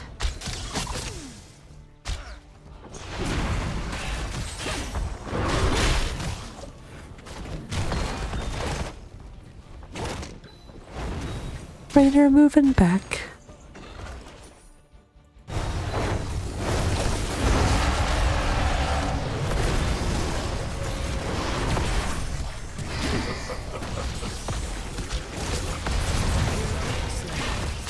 Alright, that is going to be a kill into Alrak. There goes the extra 3% because that was only valid until Alrak died, and Alrak kind of just bit it, unfortunately.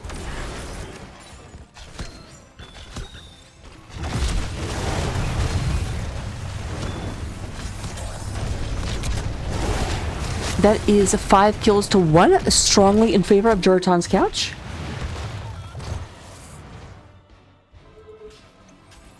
There is this moving through, but it looks like Hogger's going to be right up there in order to stop it from getting any free value.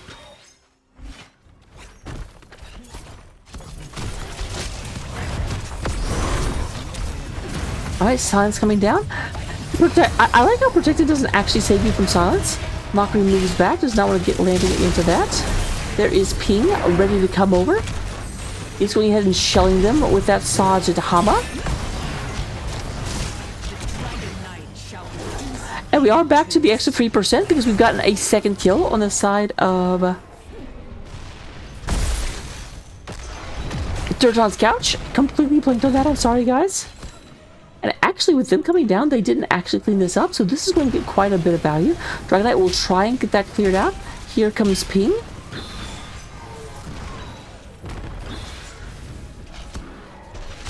Meanwhile, there's a tussle going on down here. A tussle that does not favor the orange team. Not one little chin bit.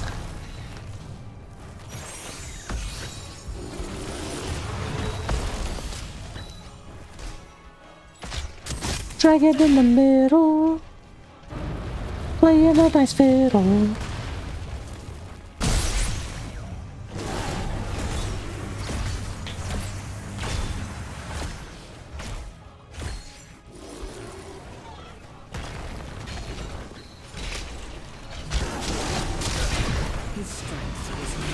Alright, Hogger goes ahead, unstoppables away.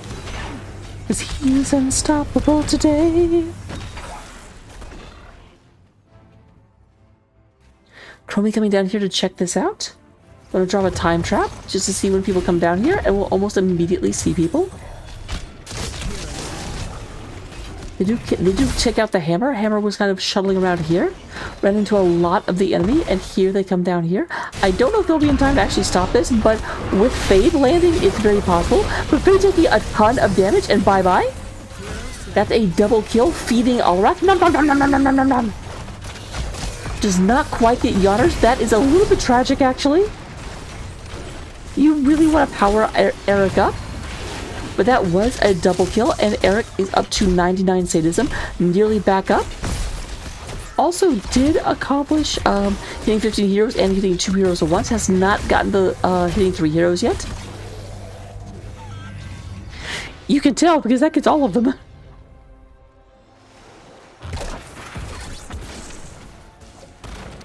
There's an NA arrow narrowly missing the other side.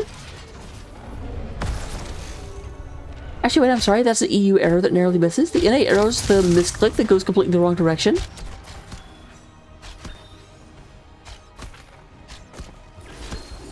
Power gathers within the shrines. Seize them and become the new dragon.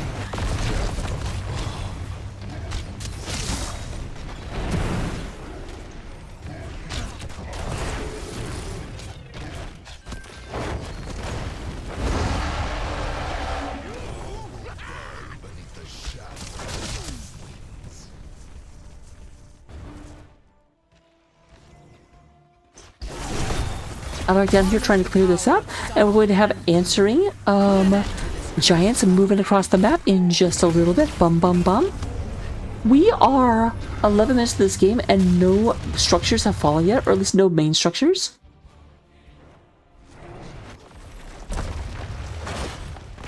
There's Ping moving away, Shredded healing real quick. Shredded may be a little bit too much of a hero. But there is protected, by the way. Does save that. I cannot believe Yana survived that. That does not feel real. I saw the Alrock here and I was like, that he's gonna run right into death. And then he didn't.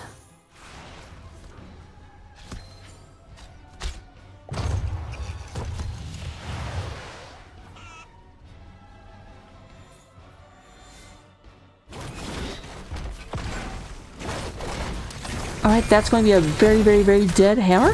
Definitely unable to get away from that. I guess in a 3v1.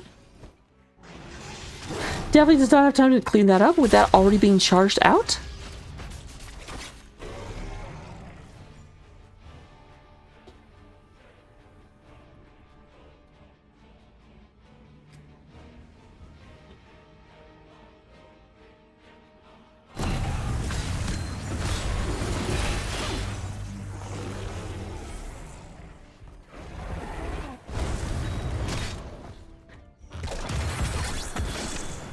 Oh, narrowly misses. That arrow ruffled her skirt or dress or whatever she's wearing.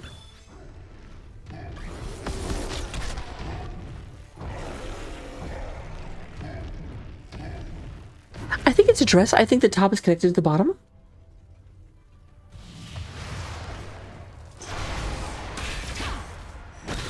Oh. This might be something. Yatter's barely alive. Boop. Okay, this is what you want to do with Alrak. This is Alrak getting absolutely a little bit out of control. Fade is the next to go. And Alrak up to 122 stacks of sadism, doing 244 bonus damage. Or 122% bonus damage, but that increases overall damage by 222%. To save this realm. Now it burns. So this definitely felt like Jerton's Couch's game, but with that we do have a that's a lead in terms of structures coming up for the first time in favor of Can't Connect Stuns.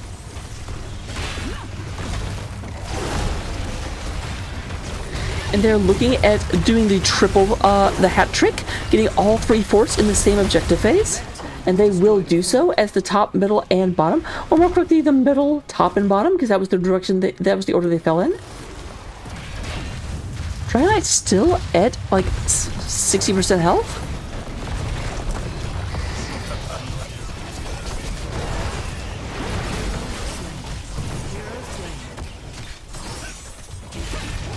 That is very unfortunate. Alarak going down, because Alarak was doing amazing amounts of extra damage, but is back down to slightly below baseline at 90% bonus damage. 180% overall damage on all attacks.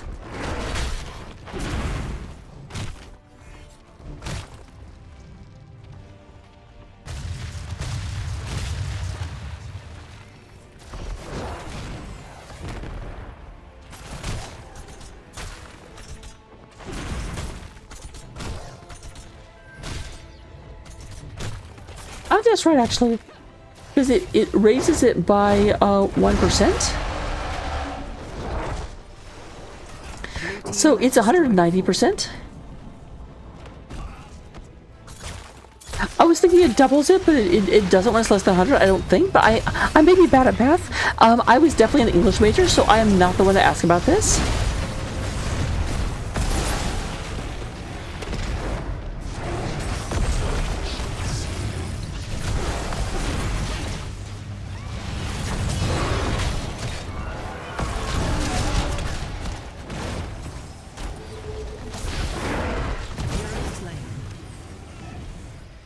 This one will be a kill onto Deathwing. Meanwhile, though, we do go and have a mercenary camp pushing through the Bridge of Death. It does look like Ping is up there trying to deal with it. Eric down a little bit low again. And it is 4v4 with Sergeant Hammer on the other end of the map.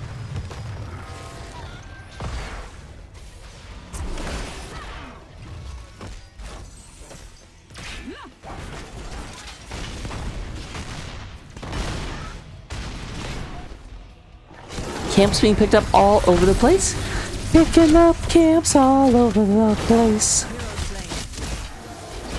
Nice invade that I was not paying attention to. Goes ahead and takes down the Sergeant Hammer. And there, look, hey, look. Once again, there's a push in. This will probably take this down. Almost assuredly it will, actually.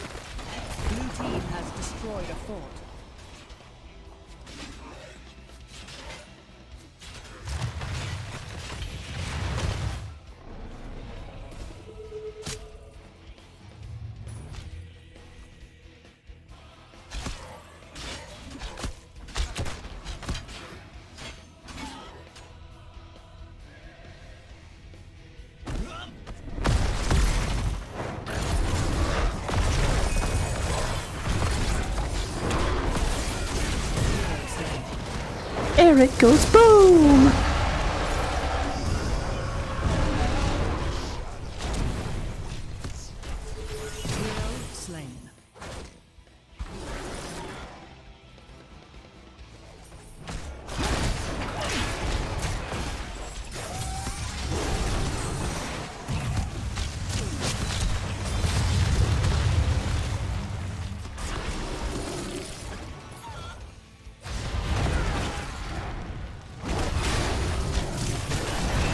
There's Shredder Wind coming on out.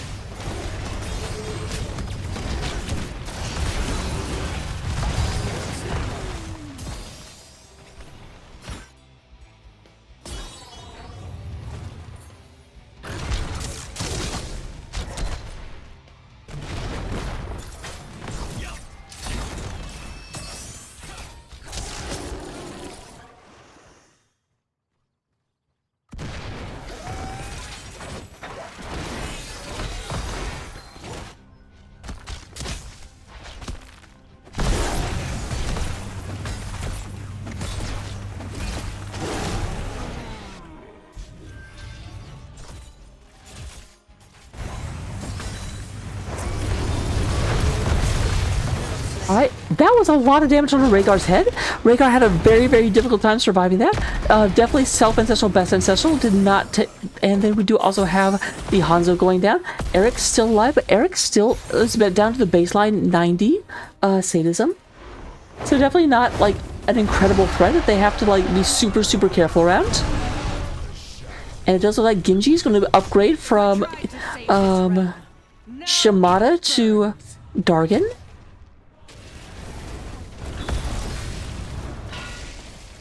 Went for X Strike, did not go for Dragon Sword or whatever it's called.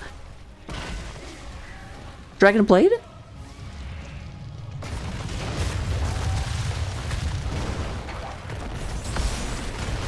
Blue team has destroyed a fort. Alright, all force in the game are gone, but we are working on the first keep. Down here at the bottom is Duraton Couch to march in, but that Dragonite is not much longer for this world. There goes Fade landing. Just go ahead and slow down Ping's damage on that Hama. Arrow comes through, stun, gets a decent stun out on a lot of people. And everyone is back up, so it does look like there's a retreat coming from our blue team.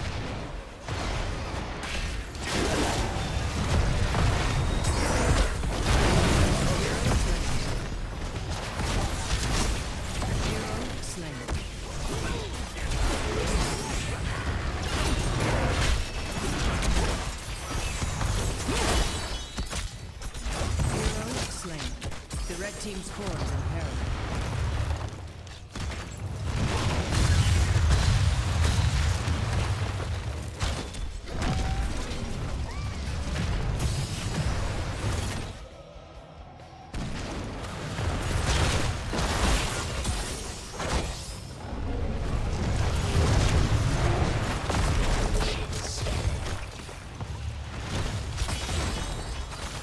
Fade is landing.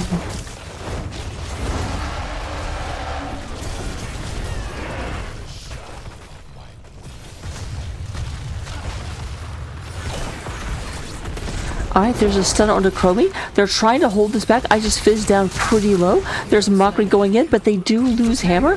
It's only Rhaegar and Mockery trying to hold this back, and the core is down to 20%, down to 10%, and that's going to be game number 2 in favor of Duraton's Couch here on Darganshire.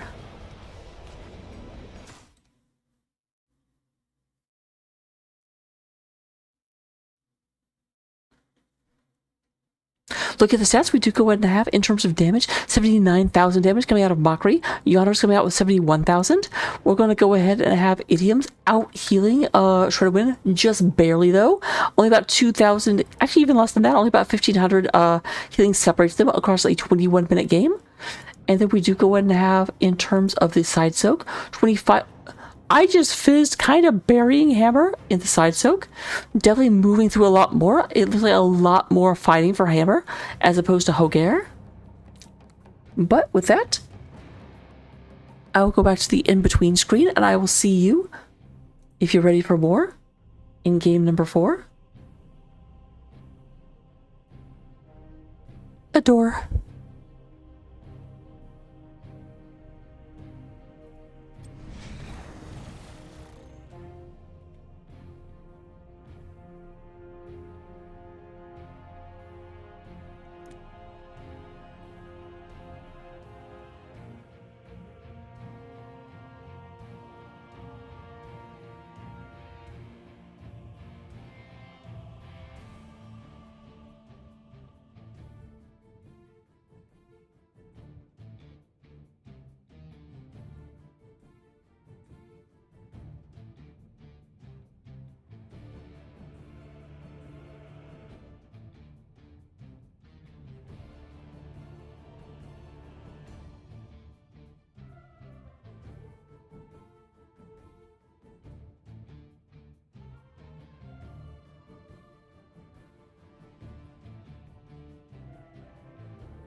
Accursed Hollow.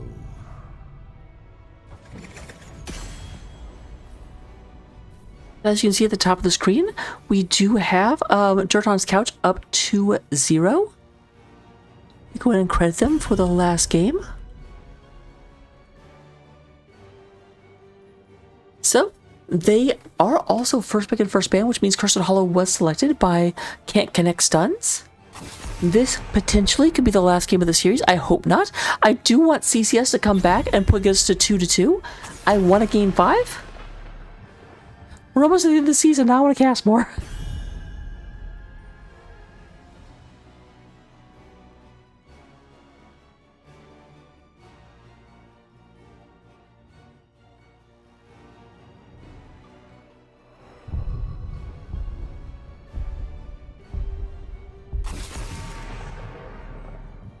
Alright, so once again we do have the Vikings being banned out, and Mockery continues to not be allowed to play Tracer. Keep in mind what was very interesting is that Mockery ended up on... Who was Mockery on? Because it wasn't Hammer, and I don't feel like it was Alarak either. But Mockery did not end up on Hammer, is what I'm trying to say.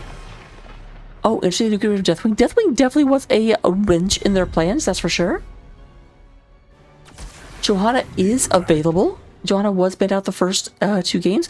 Taken last game did not lead to success. They go ahead and take the Witchy Brightwing. I did such a good job getting rid of my mechanical hiccup. Stay away. I'm still amazed that we don't have the Diablo being taken by Brainer every available opportunity.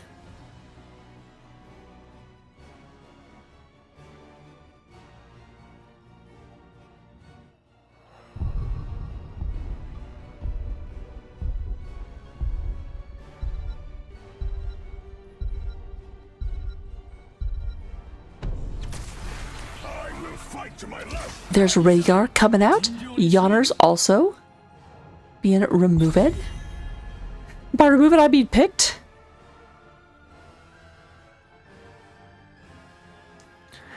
So will be Brightwing versus Rhaegar. Johanna against we don't know the enemy tank yet. They do go ahead and ban out the Diablo. Brainer obviously mad that Brainer doesn't get to play Diablo. They're making them to take the safe tank. And once again, they do not want to let that Zeratul out. Eric is a terror on Zeratul. A Zera terror.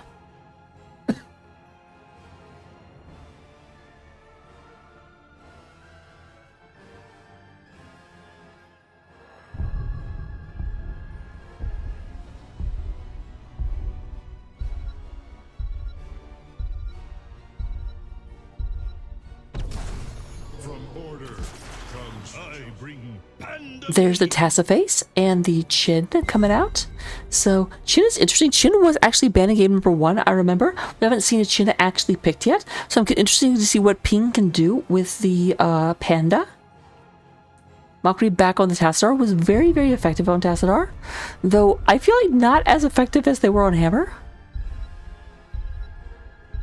But Hammer is one of those heroes you kind of have to catch people off guards with. Every death comes honor. With honor. Okay, that's very interesting. We actually do have a Mal'Ganis. Mal'Ganis showed up in game number 2, and I kind of felt like it was the worst showing tank in the match. So Faye gonna come out and be like, I'm gonna show you how to Mal'Ganis. This is a risky play. Because Mal'Ganis can definitely struggle into stuns. And Chin is going to have the barrel. Brightwing is going to have the polymorph. Tassadar will have Black Hole, and then Raider. I don't know if knockback actually stops Dark Conversion. But here we go into game number 4. Like I said, Duraton's Couch trying to close out the series. CCS wants has a little bit something to say about that. Let's get into it. Vote on who you think is going to win. Win those channel points. They're amazing.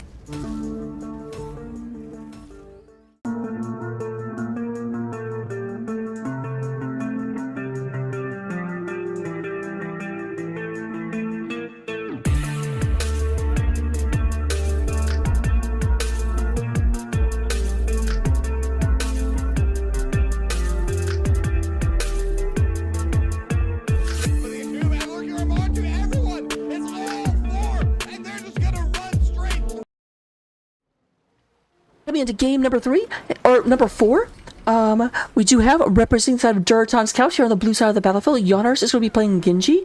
Idioms is going to be playing Rhaegar. Hiva is going to be, or Hiva is going to be playing the Hanzo. Fade onto that Mal'Ganis, and I just fizzed once again on their favorite hero, the Blase.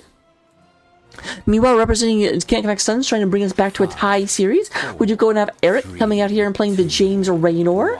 We're going to go ahead and get Brainer onto the Johanna. Mockery is playing the Tassaface. Ping coming out here onto the Chin. And Shredded Wind will go ahead and be playing the Brightwing. Shredded Wind playing Emerald Wind Hero. I don't wonder if I actually go Emerald Wind. It feels like they should like get bonus damage with it.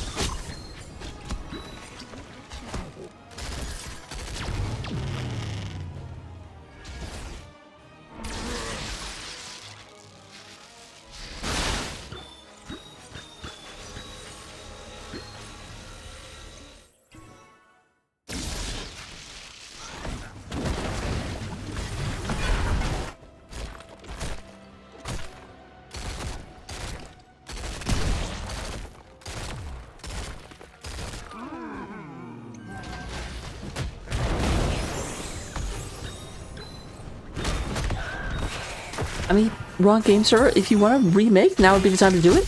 We are less than a minute into the game, at least when you said that. And we will be back to make sure no one can come in and find out where people are on the map.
Thank you very much for the raid. Not gonna know.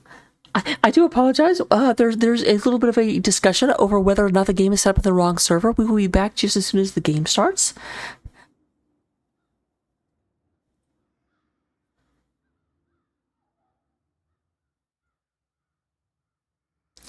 kind of a bad time for the raid to come in terms of the fact that we're just on a pause screen for right now. But I always go to the pause screen whenever there's or the intro screen whenever there's a pause to the game, because we are on a 30-second delay for competitive integrity, and I do not want people to be able to like come here after we pause for 30 seconds and get a up-to-date idea of where all their opponents are.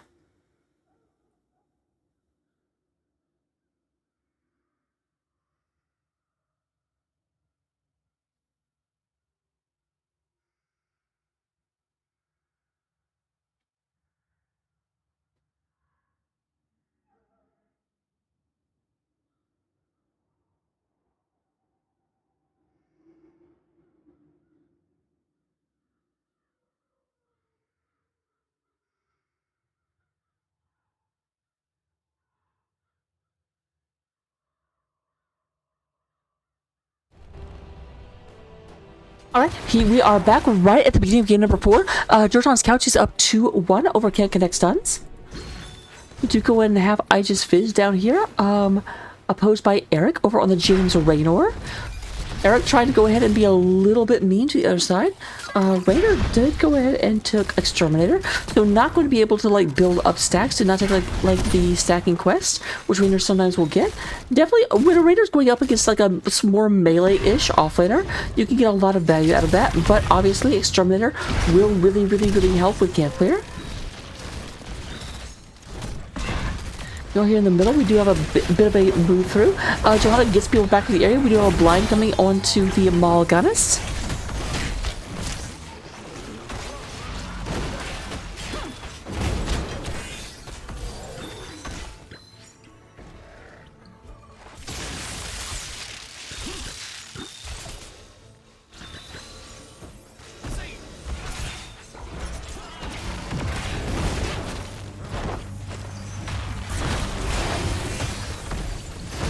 A little bit of aggression happening here by Can't Connect Stuns here in the middle of the map.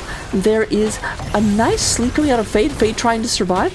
Body blocking happening in the middle from CCS, but there's a big stun coming out of the Blaze trying to go on top of this other team. And there goes the spell shielding. Everyone's surviving so far.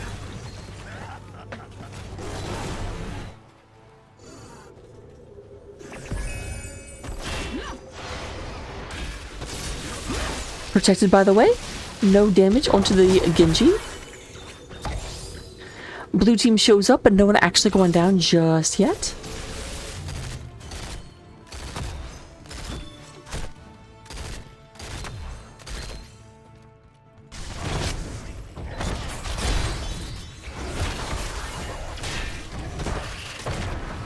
Alright, Kiva going in and getting that picked up real quick. Here comes Ping going in there trying to get that picked up. We do have Raynor against Blaze at the bottom. So this is a 4v4. Lots of damage on the Fade on the Mal'Ganis, and Mal'Ganis will not go out. The first blood of the game does go in favor of Can't Connect Stuns as they go and take down the Mal'Ganis. There is Ping leaping in onto Hiva. And the first tribute is going to go ahead. Meanwhile, we did have a quick teleport out. Oh, I assumed that was where probably can go.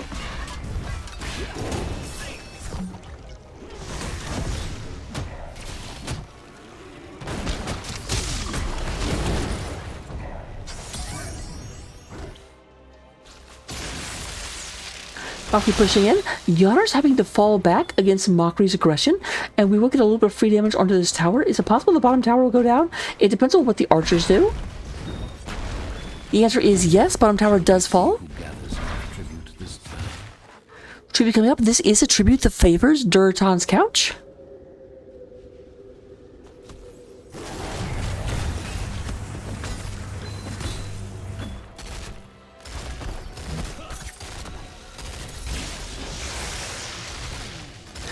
There's Eric, Exterminator Raynor going in and getting this taken down. Very quick work done here, picking that up just before the objective.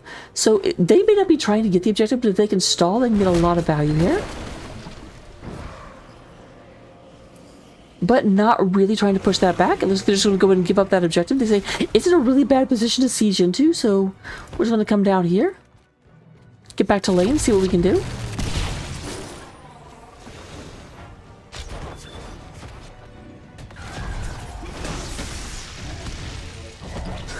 4 members of the blue team here in the middle. Ping trying to do what they can.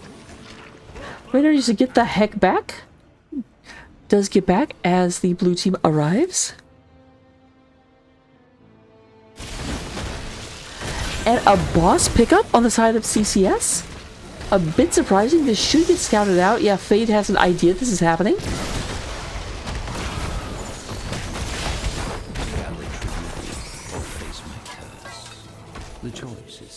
They did interrupt that. Now, only 2 people came up here. I don't think this is known.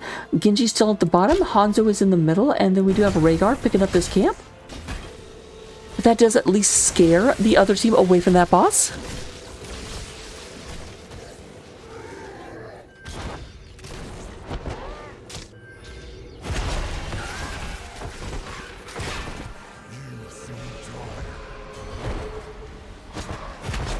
Alright, Eric going to go and try and pick this up. Getting on top of Fade, making it hard for Fade to stop this. Fade goes ahead and turns into a bevy of bats. And there we go ahead and have the Hanzo arrow sweeping across. Doesn't actually catch anyone. There's a big sleep going on to Ping. Ping goes down, but already we do have CCS picking up the tribute. So this is the after party.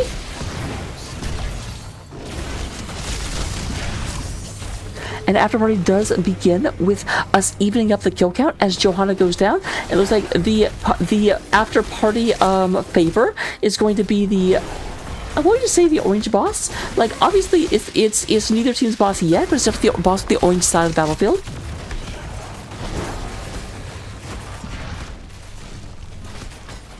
And that's being picked up real quick. Here comes I Just Fizz walking on up. Then they walked on by. And while this is going, they do have Rainer pushing the other lane. They've taken out both towers and are able to move in here.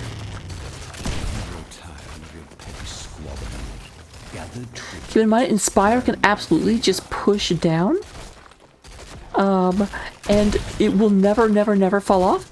Never, never, never gonna give you up. Red team has destroyed the fort.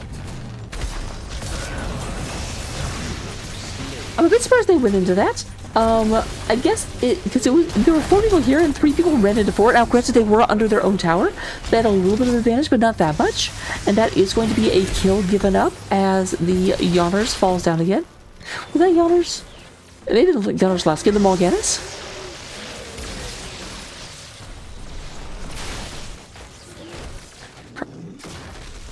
No, Ganis. Ganis is there. The Johanna. Brainer.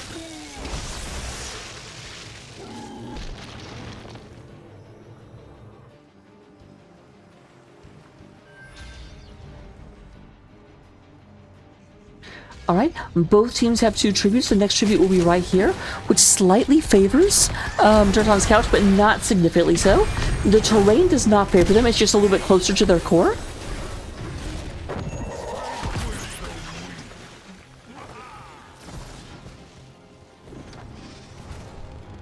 Okay, actually using their ult. All ults up except for Tacidar's on the side of CCS. Gather tribute or face my curse. The choice is simple.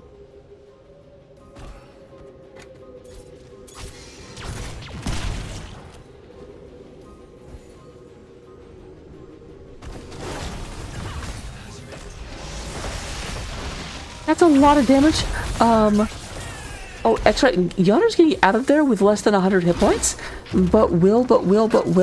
Nope, Fade will not. I just saw Fade go up there and there were a bunch of orange health bars. But Yawner's gonna have a hard time healing, and here comes the objective. Idioms is in the area. There is Kiva comes through. A lot of damage coming out of that arrow. Fade very, very low. We do go to Brightwing coming in, healing up the Johanna. There is the big fight happening as Fade is down to about 50%. I Just Fizz currently in the main positions. Fade had to fall back. There is Yawner's to quick charge forward, looking for blood. And Fade going back. I Just Fizz dives to the bunker. But Blader also very, very low on hit points. There is the Hyperion strafing across, going ahead and doing a lancing attack. Strafing across the entire enemy team, and Fade will be the first to go down. Kiva does not quite get that taken care of. There's Chin. Chin coming in. Idioms is the next one to be targeted. Looks like we'll get away, at least for right now. But will Ping not let that happen?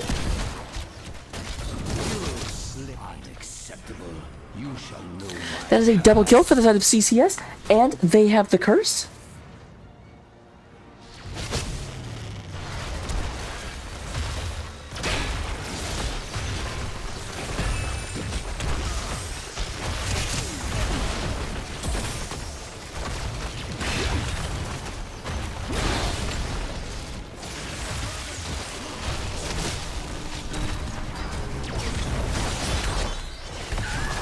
Alright, Eric takes a good bit of damage. I'm surprised I couldn't get more there, but the death timers are very, very short this early in the game. We're just at 10 minutes right now. Eric falling back. We do go ahead and have Ping. Ping basically just being a pest in the backline and not letting them engage. Lots of damage onto Fade, and Fade not able to heal up. That could be terrible. And that's a good knockback onto the Blaze. Blaze tried to charge out of there, but very, very quickly got pulled back into danger, and that's going to be a double kill onto the side of Duraton's couch.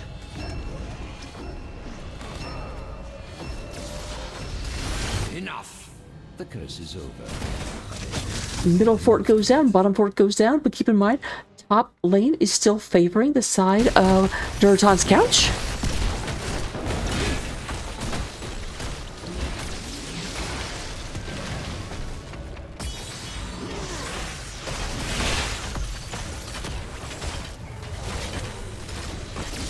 Picking up these camps, they need to be quick though, because Blaze is coming back up right about now. And their advantage is not really, I mean, they don't have an advantage. They're almost 16. That will give them a little bit of a spike. But they're actually not 16 that far ahead of their opponents. But there comes the Hyperion. Going to go in and unleash that Yamato cannon. There's no Avatar in this game, which means no mule. Boop. Blue team's core is under attack. That should get cleaned up. I don't think it'll get through shields. It might. Shields seem to be going down a little bit slower. Okay, with this spawning, then yeah, the shields will not actually be gotten through by this. You know, here's Fade coming in. Bring a lot of them to sleep. Nice job on the keg. Just go ahead and get that taken care of. Stun coming down onto the Genji and lots of damage. Yana's trying to get out of there. There is the pullback. Yana's getting healed up by the ancestral healing. Lots of damage. Eric not able to get in. Was caught right in the middle of everything. And there is Brainer. Brainer also going down. That is now a double kill for Duraton's couch. And they now have the same opportunity their opponents had. Gather tribute. Earn my favor. With the tribute coming in 30 seconds, this will be almost assuredly a tribute on the side of Duraton's couch. So they now have the ability to kind of equalize the playing field. But while this is happening, no one is paying attention to the boss. Boss will get this down.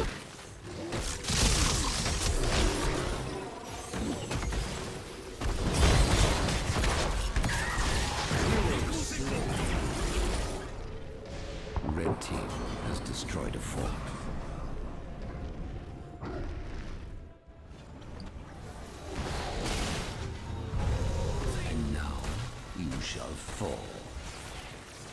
Alright, but they have a lot of work to do. A lot of their lanes are pushed pretty severely.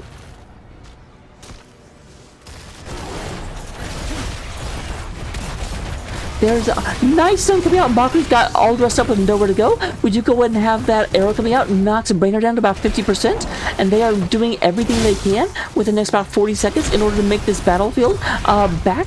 For a while, it definitely looked like a game 5, which, to be honest, to reveal my bias, I want a game 5, but I also want an exciting game, so you know what? I'm okay with this.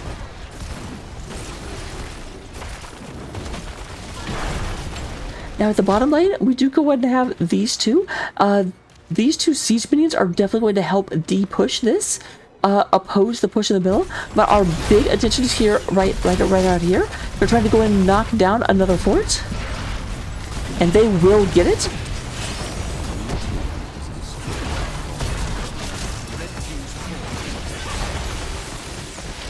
There is the stun coming down, and that's going to be a double kill. Are they actually in a position to end this game right now? There's only 3 different defenders left on the side. Oh, but there is the keg coming through. Idiom's unable to get back to La La Land, and Idiom's will go down. There's no healer, but they also get the Tassiface. Ping going down, and they've actually taken down everyone except for Brainer in terms of the defense. But a lot of low hit points going through. They don't have a wave. So, despite the fact that they've got 4 up and only 1 defender, I don't think they can end right now. If they still had a healer, I think that looks entirely different. Healer can kind of keep them up against the aggression. They can kind of trade off, and then just the group heals coming out.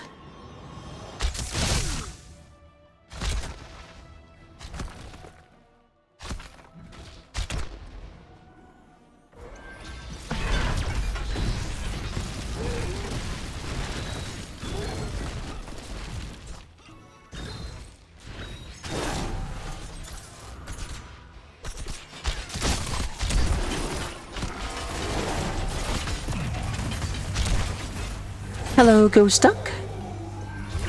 Goes in and picks this up. Definitely anyone's game. Level 20 is unlocked for the side of Duraton's Couch. Not yet for Can't Connect Stuns, but will be by the time the next tribute comes up. The next tribute is a whole bunch of a nothing burger. Both teams need 3 tributes for another phase to unlock. And there goes the bottom fort, falling against the might of Duraton's Couch.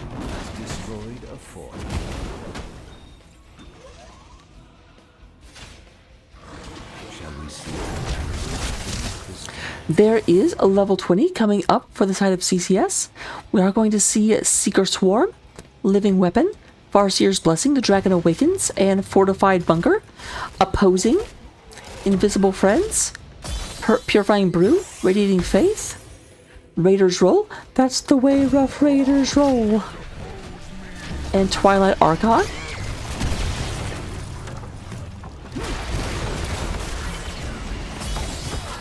There's that polymorph, kind of control. Big push in, but no actual, like, real effect. There is ping going back, does avoid that. Keep in mind, Hanzo can rip those a lot now that they've taken the Dragon Awakens. And that's actually going to be, Brainer, the only survivor from the previous fight, going down.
Blue team has destroyed a fort.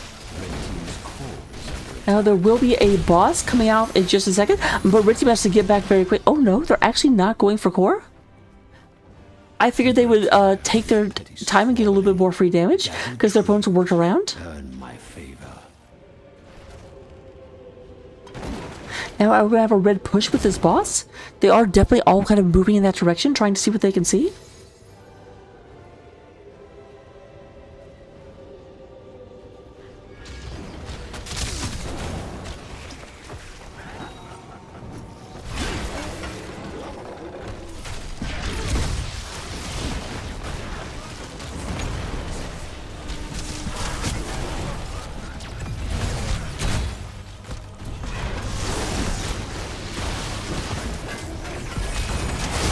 Alright, big stun coming through. There was a triple stun from the shield. Quick pull in from Johanna, but the bunker goes ahead and like stops a lot of that combination coming through.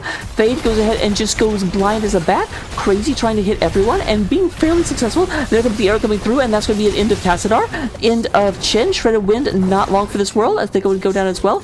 Eric being looked at, and there is Fade. Goes in and gets that card as well. Brainer, the sole survivor. The sole survivor. But you know what? As they told Jack Sparrow, the problem with being the last in the world is eventually there's none left. Red team dominated. That's going to be the end of the game, I'm almost sure. They're coming through the middle of the map. Going to go ahead and get this taken care of. Red team's core is under attack. Come on, Catapult, you can do it.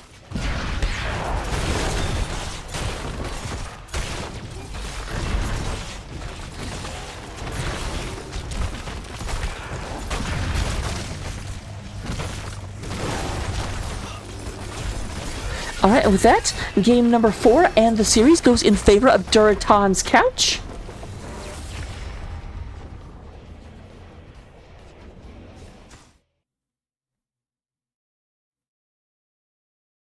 Let me see if I can get an interview set up. After these messages, I'll be right back.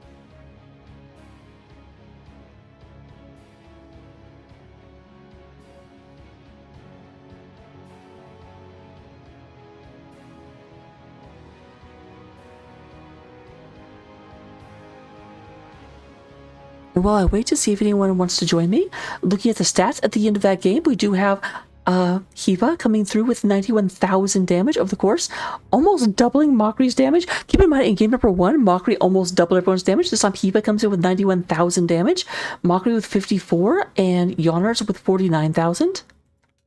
In terms of the healing, we do have 101,000 healing for Idioms, which... Again, most of the damage was on the blue side, so the fact that the blue healer got more is very impressive. We do also have 86,000 coming for Shredded Wind, and hello. Hi there. I am joined by Sailor Twift. Hi. So, first of all, how are you feeling? I felt very sick in game 1 watching that, and then I felt very good watching my team win. Yeah, I definitely, game number 1, it was interesting because game number 1 felt the most unsided of, or the most one-sided of any game of the series. Game number 1 and 2 kind of went very strong one way or the other, and then games 3 and 4 seemed a lot more back and forth, and it could have swung back the other direction. Very true. I think in game 1 specifically, the couch should have been trying to just survive till 20. I think that could have really turned things around for them, but they made a big play early, pre-20, and didn't work out, but that's okay. Well, live and learn they did. Is there anything specific you guys changed out going into games 2 through 4? We basically kept the same draft strategy throughout. The bans and stuff just changed depending on the maps. Like you saw the Vikings ban on the big maps, and like the hammer ban on some maps. Obviously, they got hammer a couple times, which was scary, but team did a very good job of dealing with it. But no, I don't think after game 1 the plan really changed. We just stuck with what we knew, stuck with what we thought they were good at, and banning that.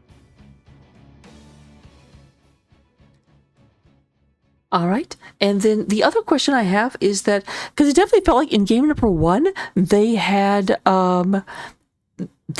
Ping on as a healer, and then Ping went to the offlane. Did you guys change your strategy at all depending on what roles were held by who, or were you just like, we play the heroes, not the player? Yeah. Based on what we looked at, Ping, for example, is just an incredibly good Zeratul and Vikings player. We were terrified of that.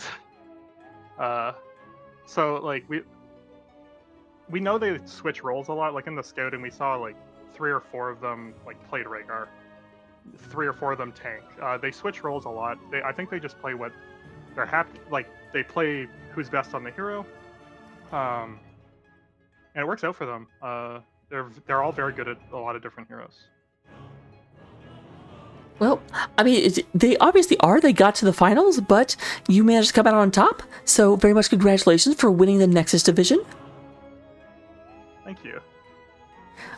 Any plans for like next season? Not at the moment, no. Be happy to keep playing with this team. Fantastic. All right. That's all the questions I had for you. Let me turn it over to you for any shout outs you might want to give. Well, first of all, shout out to you for casting. We really appreciate it. And you cast so many games and it doesn't go unnoticed, so thank you so much. And shout out to my team. Shout out to Hiva for showing up last minute because my internet died and I had to watch there on my phone. Oh, yuck. Shout out to Fizz for filling in again on Friday. We haven't played with him very much this season. He did amazing. He was incredible. Shout out to everyone on the team, but especially those two for coming in last minute to save the day. And shout out to Twitch chat. Shout out to Twitch chat. We love you guys, except when we don't. All right. So, again, very much congratulations. I will let you enjoy the after party. Thank you so much. Take care. For everyone else, we will raid it over to NGS 2 because they just started barely an hour ago, so I bet we have more Div D action still going on. So let's go say hi.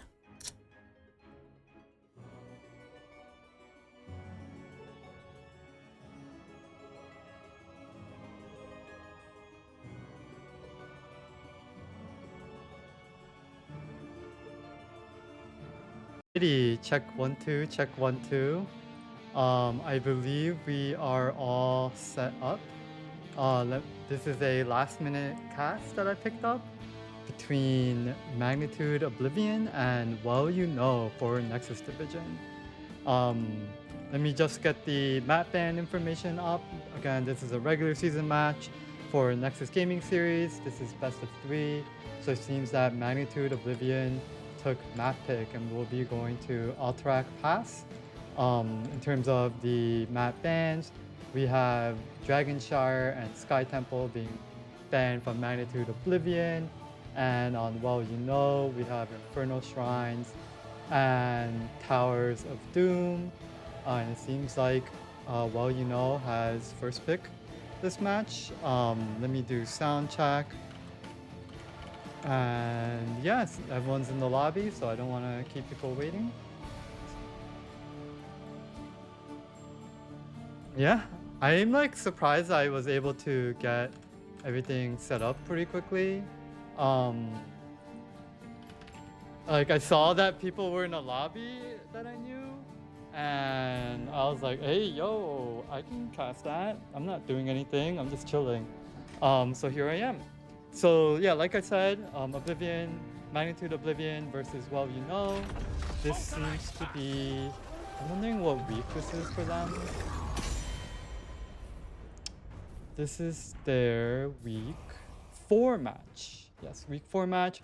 So we have Well You Know at the top of their division right now with 12 points. They have 7 games won and 3 games lost.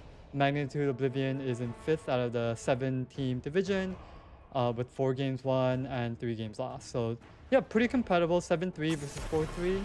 And seems like we are starting with the draft. We have a Hogger ban coming out from Well You Know. They do have first pick, so let's see what they're setting up with that Hogger ban. Typically you see teams trying to threaten the Hogger ban if you have first pick, so let's see what they build off of that. It's been a while since I've did a cast, so it should be pretty cool. Let me turn off my grandma settings. So my grandma settings being like cursor size and cursor guides. I think that's too small. I don't think I can full ungrandma, so I'll make it a little bigger. But yeah. In the meantime, we do see a Junkrat ban and a Chromie ban to respond. So both Junkrat and Chromie are taken off the field. That's something that you see often. Something that you saw more last patch, I think this patch we've been seeing a lot of Falstad and Sylvanas bans. But yeah, I think Junkrat and Chromie bans being paired together, that's pretty typical. 1 second, I will get my laptop just to make things easier.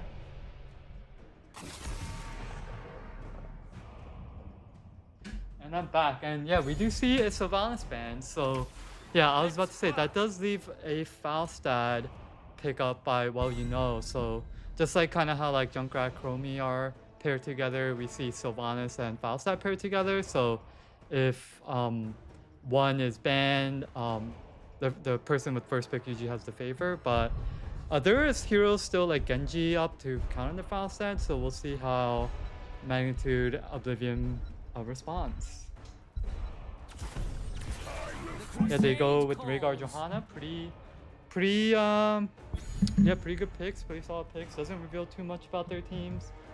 Definitely something that is good to see in the 1-2 position.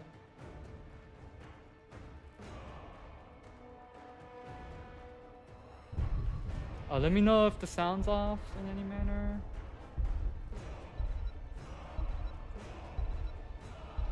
I'll investigate on my own too.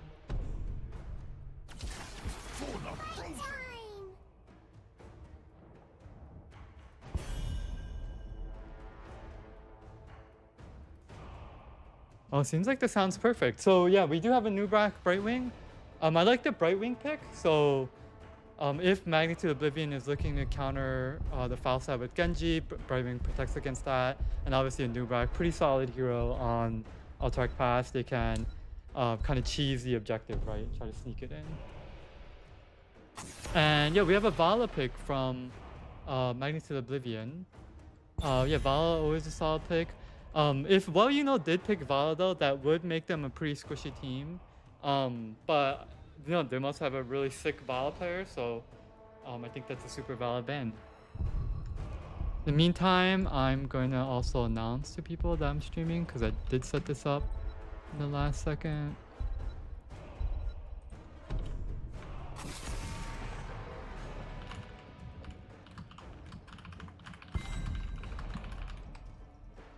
Okay, so who's banned? Yeah, Deathwing ban. I like the Deathwing ban. Magnitude Oblivion had the pick after the turn. Deathwing's pretty strong right now. It is a more open map, so I think Deathwing is susceptible to being kited, but he's still a pretty strong hero. So I do like that ban. We have Hanzo Greymane. Love those picks. That gives Alba last pick with presumably some offlaner type. I know he's a super talented player, so yeah, definitely someone that you want picking last and, you know, really finding those niche spots to counterpick. Greymane's super good on this map for doing the camp. Hanzo really good at stalling. Just a solid pick almost in any map. So yeah, I love those two picks. And Well You Know responds with Blaze and Thrall. So very frontline heavy. I like that. Blaze, Nubrak can set up Blaze stuns really well in addition to the Thrall roots. And, you know, having a Thrall 4-man definitely kind of makes the collective HP of the blue team a little bit higher, which a Nubrak does kind of like, is kind of helpful for. And yeah, really solid picks. And for last pick, we see Dahaka. Yeah, definitely like the Dahaka pick.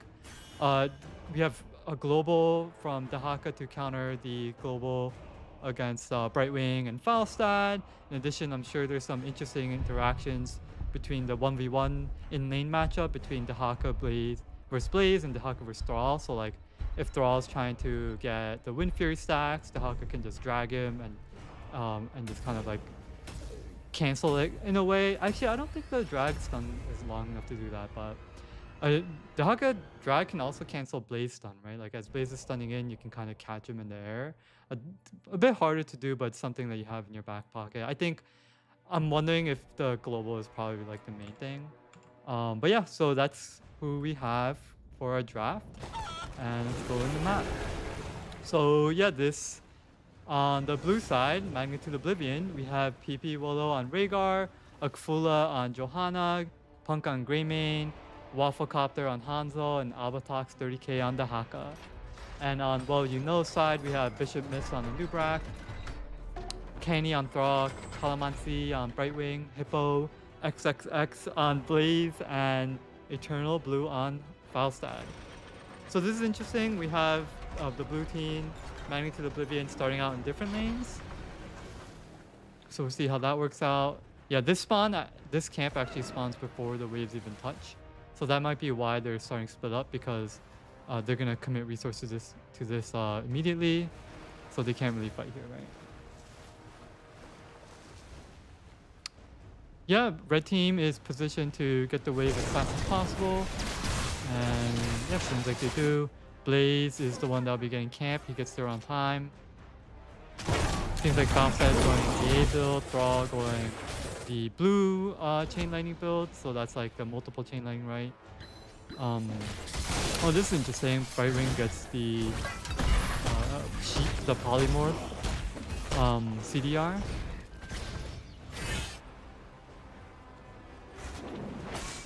Yeah, so blue team gets the camp out a lot faster. That was like a good amount. That was like 6 seconds faster. Yeah, we'll see what they're able to make of it.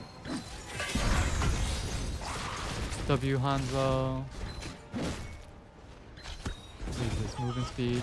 Oh, a regen actually. Oh, it seems like we had a scuffle here. I guess Eternal Blue must have used his active to hit the Kahaka. And red team, Nubrak and Blaze Suns don't really like attack. Greymane should be able to walk out of here. Unstop was used by Rhaegar, used by Brightwing. Greymane is down to half HP.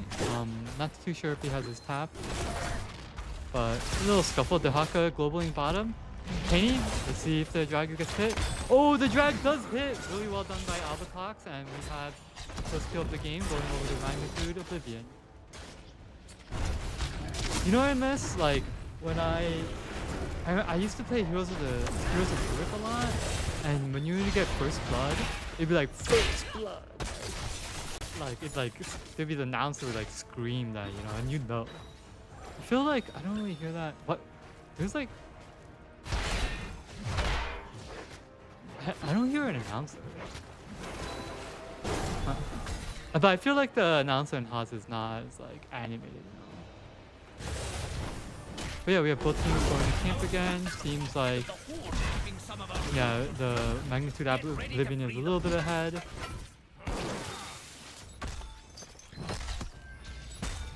They are a little bit up on lane prowl too, I guess other than bot. But they're ahead mid lane, right?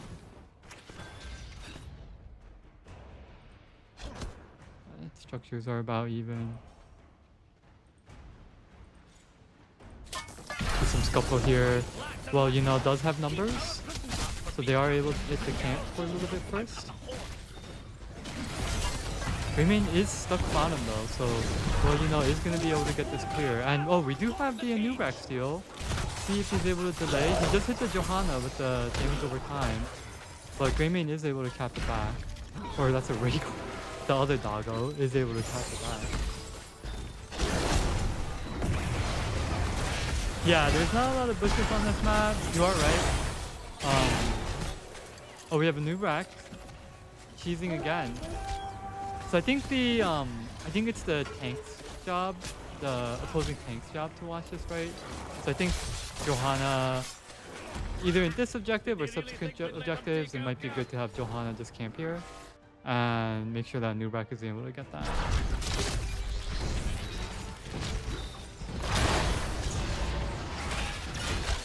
I think too much going on. Let's do some stat checks. Oh, we do have Greymane going melee build, and Johanna went the shield upgrade instead of Subdue. We have some soak being missed by Magnitude Oblivion here. Alpha Copter is able to catch it actually. Oh, we have Falstad flying in. Well, you know, does have numbers here.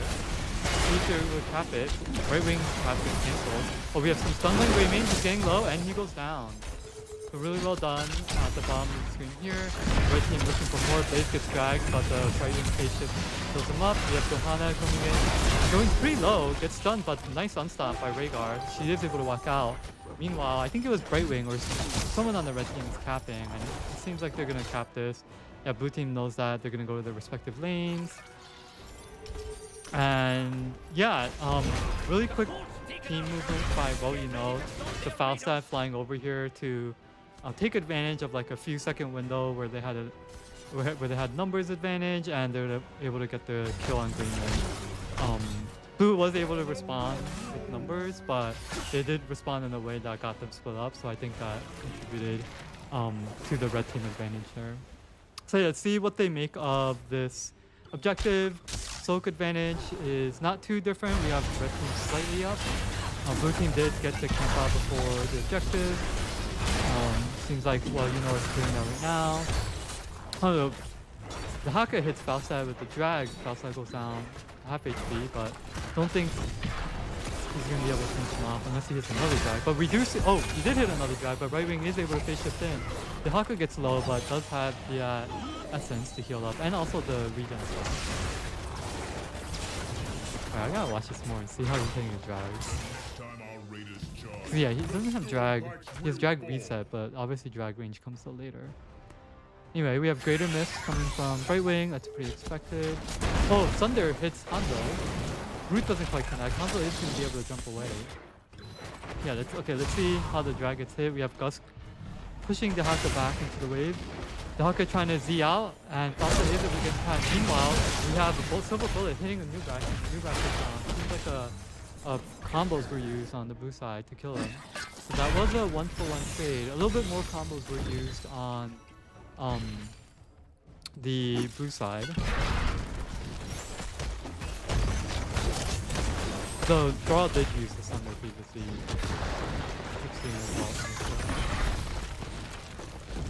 And bullet sometimes. Yeah, I don't think there's any ultimate like cooldown ones. But blue does get boss out, so they have that going for them. Let's see what they do now. Meanwhile, well, you know, they get the camp out and does a significant amount of damage for it. I don't think this is gonna get wall either, so it sucks because the objective isn't out, right? Like if the objective was out, Magnitude Oblivion would have been able to get that while you know, it's defending the camp, or the boss rather. They're trying to go for this. It did take a little bit to get up here.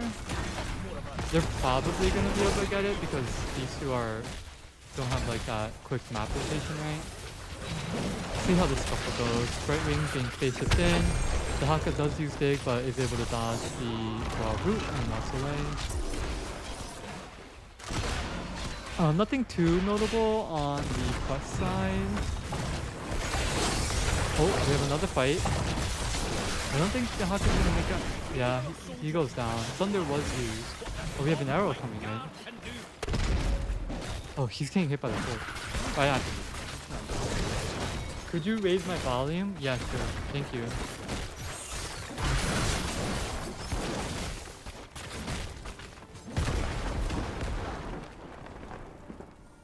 Alright. I think that's a little bit too high. I don't know. Oh, Bunker was used and Blaze goes down. Sorry about that. I was adjusting my volume. Let me know if I'm too high though. Because I switched all the way back.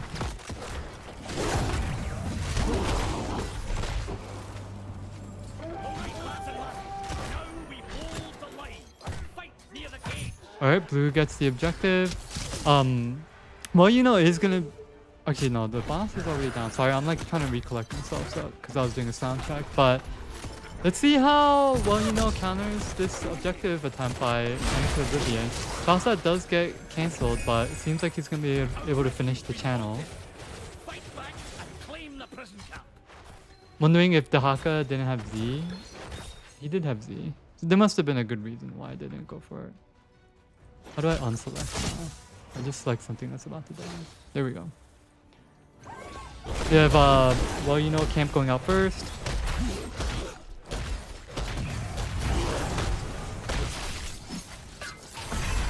Okay. Seems like the sound check is good. Seems like that worked. And we have a Nubrak trying to go for a sneak again. He gets it. We have the Bladestone hitting Joe. She's able to walk away. She's down to 1 half HP. The Haka looking, gets Cocoon. Dragon Arrow hits 2 faster than Blade, but the Gust pushes everyone away. The Haka is isolated here. He should be relatively fine, but goes down to half HP. He should have Essence. We have Bladestone not connecting. Also Nubrak Road Torch too. We have Johanna, WQ... Oh, Sunder hits Greymane Hanzo. But nothing too decisive yet. If that drag hit, that would have been too decisive. Well, you know, it is up an entire level though. They're trying to scuffle here, which may or may not be good given their experience lead. Blaze gets dragged. He doesn't have E. He still has Bunker though. Uses it. Isolation misses by Dahaka. He's able to walk away. Seems like Right Wing got the movement speed. It seems like Magnitude Oblivion is going to press the objective here before Red Team gets to 16. You have Thrall poking mid just to get them a little bit closer. Rhaegar is able to get the cap. There's only 16 seconds left. 2 people get rooted. We have Greymane Curse Bullet hitting Thrall. Red Team's trying to channel, but it keeps getting cancelled. Anubrak getting dragged, getting low, 25% HP. Gets a 3-person impale, and the Gust also helps out. And they're able to get the objective back, and with that, they should be able to get 16. So let's see what they make of this. Both camps are up. The objective doesn't have too much timer left. But no one's really... We see a Nubrak trying to head towards it while defending. We have CC getting put out on Dahaka. He has the essence, but it's not looking good here. He gets thundered, pushed back. And yeah, Red Team is able to take him down.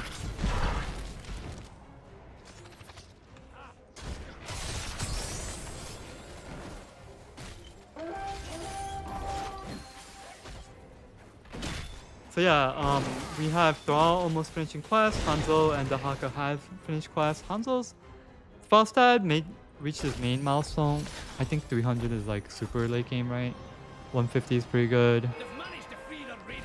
We have, well, you know, looking on Johanna. She should be relatively... Maybe. There's not a lot. There's no damage here. Blessed Shield was pushed out though.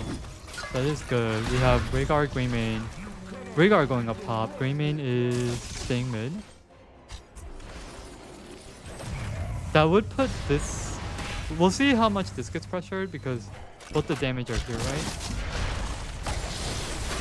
Johanna getting stunned. She does have the bigger shield from her level 4. They're getting pushed back. Hanzo did make it top. I think this was actually like his honor no matter what happened though. Ooh, nice stun on Hanzo by Nubrak. Hanzo is able to jump away while getting the polymorph.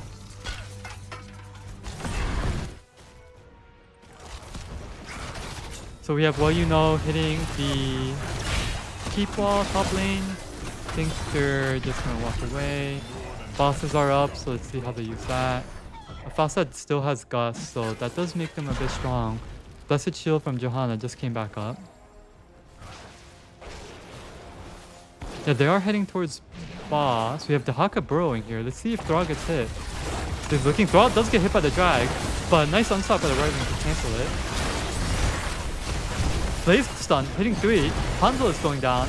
The Incestual Healing does connect. Rhaegar's cocoon.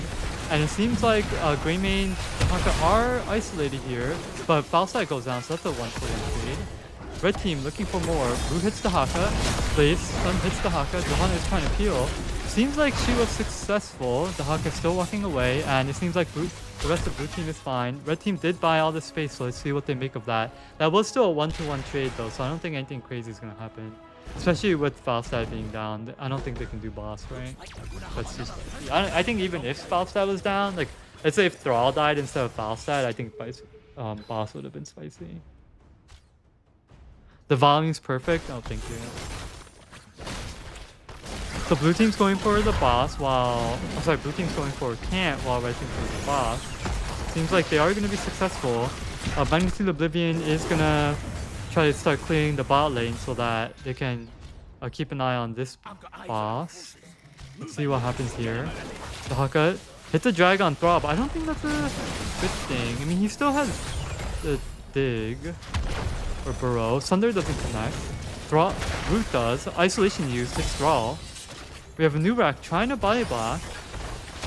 And yeah, he does get out. Meanwhile, that whole time, Blue was doing the bot boss, but Red boss is hitting the keep wall. Red team's happy with that. They're gonna walk away. They're noticing that they're close to 20s, so they don't want to risk a team fight before they get talent advantage. Sorry, I just dragged my mouse down. Falstad's looking to clear the objective. I'm gonna take a swig of my water.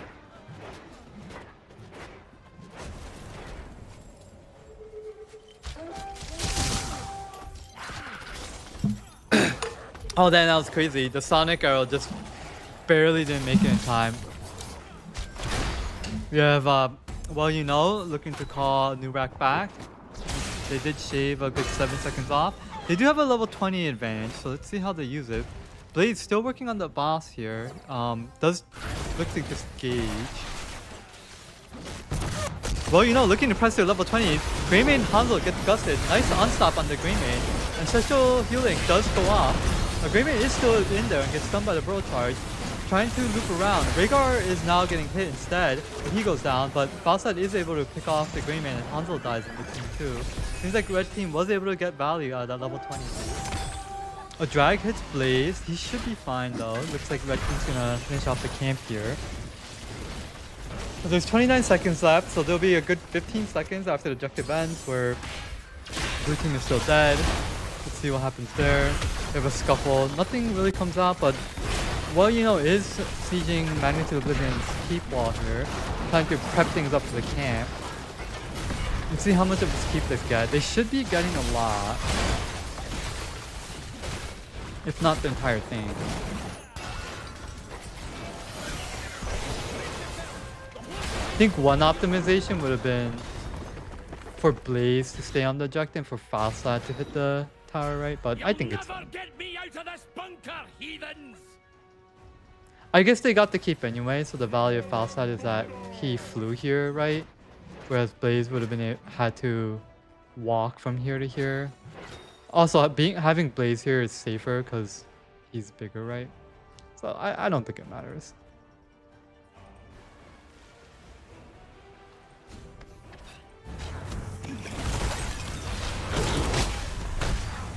Mid objective is just gonna fall. I think that's fine. Red team is gonna go top heavy.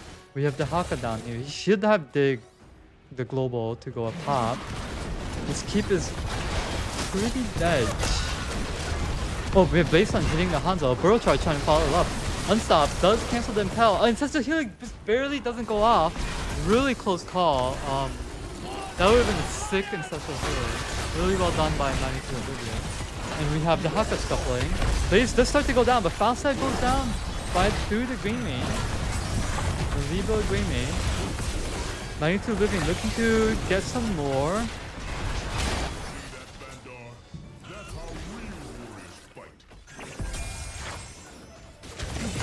Yeah, let's drag range, huh?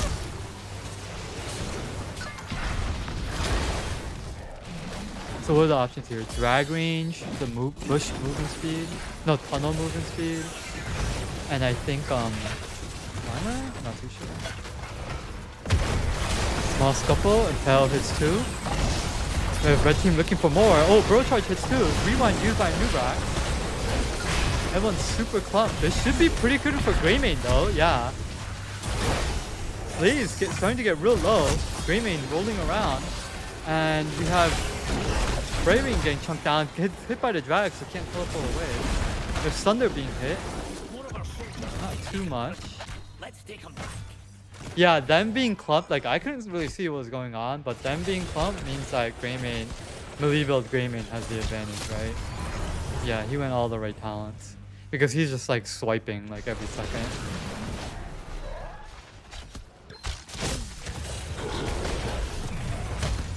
Bigger is always better. That's why Deathwing is the best hero. That's true. I think Deathwing is like the biggest hero now. He's like a mountain, right? Blue team trying to get eyes on this boss. They do start to go for it. They should have vision on the objective, but they let well, you know, let it get they let them get it so that Knights of the Blue team can get the boss, so they trade there. Let's see what blue team makes of it. Well, you know, is trading bosses in the meantime. They're not really that close to being done though. Dang, this is lasting a long time. I think it was the beetles and Nubrak must have left like a damage over time queue there. Well, you know, it's going straight for bot keep actually. It seems like they're not going to contest the objective. Low-wise, you're pretty sure that that thing is the biggest.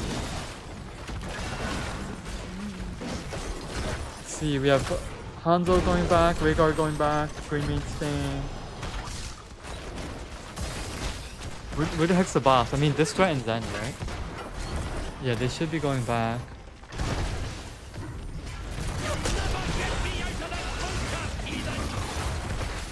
Burrow used by the Haka. Let's see if we see anything here. Pretty risky fight. Oh, we have Gust pushing Magnitude Living back. Especially shield goes out. Ooh, Dragon Arrow hits 3, and Satchel healing does go out, but the red team is looking in trouble. Thrall going really low. Grimmy trying to finish, but Balsite gets dragged. Greymane almost finished the Thrall, but he got stunned, and yeah, boss does end, so we have game 1 going to Well You Know. Yeah, I got like super excited there, and then completely forgot that the boss was ending. If only I was Tokibi, I would be able to cast 5 things at once, right? Anyway, so game summary view. Thrall top damage. He did finish the blue quest I saw. Thrall is so crazy. Like, he changed like meta builds like 3 times in the last month, right? Because after the first patch when he got reworked with the Mythic quest, or the what were they called, like Pantheon quest or whatever the heck they're called, like everyone was going the Wind Fury build, right? And then they added the Mythic quest, and then everyone's going the blue build now. So yeah, really cool, really well done by Kenny to get the most damage in the game. Yeah, everything else looks pretty similar, like soak, healing, stuff like that. Nothing too interesting about talents. I think this is fair.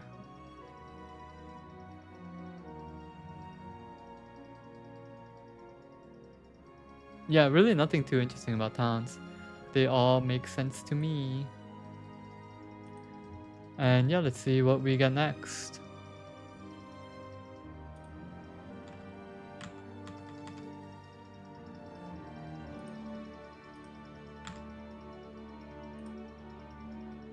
So we're waiting for Magnitude Oblivion to choose map pick. First pick. Oh, Kayla, thank you for redeeming Stretch. I will stretch. It seems like Magnitude Oblivion got picked map pick. Volskaya Foundry. I'm just gonna assume that they did map pick.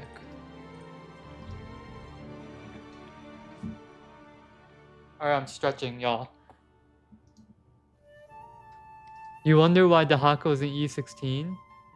Speed Burrow?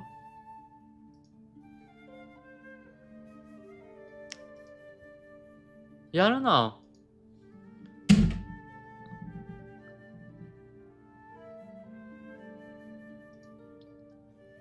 Maybe because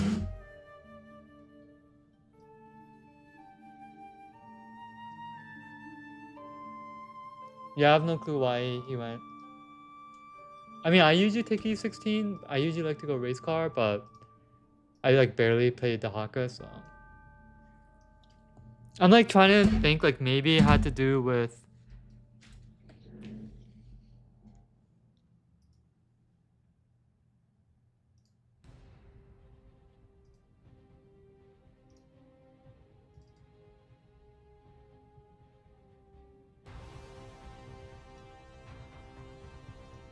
okay, because let's think, right? Like, if what is E good for? E is good for running away, and so it makes Burrow for running away pretty good, and it also is good for like running people down, right?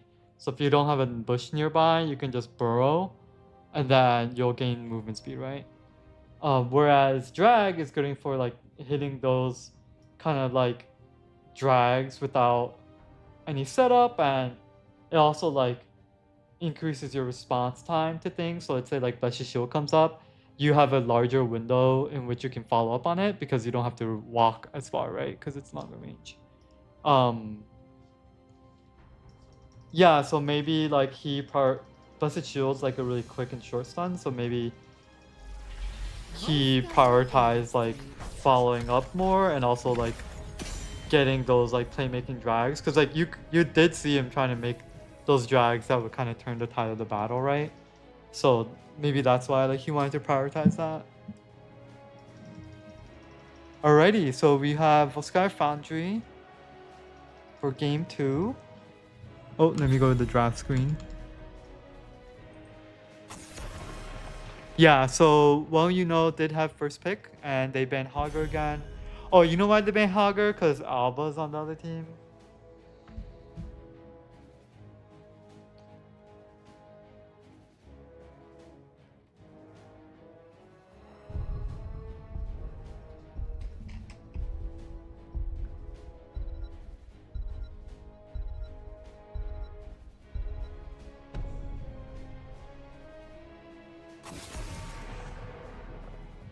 Chromie ban? Makes sense.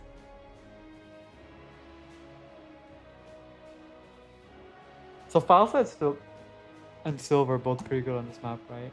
Like there's a lot of split pushing going on in this map, so they're both pretty good. So Falstad and Sylv was pretty heavily involved in the draft. So Sylv was banned by Magnitude Oblivion and Falstad was obviously picked. So let's see if there's any of that going on again. Garage being banned.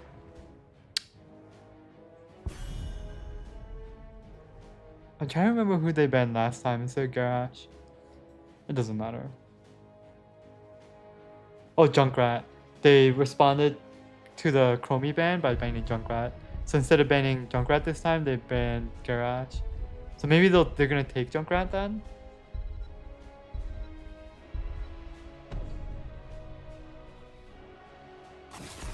Sylv ban. So Falstad Junkrat is still up. Let's see what well you know picks. Yeah, they picked Falstad. I wonder why they left Junkrat up. Maybe because they feel like he's not as good on this map? Junkrat's pretty good on Alterac, right? I could see Junkrat, them feeling that Junkrat's not as good on this map. I'm not entirely sure if that's true, but I could see the reasoning. Well, speak of the devil, we do have Junkrat being picked. I don't know anything, don't listen to me. Like, Junkrat could be fucking totally lit on this map. So we do have the combo of, what is it? The Concussion Mine Junkrat with the Light Bomb, right? Everyone knows that combo.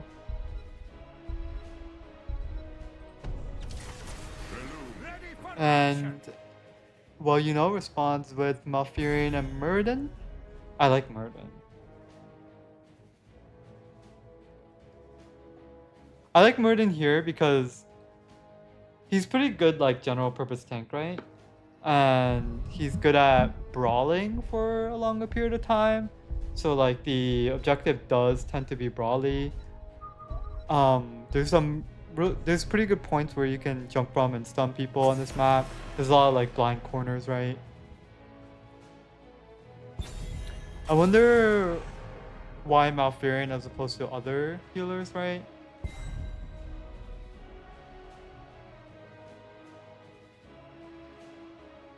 I say Malfurion gives CC, so that's like Brightwing.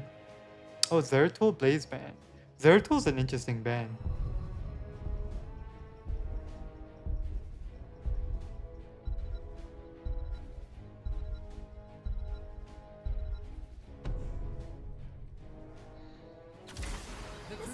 Johanna Leming?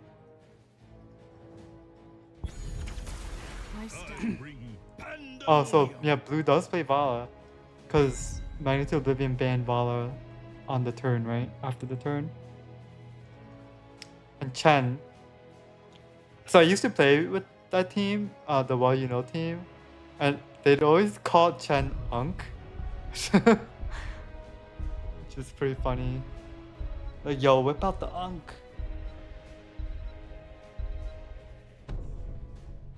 Malfurion loves really long fights. Yeah, that's true. Thrall being picked by Albatox last pick. So one interesting thing to note, so Val's good here because she stacks you, right? One interesting thing to note, like I do wonder if Magnitude Oblivion would have sufficient sustain damage to kill Murden. If Thrall rotates around, they might be able to with like the additional sustain damage, or additional damage in general, and also the root, right? Roots are pretty good against Murden. We'll see. A lot of the times I think that, I'm just like, would a team have enough damage to do X? And a lot of the times I'm pretty surprised, so we'll see.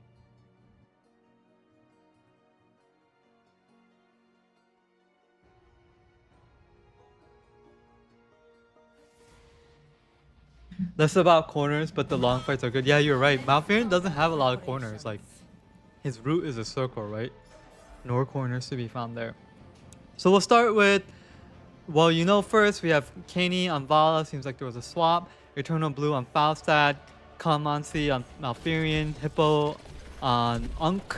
And Bishop Mist on Murden. And Magnitude Oblivion, we have Alpatox on Thrall. Waffle Copter on Junkrat. PP Walla on Anduin, Akfula on Johanna, and Punk on the Ming. And Lord Chen is Lily's uncle, hence Unk. Holy crap. That is true. I feel like I should have known that. I'm not like too like knowledgeable about Warcraft, but lore, but I think I should have known that. Thank you, Hoku. Some scuffle here. Let's get Taunt. AA Vala coming up. So they're gonna be looking to hit objectives, it seems like. I don't know any Unk talents, so yeah, don't ask me about that.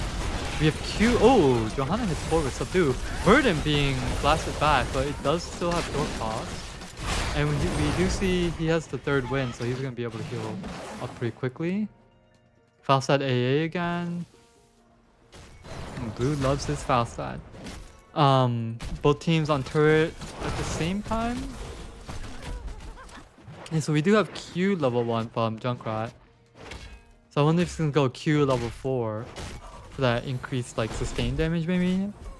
I don't play Junkrat, I don't know. I tried to play Junkrat once. Let's not talk about that.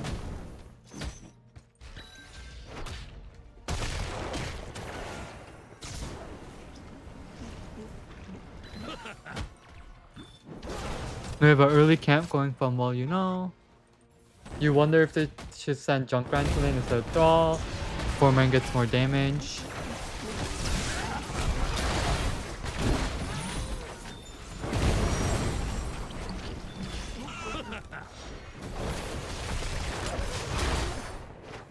Burden stacking. Oh wait, didn't stack. Stacking some. He must have gotten blinded or something. 2v1 here. Blue playing the Falstad pretty well, playing well on the map.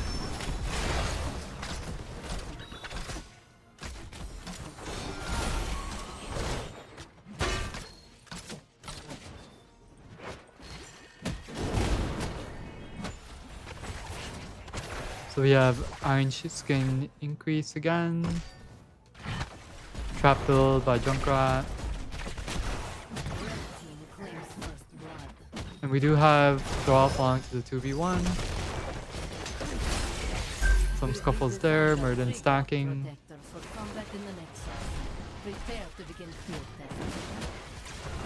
The Ming responds to the gank on Thrall. The Sky is definitely one of those maps. Ooh, Anduin Root hits too. Now Fury getting low, but he should be able to walk out.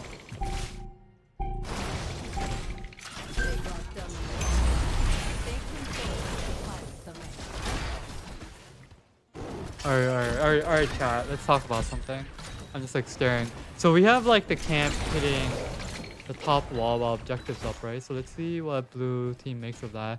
Red team is a little bit ahead. I think it was because they were able to kill the Thrall, so maybe there's some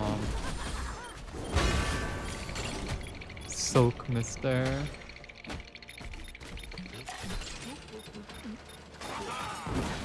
Oh yeah, it's hard to tell actually. They're actually not that far back. Who DM'd me? Oh no. Some scuffle here. Who has control of the objective? Oh, no one. Both teams getting camped while there's a scuffle. well, you know, does take over the camp control. They are ahead on the objective. Sorry, objective control, I meant. Yeah, they're doing a really good job of clearing their lanes and then fighting, right? Because then Thrall has to clear first. Oh, we have Kenny being hit by... He does go down. Yeah, really nice job by Thrall coming in from behind. Muradin does get low, but is able to Dwarf Toss out. Yeah, he used the belt to speed up and then root the Vala from below, and then she go bye-bye. The blue is racking up objective here. Chen doing a good amount. Yo, how's that even fair? I don't even understand. That does so much damage. Falstad with Straw in the bot lane. Holy moly. That's crazy. I don't get it.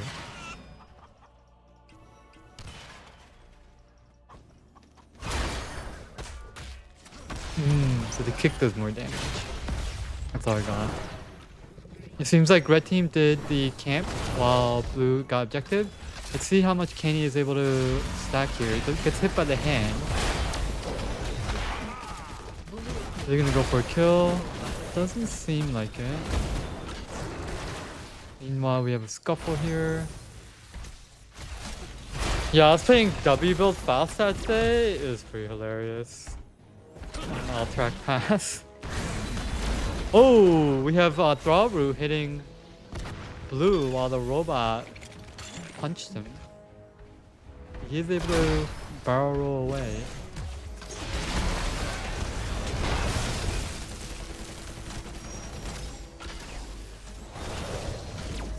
Teams did reach level 10. We have this. Oh, interesting to note, the Ming went Seeker Disintegrate.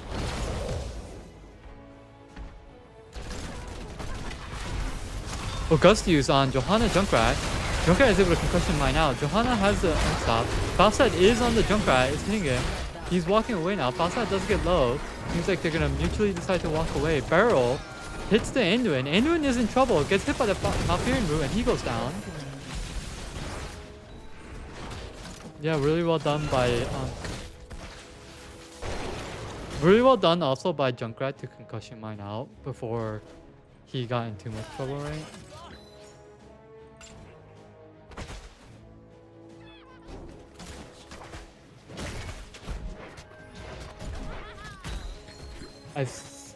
Remember that BOG game I had with UTZ where I was offlaning Nara and kept dying slowly to Chen? It went like that. Ooh, we have Burden stun hitting the Thrall. He goes down.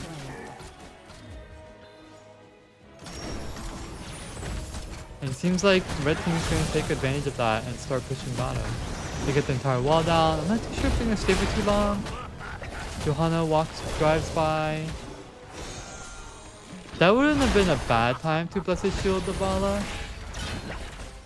Because it's not like red team has ancestral healing, right?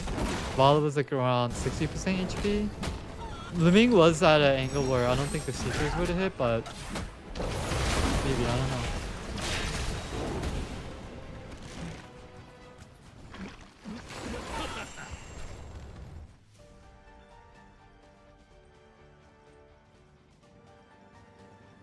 Alright, red team's about to hit 13s. Oh my, double turret, that is terrifying.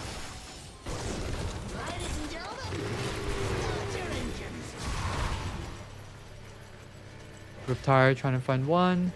Looks like they go for they go for wave clear and double tower damage. Unk not taking too much. I think he had the shield and he has the damage over time thing. What is that called? Stagger.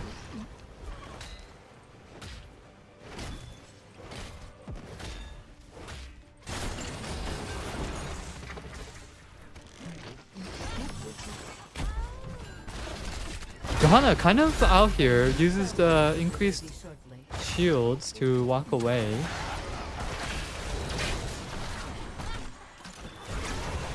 Oh, we have Caney going boom. That makes sense against. Oh, we have Barrel coming out. Leming gets pulled, so she's okay. Johanna is a little bit back, but let's see what's going here. Light Bomb comes out, hits 2. Burden has Avatar though. It's not dying.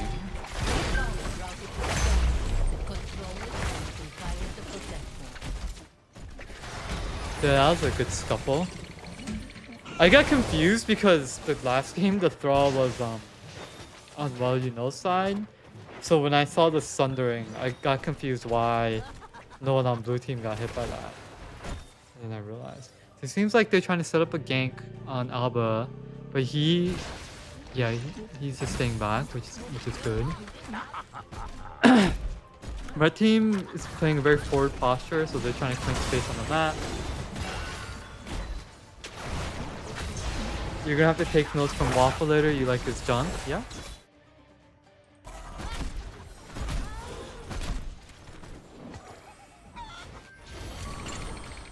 So Red a little bit ahead on Silk.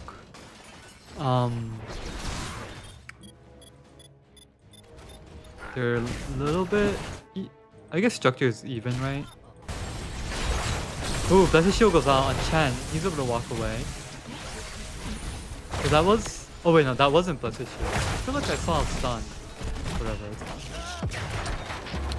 Ooh, barrel use and see if who picks up. Oh, Johanna is able to pick up the healing, because I don't think Chen can pick that up while he's barrel rolling, right? So blue team, I feel like that was a steal. Them getting the health pack. While try and stack. Oh shit, the gank.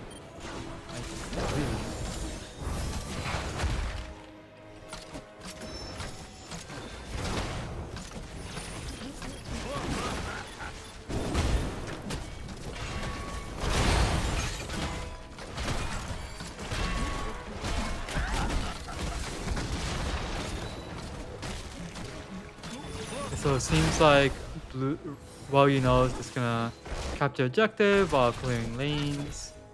Really good mat presence here.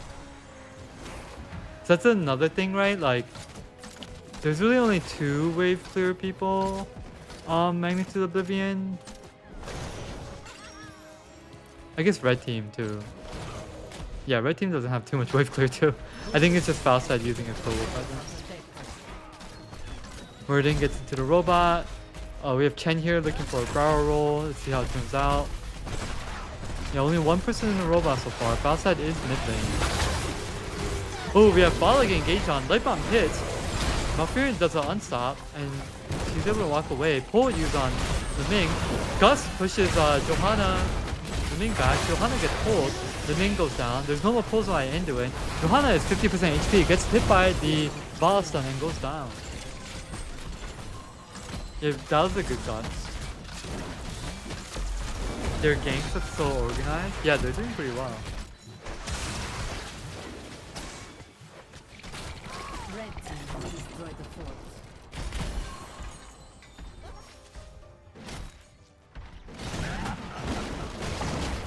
Like Meridian is taking the fun way. It's draw with the Q. Spell shield blocks most of it.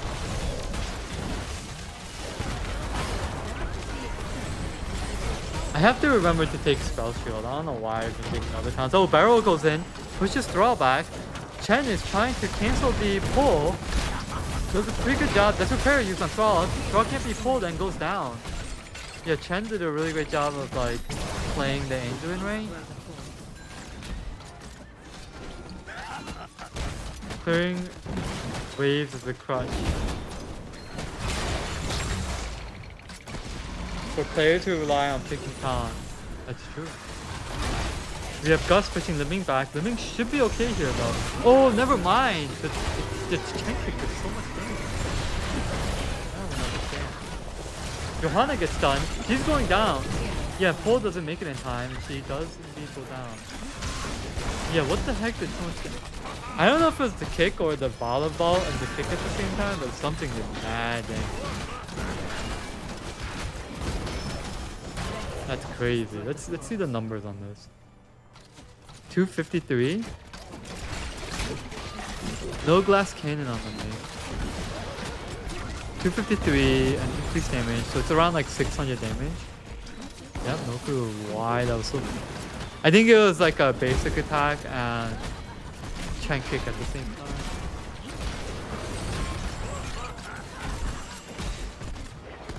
So red team did reach level 20. So let's see if they're able to convert that into a material advantage.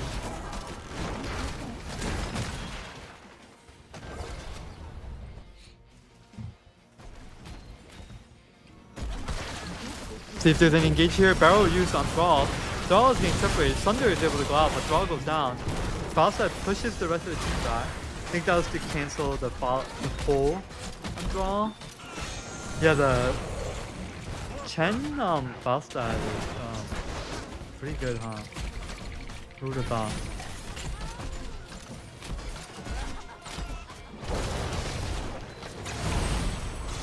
So we have red team sieging with Firefly Quiver from Bala.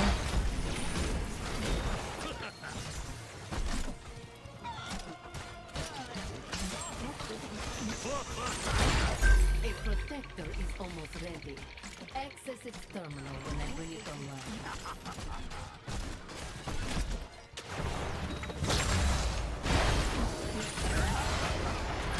They aren't able to hit the keep too much though.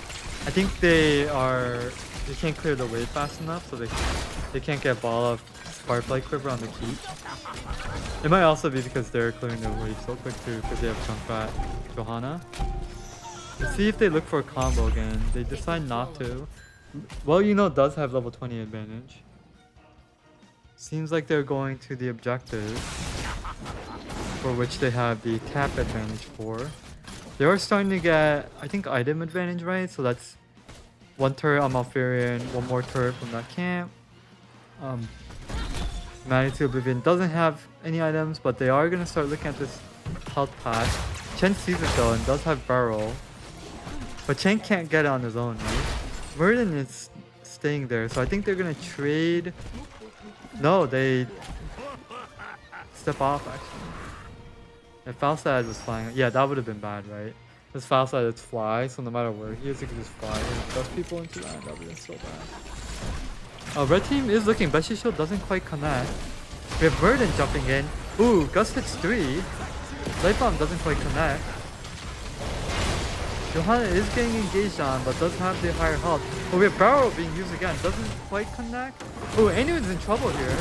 Yeah, Anduin is separated. We have Murden looking for more. Johanna goes down. Concussion Mine hits Murden back. He's getting hit by... Oh! Nice Concussion Mine. Yeah, he got hit by the Keep. And then the Ming combo just hit him right on the nose. So, does Manatee Oblivion have enough damage to take down Murden? I guess the answer is yes.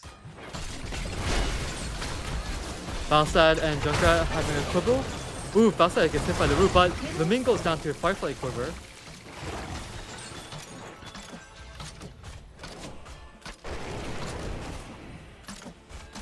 So they slowly clip away at this keep.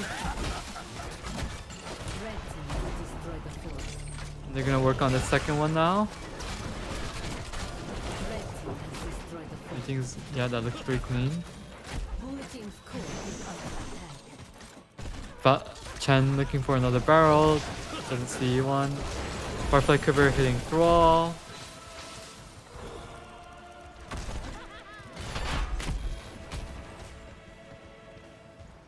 I mean, it's still a game, right? Like, let's see if there's like a 6 Sunder or like a CC combo.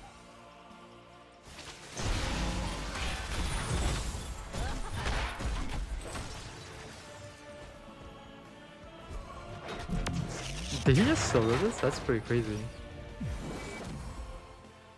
Oh, because he finished? 700 basic attack damage? What is that meme? What?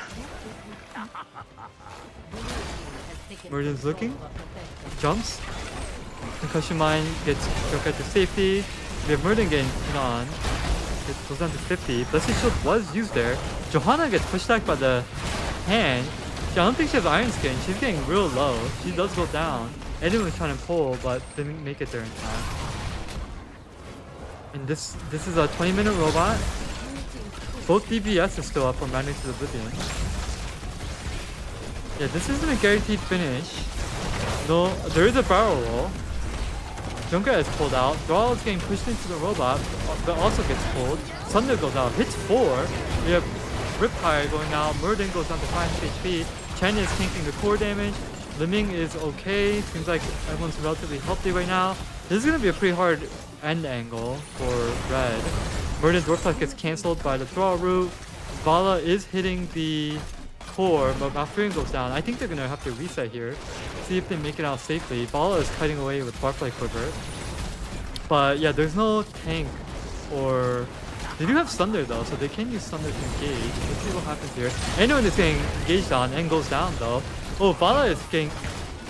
Oh, Vala got Thundered into the trap, but they weren't able to finish it. Junkrat goes down instead. Liming gets jumped on by Chen Murden, and Barrel is able to finish her off. So now, well, you know, still has 5 people up. Let's see if the frontliners of Dynasty Oblivion is able to push back. Johanna gets hit by the Malfurion root and goes down. And we have Thrall trying to run back, but he is finished too, and it seems like this game is going to go over to, well, you know, for a 2-0 victory. So, yeah, it seems like Magnitude, or sorry, well, you know, keeps their lead in the division, so they're 9-3 now. So congrats to them. Let's go look at the stats. If you're listening, I don't like to do interviews, so just a heads up on that. Junkrat doing top damage, really well done. I believe he was like trap build, right?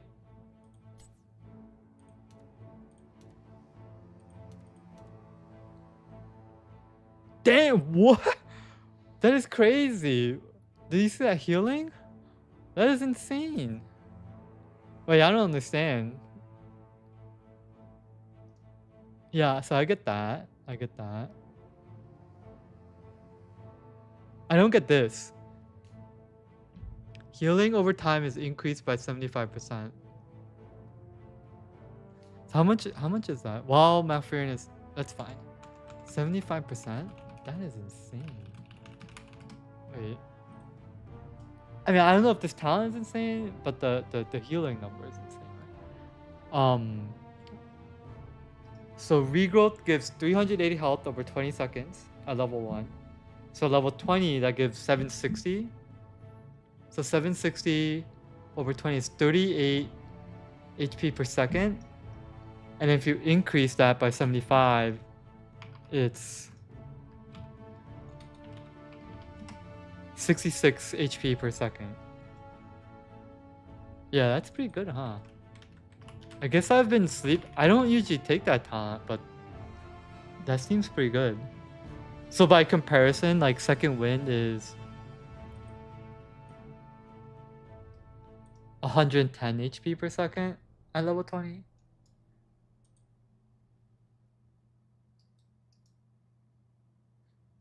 I'm looking at the other Malfurion talent. So the other Malfurion talent is at that tier is increase Moonfire's heal by 20, right? For each person with the regrowth on them. So let's say like you have 40% increase. So Moonfire heals for 260 at level 20. So if you increase it by 40%, that's around 100. But that's only per hero's hit by Moonfire. So let's say you're hitting you're hitting one person every 3 seconds. That's 100 more healing every 3 seconds. But only for... Yeah, so that's only like 30 healing per second, right? I'm looking at the level 16 talent. I'm looking at this. Well, I'm looking into why... how they had 130k healing, right?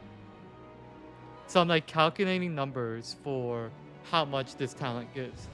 So I basically calculated that at level 20, this talent gives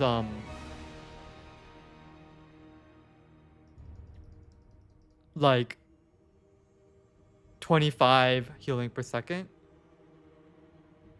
But it's guaranteed, right? Because you don't need to hit Moonfire. Whereas the Moonfire talent gives around 30 seconds, 30 healing per second. But it's not guaranteed because you have to hit Moonfire, right? That's interesting. I used to think this was garbage, but actually the numbers work out pretty well. That's crazy though. I mean, the stat is just like insane, right? Alright, so let's look at other talents instead of just glazing over one talent. Or let's look at other stats and stuff. I noticed that Bronzebeard Rage was picked. I like the Thunderclap healing now. They buffed it from 5% to 6%. Plus, this is pretty good now, Thunderburn, because Thunderburn is good because you can potentially get a second slow, which helps you stack more.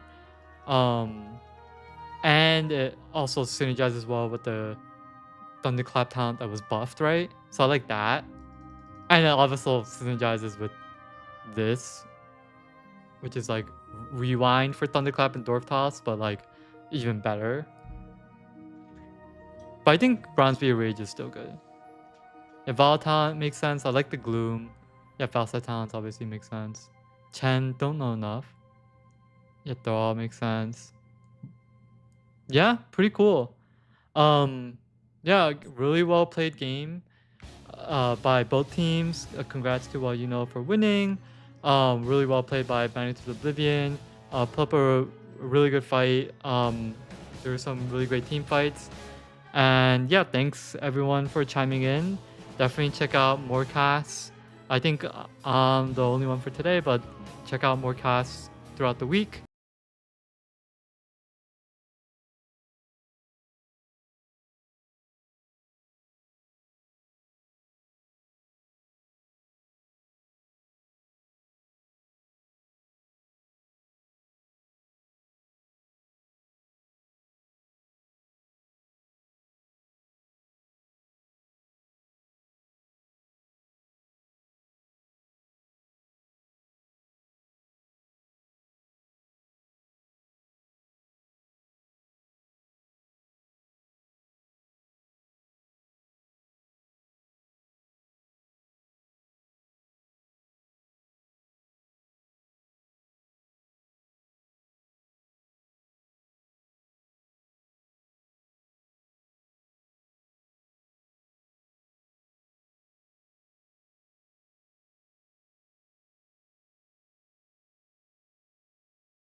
Alright, ladies and gentlemen, welcome in to another Nexus Gaming Series matchup.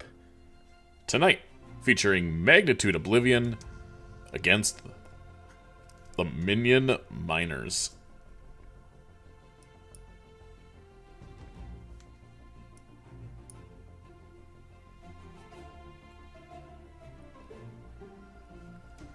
Our early map bans for the blue team are D-Shire and Braxis.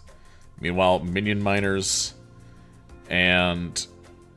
Excuse me, the Minion Miners banning Sky Temple and Towers of Doom. Tonight, I am joined by two wonderful humans. Their names are Drinko and Linehouse. Welcome, gentlemen. Hello there. Ahoy. Hopefully, they are loud enough. You guys were a little bit quiet in last night's cast, but I just turned you up a bit and it wasn't much of a problem. Psycho Pants in the chat. I guess I could set up a little bit.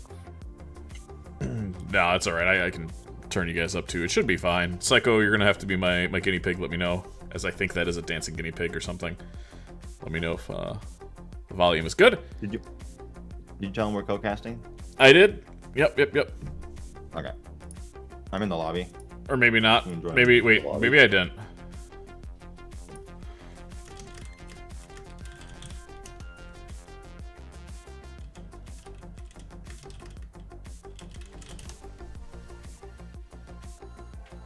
Lean house. Lean house.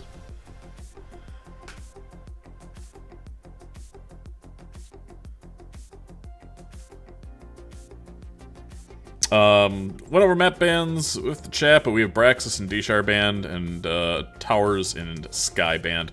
Our first map of the evening is going to be Cursed Hollow. But you said Braxis, Sky, what? I'm sorry? D-Shire and Towers of Doom. It's just so different not having my own Soothsayer up to see what's going on. Why do everyone ban D-Shire? Because they're cowards. Because macro is hard. Yeah, cowards. It's just a fun fight. Same reason why people ban 2-lane maps, because they don't know how to team fight. Who's the middle leg? So notably here, when I'm looking at this lobby, they don't have Albatox, which means Magnitude is just inherently a little bit a weaker team, and I don't think that's necessarily unfair to say, considering how strong of a player he is and the target bans that he attracts, specifically with the Maiev. So I think Minion Miners, although they are on the lower end of the Nexus division, gonna have an opportunity here to pick a couple of games. Magnitude definitely needs some points if they are playing for position right now. There's 3 teams all within 1 point between 2nd, 3rd, and 4th. So a lot to play for here as the weeks are winding down. Magnitude is ready to rock and roll. And let's see here. I haven't been paying too much attention to Nexus this season, so you'll have to fill me in on their preferences of play. I'm not entirely sure. Oh, we got ready for both teams. It's Cabos. If your farts are really stinky, is that colon cancer? Jesus Christ, what is going on? Yes. And then they're gonna die. Tonight. Yeah, they're not gonna finish this game. Yes. In parentheses, this is not medical advice. Yeah, right. No, this is medical advice, 100%. I mean, I'm not a doctor or anything. So I have played against Minion Miners twice now. I could not tell you what they play a lot of. I want to say that Thrall is certainly on the table, but I think we see that from a lot of teams across a lot of divisions. Not every team. Not every team, depending on who your drafter is and what their opinion of it is. Whatever wrong opinion that person may or may not have. Being banned out. That makes sense.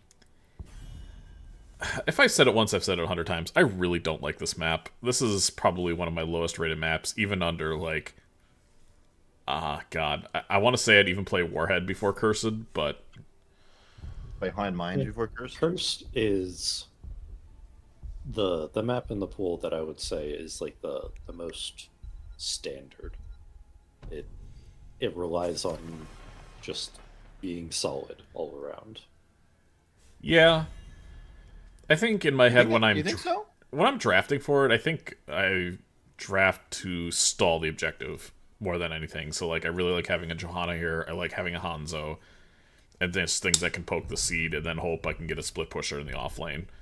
But like I've seen so many games go to 20 and then just lose to a boss, or games end in 9 minutes to a boss with Curse, that it's just like, I don't know. It's a very snowbally map, it feels. Which is odd to say about a map of this size, but... I would agree with that, though. I think it is a little bit of a snowballing map. That's why I don't know if I would call it the standard map. I don't know, to me, like, Infernal Shrines feels like the standard map. I called So Infernal that's the Shrines only... the missionary of Heroes of the Storm Yeah. maps. It's just... But I also feel like that's one of the rare maps that's really hard to snowball on. Compared to the rest of them. And talking about macro here, we see Dahaka, Ragnaros, Sylvanas, and Vikings banned. So, okay, first pick Falstad here. Makes sense? Speaking of macro. Yeah. Speaking of split pushing. Are we going to see Chen tonight? Chen wasn't banned. Chen wasn't banned. I don't know if either of these teams play it. I got a feeling that Magnitude might have it in their pocket, but... I have a feeling that Minion Miners might have it in their pocket. They play some weird heroes. They've played some weird stuff for sure, which is... They're a good time. For sure. And They do have a Sir of Cheese. Yes, Sir Mac of Cheese. True.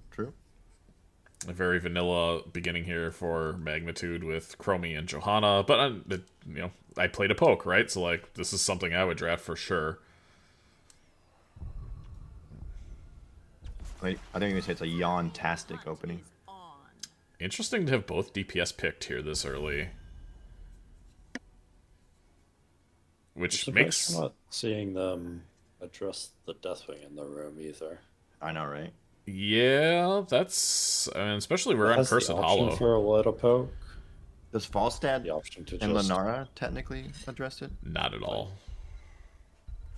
Well, Falstad can gust everyone else away, and then you just turn and kill the Deathwing? In theory? Maybe. I mean, who's everybody else? A Luna right now? Like... What do they do? I mean, it would have to be like a Leo. But I'm thinking the Luna is more of an offlane. If I remember this correctly, I think they played 3 DPS against us. I wouldn't be surprised to see either the Falstad or Luna as offlaning on this map.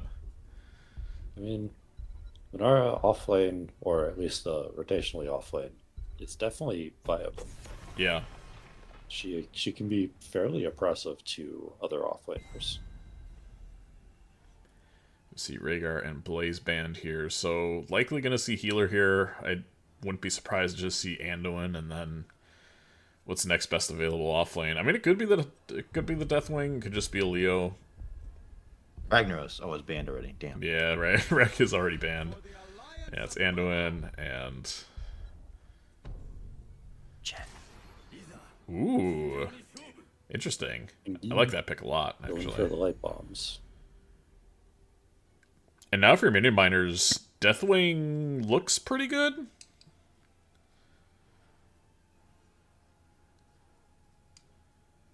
No, else They looks don't good. have a lot to deal with it. Yeah. Chen. Oh. Just trying to manifest the Chen. I am. Oh, yeah, okay, here we go. I mean, As- ironically, Chen would absolutely destroy the backline Yeah. Yeah. of Magnitude Oblivion. I just threw up my mouth a little bit though, seeing Asmodan. So they're here to take buildings, They're- and that's what they're gonna They do. are fully committing to the offlane, or the split push. play, Yeah. which I think means that Genji's probably going to have a feast day. Yeah, I feel like he's gonna have a really good time with Light Bomb here. Westro's gonna have to have Cleanse available at all times for the Light Bomb engage. The thing is, though, Magnitude... booty. Yeah, I was gonna say, Yeah. they have no push ability, whereas Minion Miners, if they I- get a couple of kills late game, they're gonna be able to run it down. I really wish that was an offlaner with wave clear. I was gonna say, like any other offlaner. A would- Sonya, Yeah. a Leo, Matthew, a Chen, anything. Really, it's crazy to say Chen being wave clear, but... Not Matthew, but Yeah, Matthew Matthew would probably still- gets farmed. Well, Matthew yeah, gets Matthew farmed. gets farmed if he goes in on the back line. That's there. true. That's true.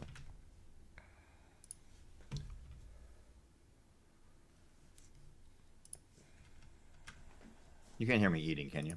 Not at all. Excellent. Because I have you muted on stream permanently. No. not that I'm eating dinner at all while we're doing this. I mean, might as well. I'm drinking a most boring Sprite. dinner of all time. My streams are not brought to you by Mai Tai Cutwaters, but instead Sprite. Speaking of, no, go ahead. Excuse me, you're talking over my sponsor time. Yeah, you're right. I'm sorry. My bad. Sprite Zero. When you're fat as hell, Sprite Zero. From left to right tonight, our blue home team, it is Magnitude Oblivion. We have Punk on Chromie, putting a time trap there for his friends. Chromie... you idiots. Chromie playing Genji, Spawn on the Thrall, Akfula on Johanna, Pipiwolo on the Anduin and Wafflecopter on Genji. Who would like the honors of the red side? On the right-hand side, in orange on my screen, but red Pablo on yours. We got Minion Miners, Himmy Boy on the Anubi Booby, Boo, Cocky King. Oh God, I got him.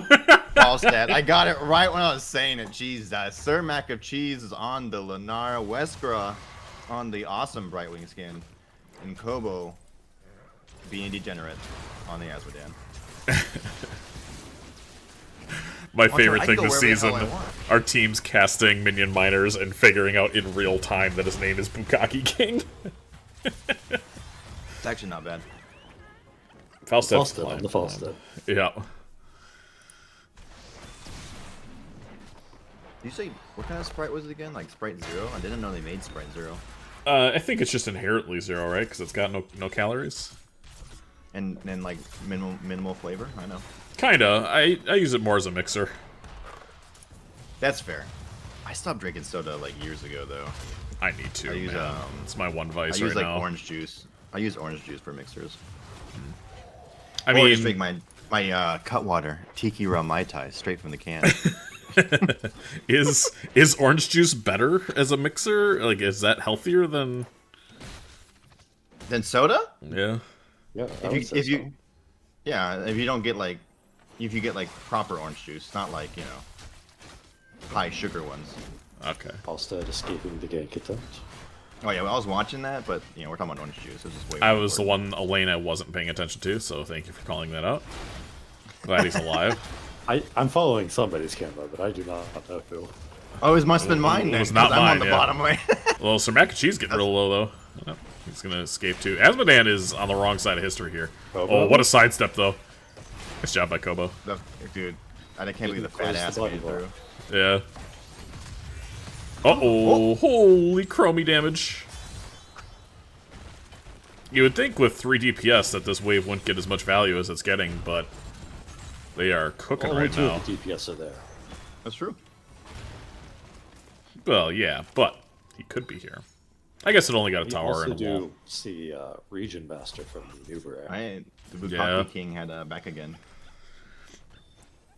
The Anubarak has been offlaning for the first 2.5 minutes. Just like went right by that. No, I'm not. I'm gonna say that from now on. By the way, I'm not saying false dad the whole game. I want to make clear about this. I think that's what he would like. Game. W build Chromie. Bukaki's in the middle. Leads me to believe it's going to be Loop. Loop? No, it has to be Sans. No, I mean full W build. build. Yeah, that is a Loop enjoyer. Really surprised to see Creed. Bottom lane. Alert. Thank you. Genji made it out. Kobo's backing. Also forcing the Asmodan. This is a super freed seed. Or not. Decided against it.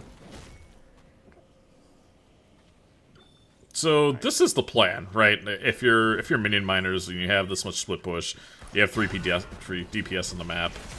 The plan is to run down the buildings, and Falstad getting some value bottom, but I don't think as much value as they would want. I'm surprised the Asmodan wasn't top lane for this. Yeah, First objective. They have the Nubrak for a decent amount of stall, but if they had one more range with him, I think they could more split push value. If I'm tanking for this team, I've already packed up my suitcase and gone the fuck home, as I'm now dealing with a siege camp in the top lane. I've been offlaning by myself now for 4 minutes. Kobo getting caught by But 3. Oh, Gaki King flying in, immediately getting rooted by the Thrall. Hell yeah. Lunara is 1 So we HP have though. another Bukaki King enjoyer. What a split fight here right now. I'm trying to keep tabs on everybody. Sir Mac and Cheese, holy... Oh, he walked back into it, and the Falstad will fall too. It's first and second blood there. No, my Flawless has been called. I have this. I think I have I have soundboards turned off. Oh, you do? Boo. I think some idiot came into the Discord and was spamming something that I really hated, and then I got mad and shut all soundboards off, so... Like, you couldn't know my Flawless? No, not that idiot. A different one. Oh. PP Wolo is taking the mid tower by himself. We have a healer battle here in the mid lane, and PP Wolo is winning it. Let's go back in. 1v1 potential early game. Yeah. And we What do are have these Luke rotations? by the way. This is Nexus div, right? This is Nexus, yeah. We just have an How offlane are these the tank.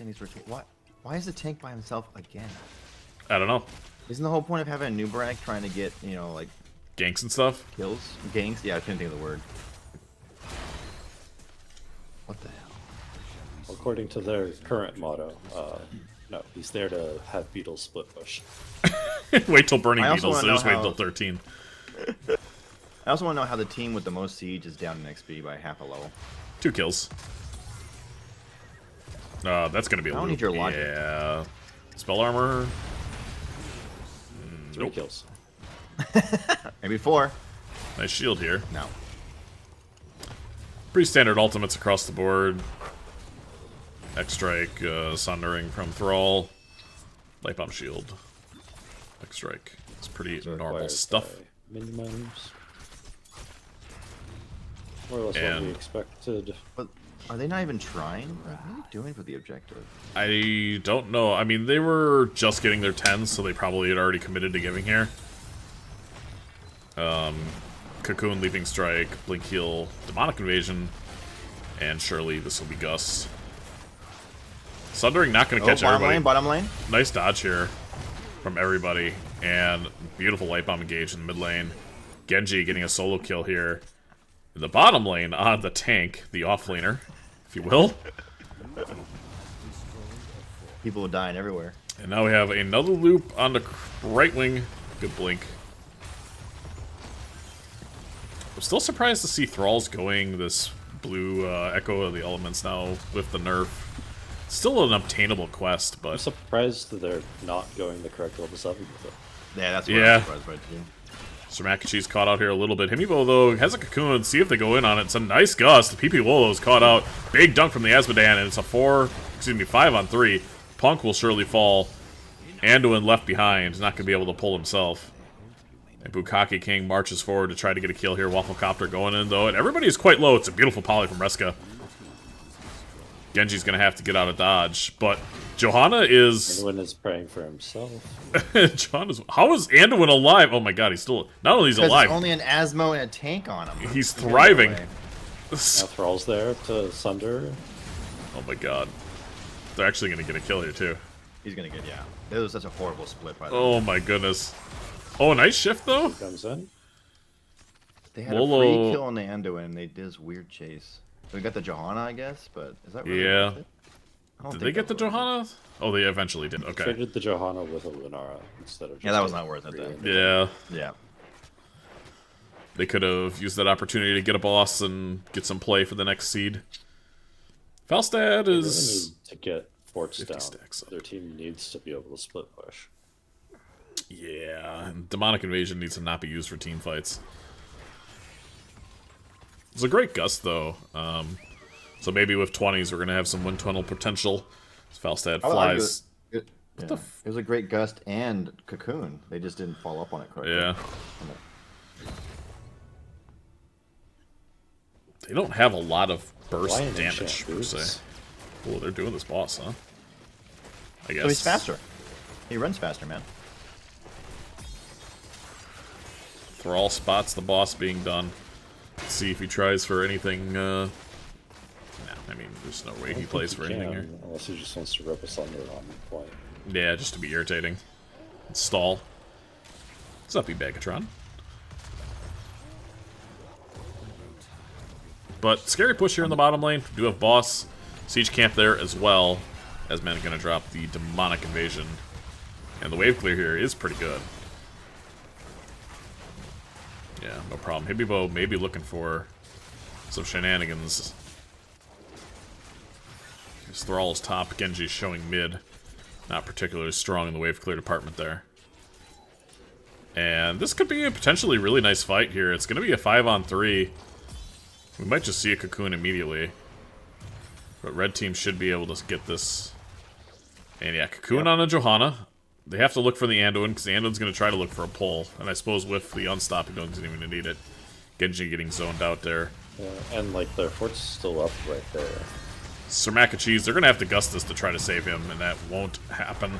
Shield connecting to the face of Luna as well. Falstad will fall, and here we have a light bomb. Wait. Oh, it was a nice blink there. Like, where did that hero go? He blinked away.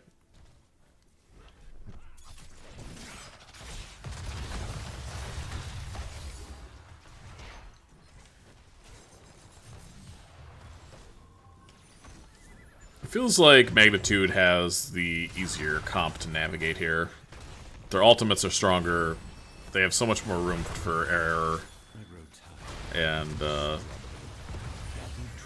mean, there's really just not a lot of pressure with the Luna or with an Asmodan inherently.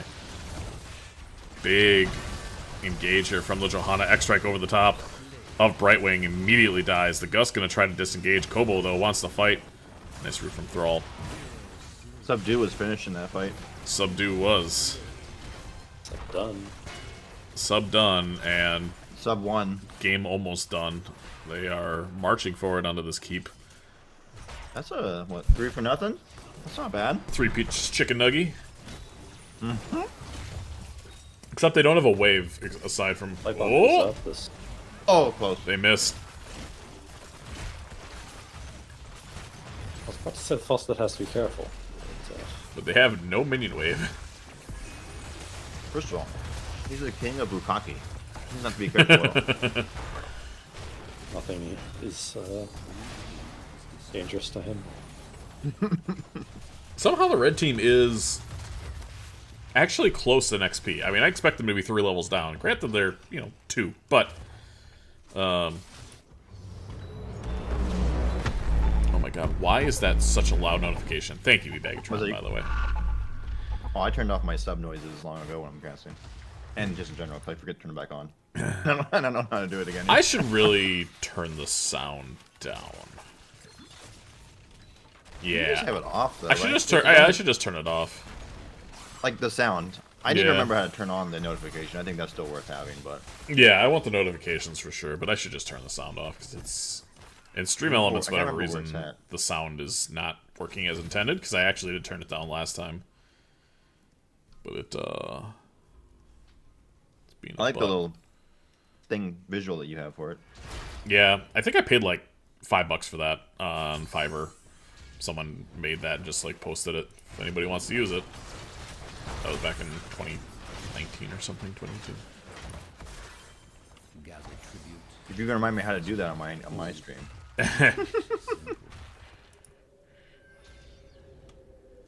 Alright.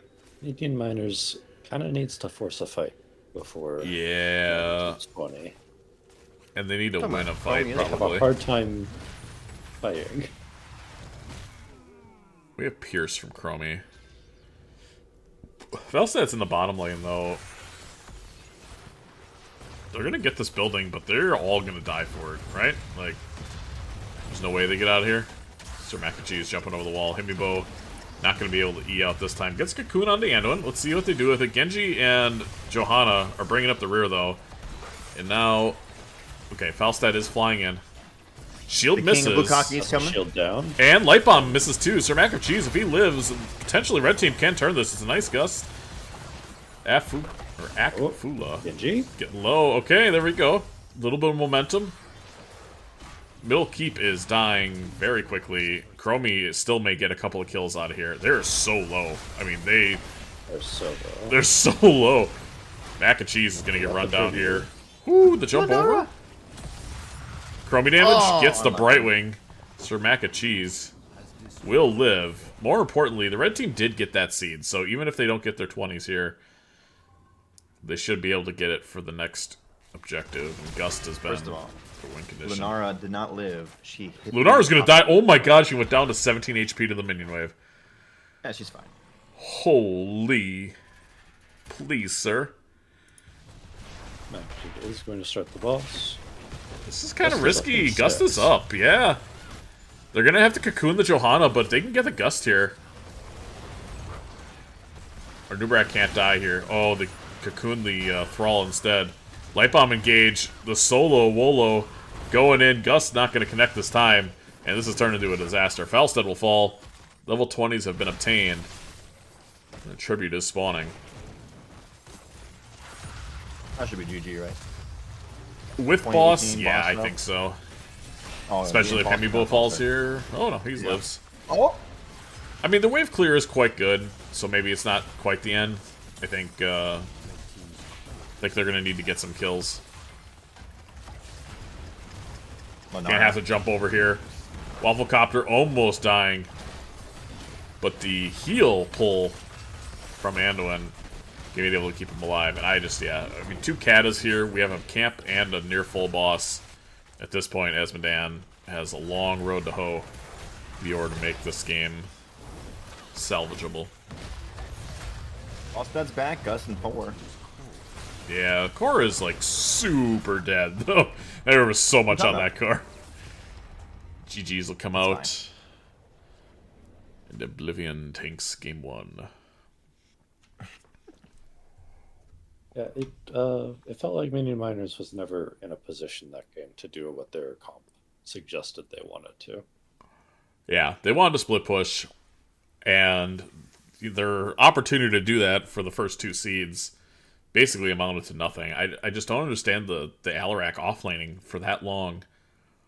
By Alarak, he means Nubarak, everyone. Just yes. That one. One of the lacks. One of the apostrophe heroes. The one that is a bug, not the one that calls everyone else bugs. Right. Exactly. Easily mistaken. Esmedan did most damage in that game, most siege, most XP. I mean, he was their offlaner. Technically, I didn't see how many stacks he ended with, but pretty standard. Not builds. Needed more XP. True. You build Esmedan. Yeah, I don't.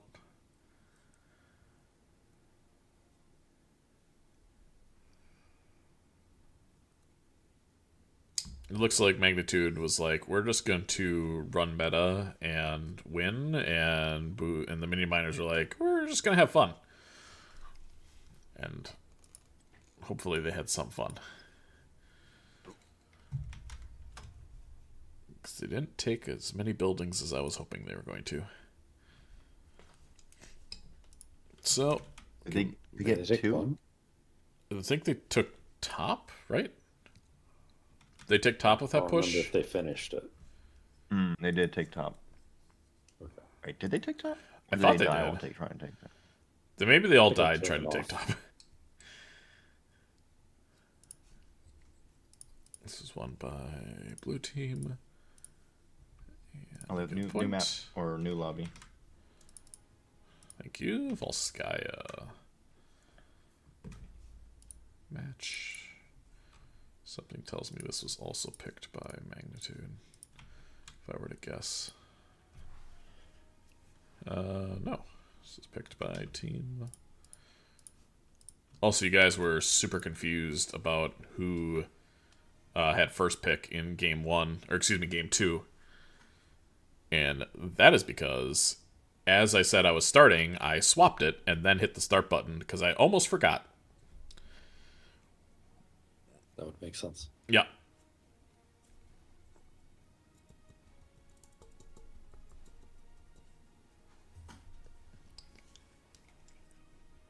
Da, da, da, da, da.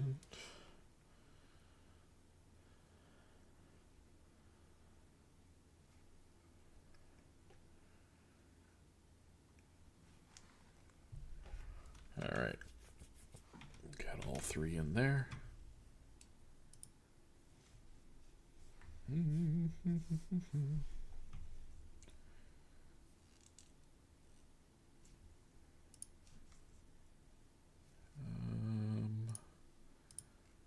Take a look at this.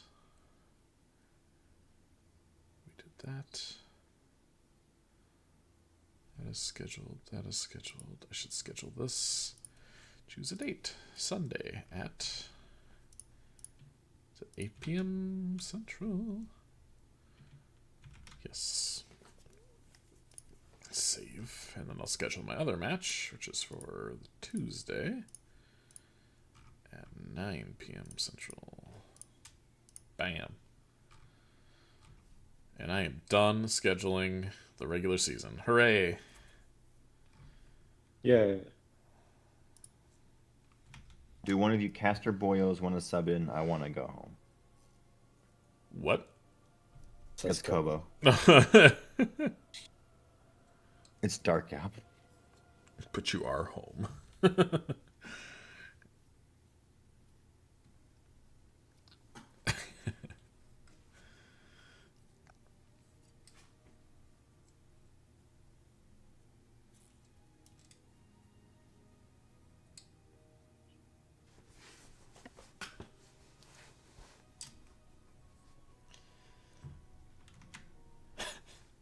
I'm not drunk enough to tolerate this game.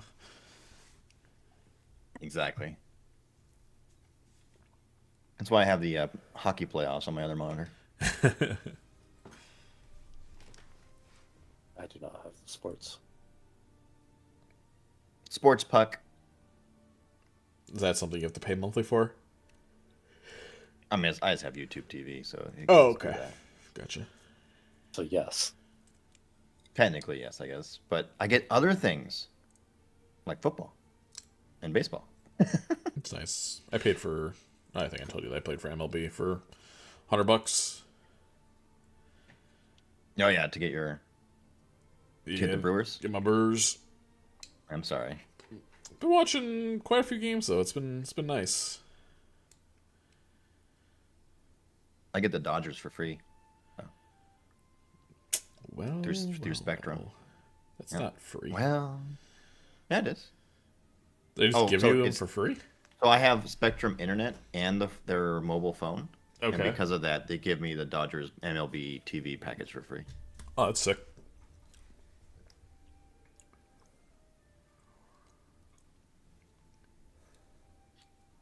Ooh, the Bukkake King's ready to go. Yep, he's hosting. And wherever they are ready to go, I'm ready to go with them. Yeah.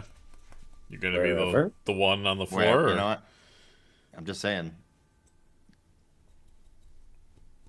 You'll be the alpha in a new rack this time? Tell them we're ready just in case they're waiting on us. Yeah, it looks like they were. Alrighty. Little did they know we were talking sports ball. Yeah, we were talking Bukkakes. Mm-hmm. Do you think the you guys were? Don't want to be associated with this. Do you expect to see any different bands now that we're going to Volskaya Foundry? Not a one. Oh, Rag was banned in game 1. He's probably not worth banning here, right? I would expect to see the Thrall band over the Rag for this one. Yeah. Mm-hmm. Oh, I guess it was Magnitude that banned it, the Rag. So, I don't know. Do we have the teams on the right side? Yeah, okay. Blaziken. Just Blaze. See? Yesterday was 420. Today it's 421. You can still get high if you want. Okay, there we see the Johanna. Only if you want, though. No pressure. Pass. Ban Gibbs has passed people. Agree on. Oh. Done. He's you a know mod. what's just nice about co-casting? What's that? I don't have to worry about where my pointer is at any time. Yeah, you don't even have to touch your keyboard and you can just walk away. Ooh, Junkrat. No, see, I was still doing my own camera stuff. And apparently Drinko was watching me, not you. So I mean, it worked out. Put me on somebody. Speaking of, I can't wait.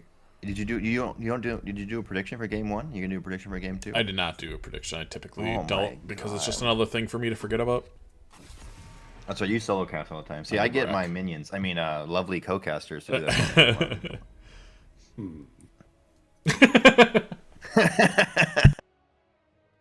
Draco the other day was like, "Do you know how long it took me to realize that I was a mod in Linehouse's chat?" I'm like, "Yeah, interesting." Gibbs. Here we go. Gibbs' chat. Oh, Gibbs' chat. Yeah. Okay. Yeah. Oh, there we go. Spicy. Let's go. We Hell immediately yeah. see Cho'Gall.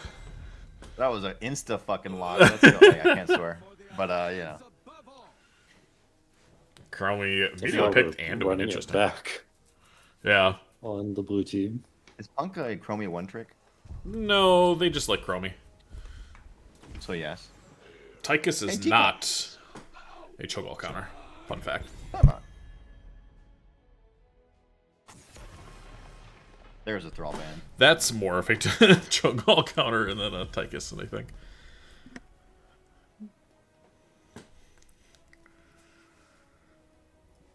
I mean, Tychus can do damage to a Cho'Gall, but Sure. can also kill a Tychus. So Yeah, I mean, I think Greymaine's a much better option if you're going for straight DPS. I think Falstad's a much better option. I think...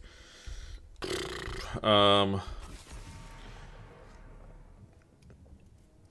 don't think the snapping the Tychus here is the best way to deal with such a thing. Can I add one other commentary? Not Yeah. regarding the teacup at all. Past the Meeple should be a VIP because they are one of the best chatters of all time, and they're not anything in your Oh, okay. So I'm just saying. I mean, I'm just throwing it out there. Deckard and Sylvanas. Wait, what the hell? Why are we doing Deckard?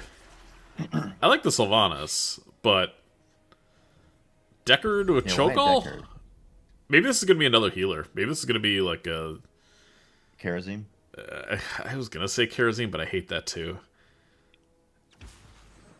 What is happening? Oh, that's why it's Deckard right there. Yeah. Decker's gonna Never mind. So Ancient following Blessings. Hammer and Sylve. And then We solved the riddle. by themselves this entire game. Interesting. Ban Linehouse, take away his VIP. Okay, taking it away. You had one message. Yeah. You know what? There are consequences for your actions, sir. or madam, I actually don't know. But I don't really like the Bavarian though. Yeah, I'm not a fan of the variant either. I'm not a I fan guess of again the because comp like on percent damage, but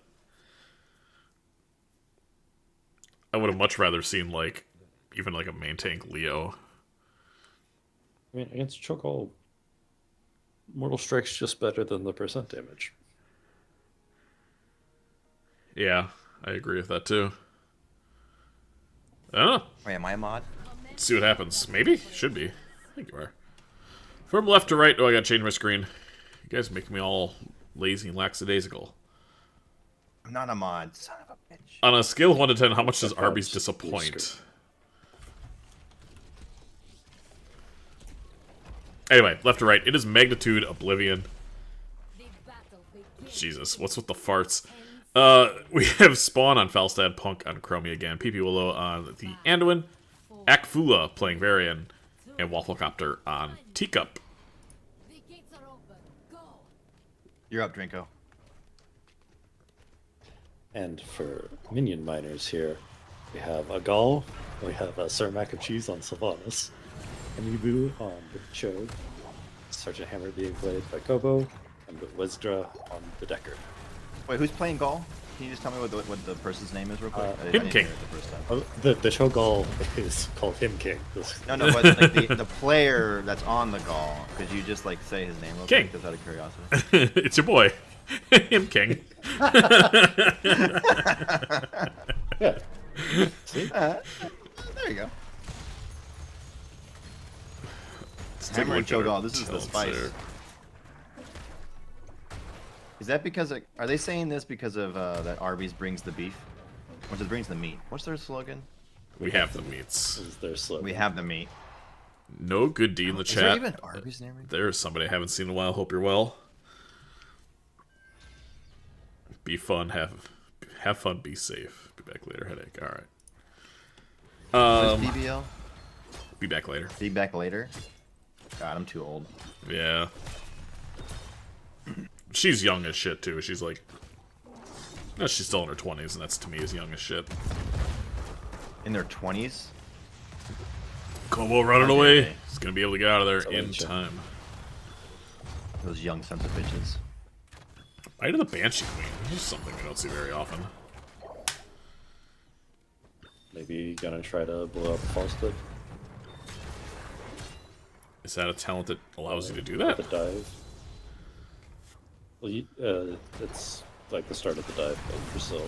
It's like double E and whaling. Sure. The dive and blow up. Decker, by the way, going Scroll of Identify at 1. Hell yeah. I mean, I love the talent for Aram. Yeah, me too. Dings. Yeah, dings are I don't fun. really have any setup for it this game. Variant is taunt, and we're gonna have our first engage onto Him King. There's the first taunt. The shove, is this gonna be enough? 3 stacks for the Deckard and Him King. Running away and taunting on his way out the door. He's got a taunt of his own. He has tap, by the way. If he just dies without using tap, I'm gonna be irritated. It's a Deckard. Yeah, he's fine. He's gonna get bigger pots at 13, 16. I forget. Yeah. Falstad doesn't get to exist here, by the way. Holy, look at the damage. Falstad can exist at 7. Until that point, and honestly, you really need 13. Once 13 happens for Falstad, Cho'Gall pretty much gets farmed. But should have a pretty easy early game. Gonna have to drop that turret here. Westgrud doing everything they can. 35 HP. The grenade is enough. It's bigger they are. Yeah, I just... They're gonna hearth? Yeah. Okay. How do they finish the Cho'Gall? Wait, I just realized they're triple DPS. Well, yeah, they got Cho'Gall. No. Blue team is triple DPS. I know. They are against the Cho'Gall. They need to kill it so fast. I guess. Huh. Uh-oh. Oh, big engage here from our Anduin, the father-son dynamic duo.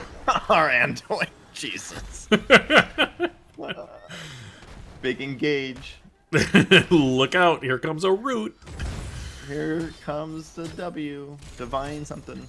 I don't know talent It gets names. much scarier after 10. What, the Anduin? The Anduin engage, yeah. We have Mercenary Queen, too. They're just taking all red card talents. Still has 1 stack, by the way. Literally 1. Hey, that's not the important thing for them to do. They just really want the Merc Queen for using these turrets. Yep. No, hey, I used to be a big fan of that too, honestly, and I still don't hate it on this map exclusively. But they'll, however, get some stacks off of it. Yeah. 15, 19, 20, 23. We have loop here on the Him King. And again, we're loop. I hate it less here. It is just W build again. Yeah. I did not I think it works better into a Deckard. Brightwing has the spell armor as well. It looks like they're gonna loop Kobo here. Unstoppable. Fine. That's they're fine. They don't look fine. They look very No, dead. they're fine. Like they'll be back. They'll have full health in about 20 seconds, man. They'll be fine. The flanking Tychus here. Coming in clutch.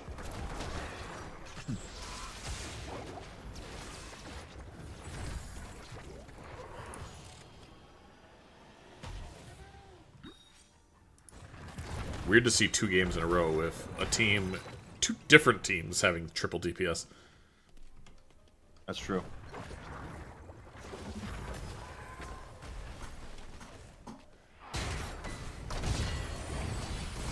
They're really flirting with this Cho'Gall. I think he's fine, yeah. He's perfectly fine. Look how big they are. Yeah. And they have Potion of Shielding. I think I like that. I do too, actually. Falstad's flying bottom. It's kind of the best. Oh, here comes a big old bullet. Yeah, unless you're trying to enable a Ruby build, a Ruby comp. We have blunt force gun from our hammer. Let's take a look at our ults. I thought here. that was called blunt force trauma in my like. On my I mean, always. the more you miss it, the more trauma it gives. It's mind control. Looks like Him King's gonna look for an engage. They're on a PP Wolo here. Nice boop over the head. The sleep gonna only catch the Varian, loop onto Him King. Getting low at 400 HP, and that's gonna be enough. It's a nice gust here from Spawn to catch 2 more people out. Still's gonna be able to walk away. They tried to go for the Light Bomb Falstad engage. Typically only seen in ARAMs. Was he thinking about flying, or did he just not have the E up? I don't think he had E up. Yeah, didn't he use the E to get the gust off earlier? Probably. That's a typical Falstad move. So we saw the Twisting Nether, Hammer of Twilight. Mind control, blunt force, and stay a while and listen. Okay. Do you think we're gonna get battle deckered? Maybe? No, I think we're gonna see Quest. Temporal Loop, Light Bomb, Shield Wall, Gust, and Odin.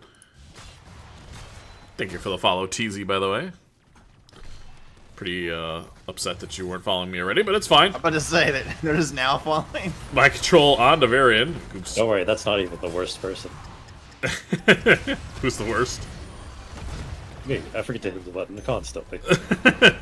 He goes like, I'm not following you right now. Yeah. That is an accurate statement. See? Teacup, look at that offlane push by the Teacup. Yeah.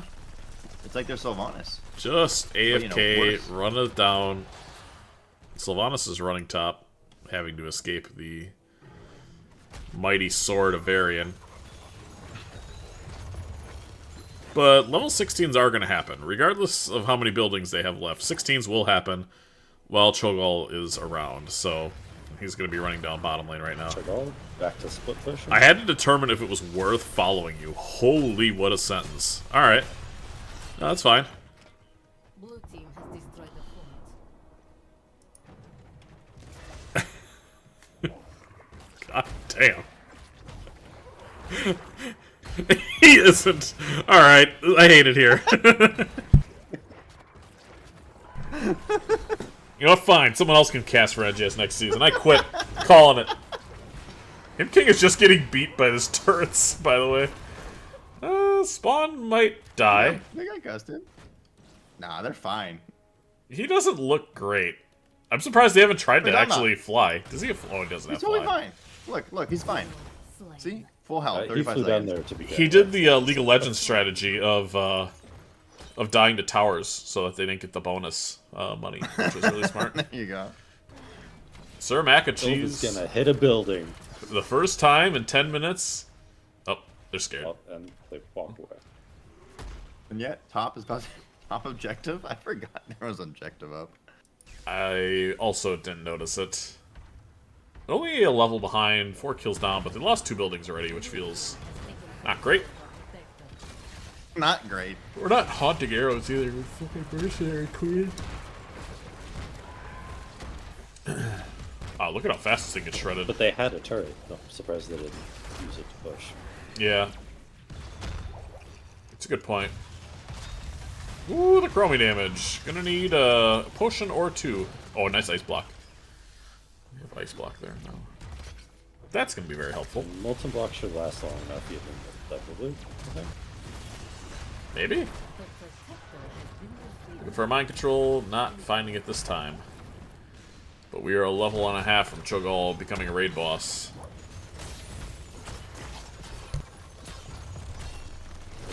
It's through second direction.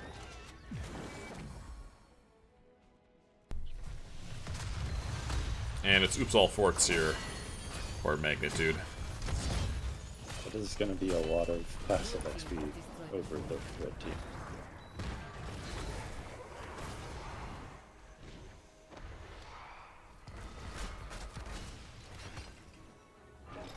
Hammer and Cho'Gall don't really play together particularly well. Hammer wants to be AFK pushing slowly into the enemy team, where Cho'Gall wants to be actively running at them.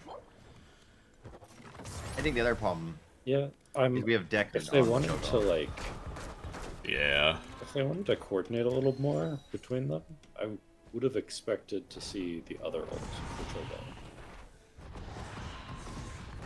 so that he pulls people back into Hammer. Yeah, I think I would have liked that too. Oh, yeah. Especially if you're I was going wondering, Twilight like- Nova or Twisted Nether. Excuse me. I was wondering what felt off. Yeah, it's a nice little hammer. Like, you can stop the variant engage, but you could also kind of just do that with shove anyway. I don't know. Alright, level 16s. Let's see how Magnitude deals with this. Falstad is 5 stacks away from being particularly scary. To the point where you almost have to ice block the Falstad frequent flyer. When that's up. And it looks like blue team's gonna just go do camp while losing a bottom fort. Interesting. Yeah, this is a super dead fort here. But they're gonna be super dead when they converge on them from behind. Not necessarily. I mean, this is, I think, a pretty good fight for red. They have to fight into a Cho'Gall, and they're kind of split right now. They immediately go on to Punk. The sleep is only going to catch the Anduin here, but a big taunt, yeah, that's the freaking flyer damage I was talking about, having to ice block. Blunt Force Trauma's not going to get anything. Him King getting a bunch of stuns. Light Bomb, going to connect to 2 people in the backline. PP Willow doing it himself. Kobo is going to be likely the first to fall. Waffle Copter, is he going to be able to get... Oh, difficulties finishing kills, though. yeah, yeah. Look at these big potions. I'm gonna kind of point back towards Bigger Layout for that. Yeah, Like, just I agree. can't do it himself. And if Falstad's not in range to dash onto someone, then auto cover. They also grouped and allowed themselves to be all continuously stunned by the orb. Yeah, They there did. was a couple double, triple stuns. Is Gust available? It is. Nice mind control on the variant pull having to be used. No pulls available for the next 18 seconds. And the Cho'Gall did a really nice job doing exactly what I was talking about. They actually did get the frequent flyer to time out with the ice block, which I think is your only way of surviving here if you're Cho'Gall. There, you see it popped again. He's going to have to get out. Yeah.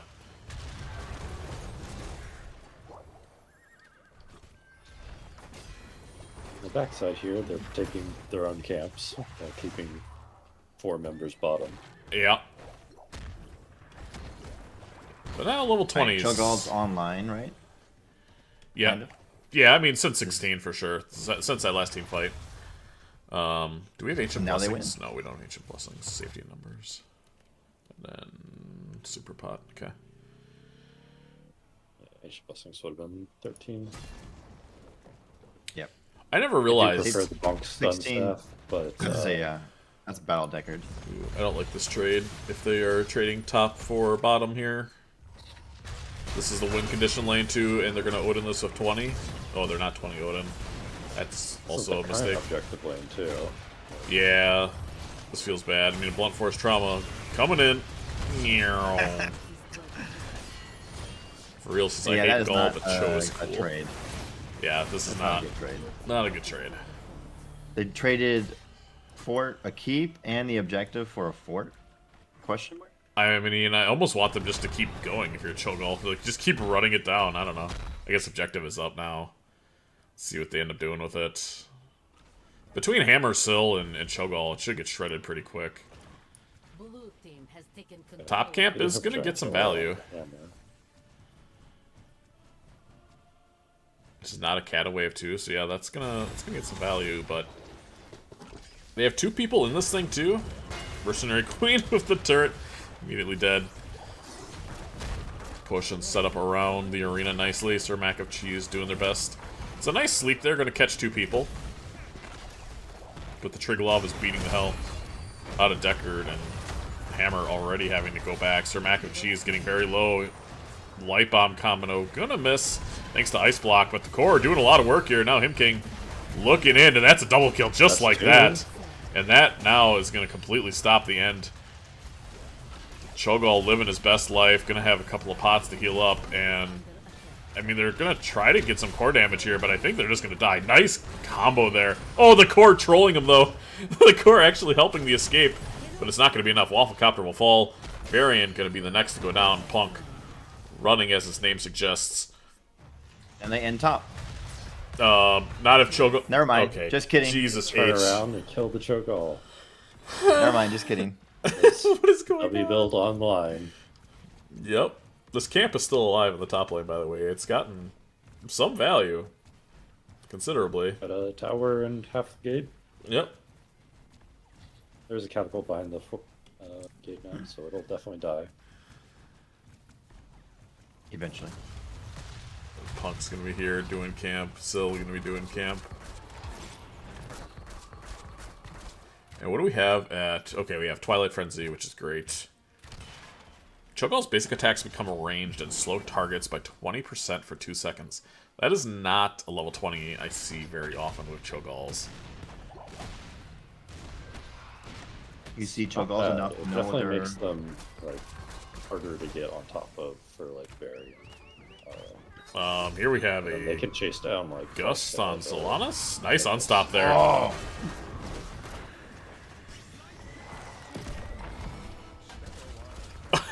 They're using all the ultimates on him. Oh, he does fall. Turret, is a turret? Someone grab the turret, please. It's good effort there. Put a potion down for the Syl return, and then walked on it himself. Nice boop there by Cho'Gall. Cho'Gall play has been quite good. I don't know if they practice very much, but it's pretty polished, actually. The micro is good. I can't say that I've seen a whole lot of competitive Cho'Gall to compare notes on, but I definitely haven't hated it. So, we've been talking a little bit about in mod chat, and behind the curtain a little bit, I'll just say, Arthas was played less than Cho'Gall this season. So people complaining about Arthas, it's like, well, people are playing more Cho'Gall than Arthas, so, you know, whatever. People are playing Arthas? Apparently, I don't know if I've cast somewhere around 30 games this season. I don't know if I've seen a single Arthas. I'm starting up an access terminal. Is he better with the changes? I haven't even tried it I yet. still have not tried him. I have not tried him either. I just have no desire to even try him. You know, I mean, anti-armor shell being at 16. To just try to like infinitely stack his D. Right. It's gonna be a heavy melee, like ARAM that'll try him for the first time. So maybe if I see him tonight, I'll grab him. But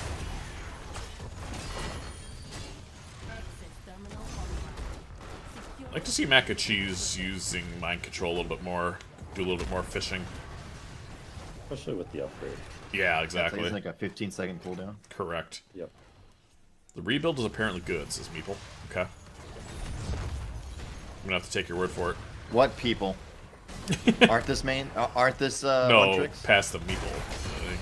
Oh, past the meeple, okay. Yeah. Woo, are they gonna live through it? Are they able to get out of there maybe in time? The healing is good. Him King's got to get over to the potion. You can see him trying to nudge him towards the potion. He didn't see it initially. I cast it I just offline realized that Arthas. we Okay. also have Hammer after the Shanties.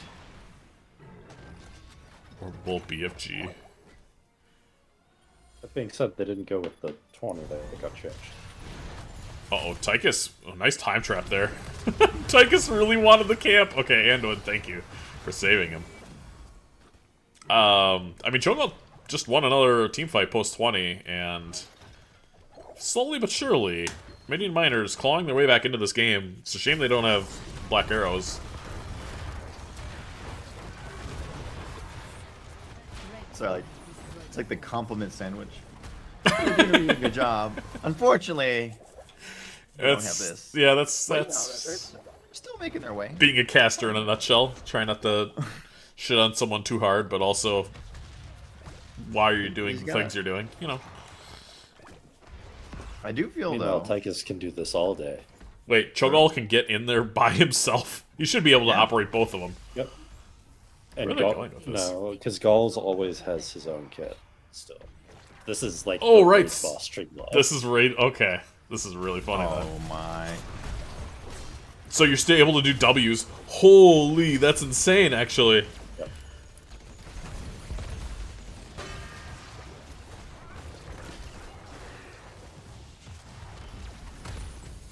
Wow, that thing's doing some damage here. I guess we're 22 minutes in, but still. Time trap.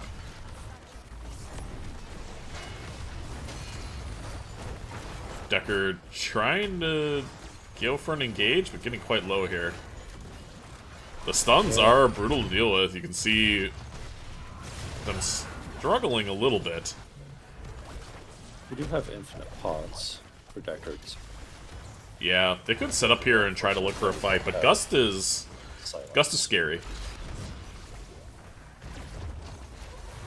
Oh, you don't want to put your hammer right there. We immediately see a Gust, and Hammer has nowhere to go. Hammer will immediately fall. Him King is going core. Okay. Well, it was a good run. I mean, it was the most lackluster ending. Oh, Falstad's going in. Man, I would have loved to see a mind control there. I was about to say, like, they saw him coming. Yeah. That was a weird... Oh, they're using the turret, though? No. They're dead. Yeah, they're dead. GG. Sir Mac and Cheese. Sir Mac and dead. Has run out of the cheddar. Wait, Chromie just died to the turret. Chromie died to the turret. That's awesome. Value, baby! Oh, they just needed to be a little patient. If the Triglav doesn't dive in for that last hit at 1 HP and die behind their wall, then Falstad doesn't get that easy of a Gust, and it's fine. But he wanted to get that extra little hit. And that'll be GG. It was nothing but entertaining from Minion Miners, and I appreciate that very much. It's true. They always make it entertaining. They do have fun, wacky comps. Yeah, they do. And the triple DPS beat the other triple DPS. I forgot Cho'Gall worked like that with the Triglav, though. That was really interesting. What kind of talents we got here?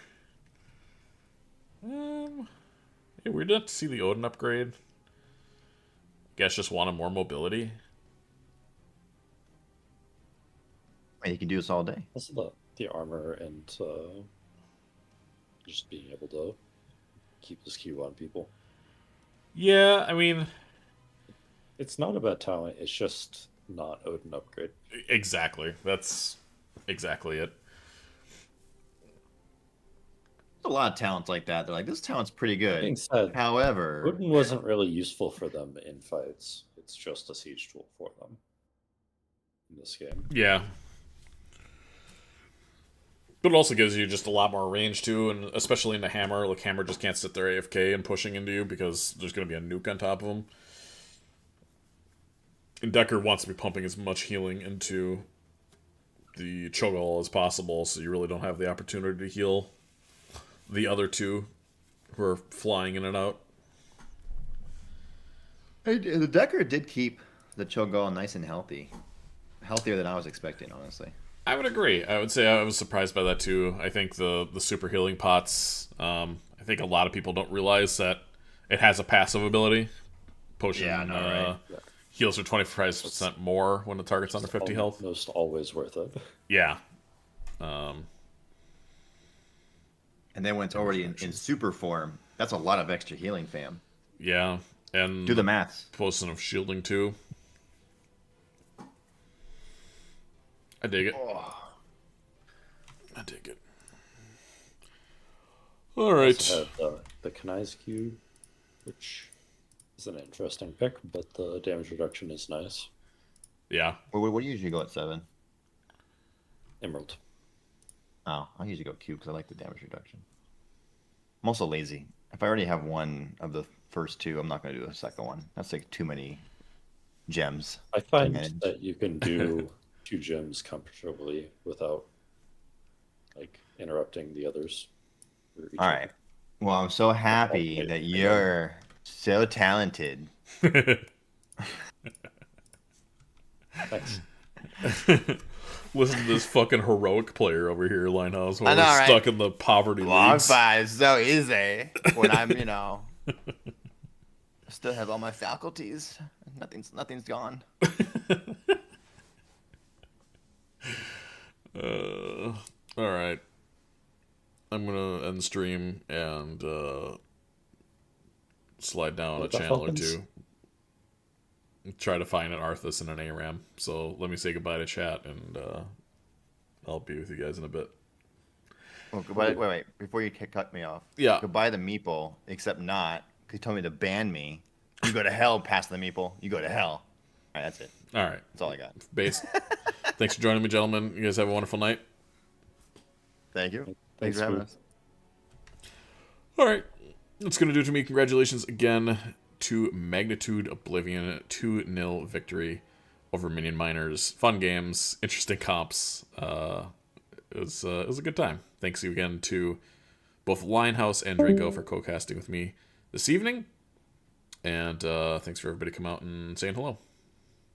Hope everybody has a wonderful evening. Enjoy the nice weather out there. At least in Wisconsin, it's all right. And be good to each other. Have a great night.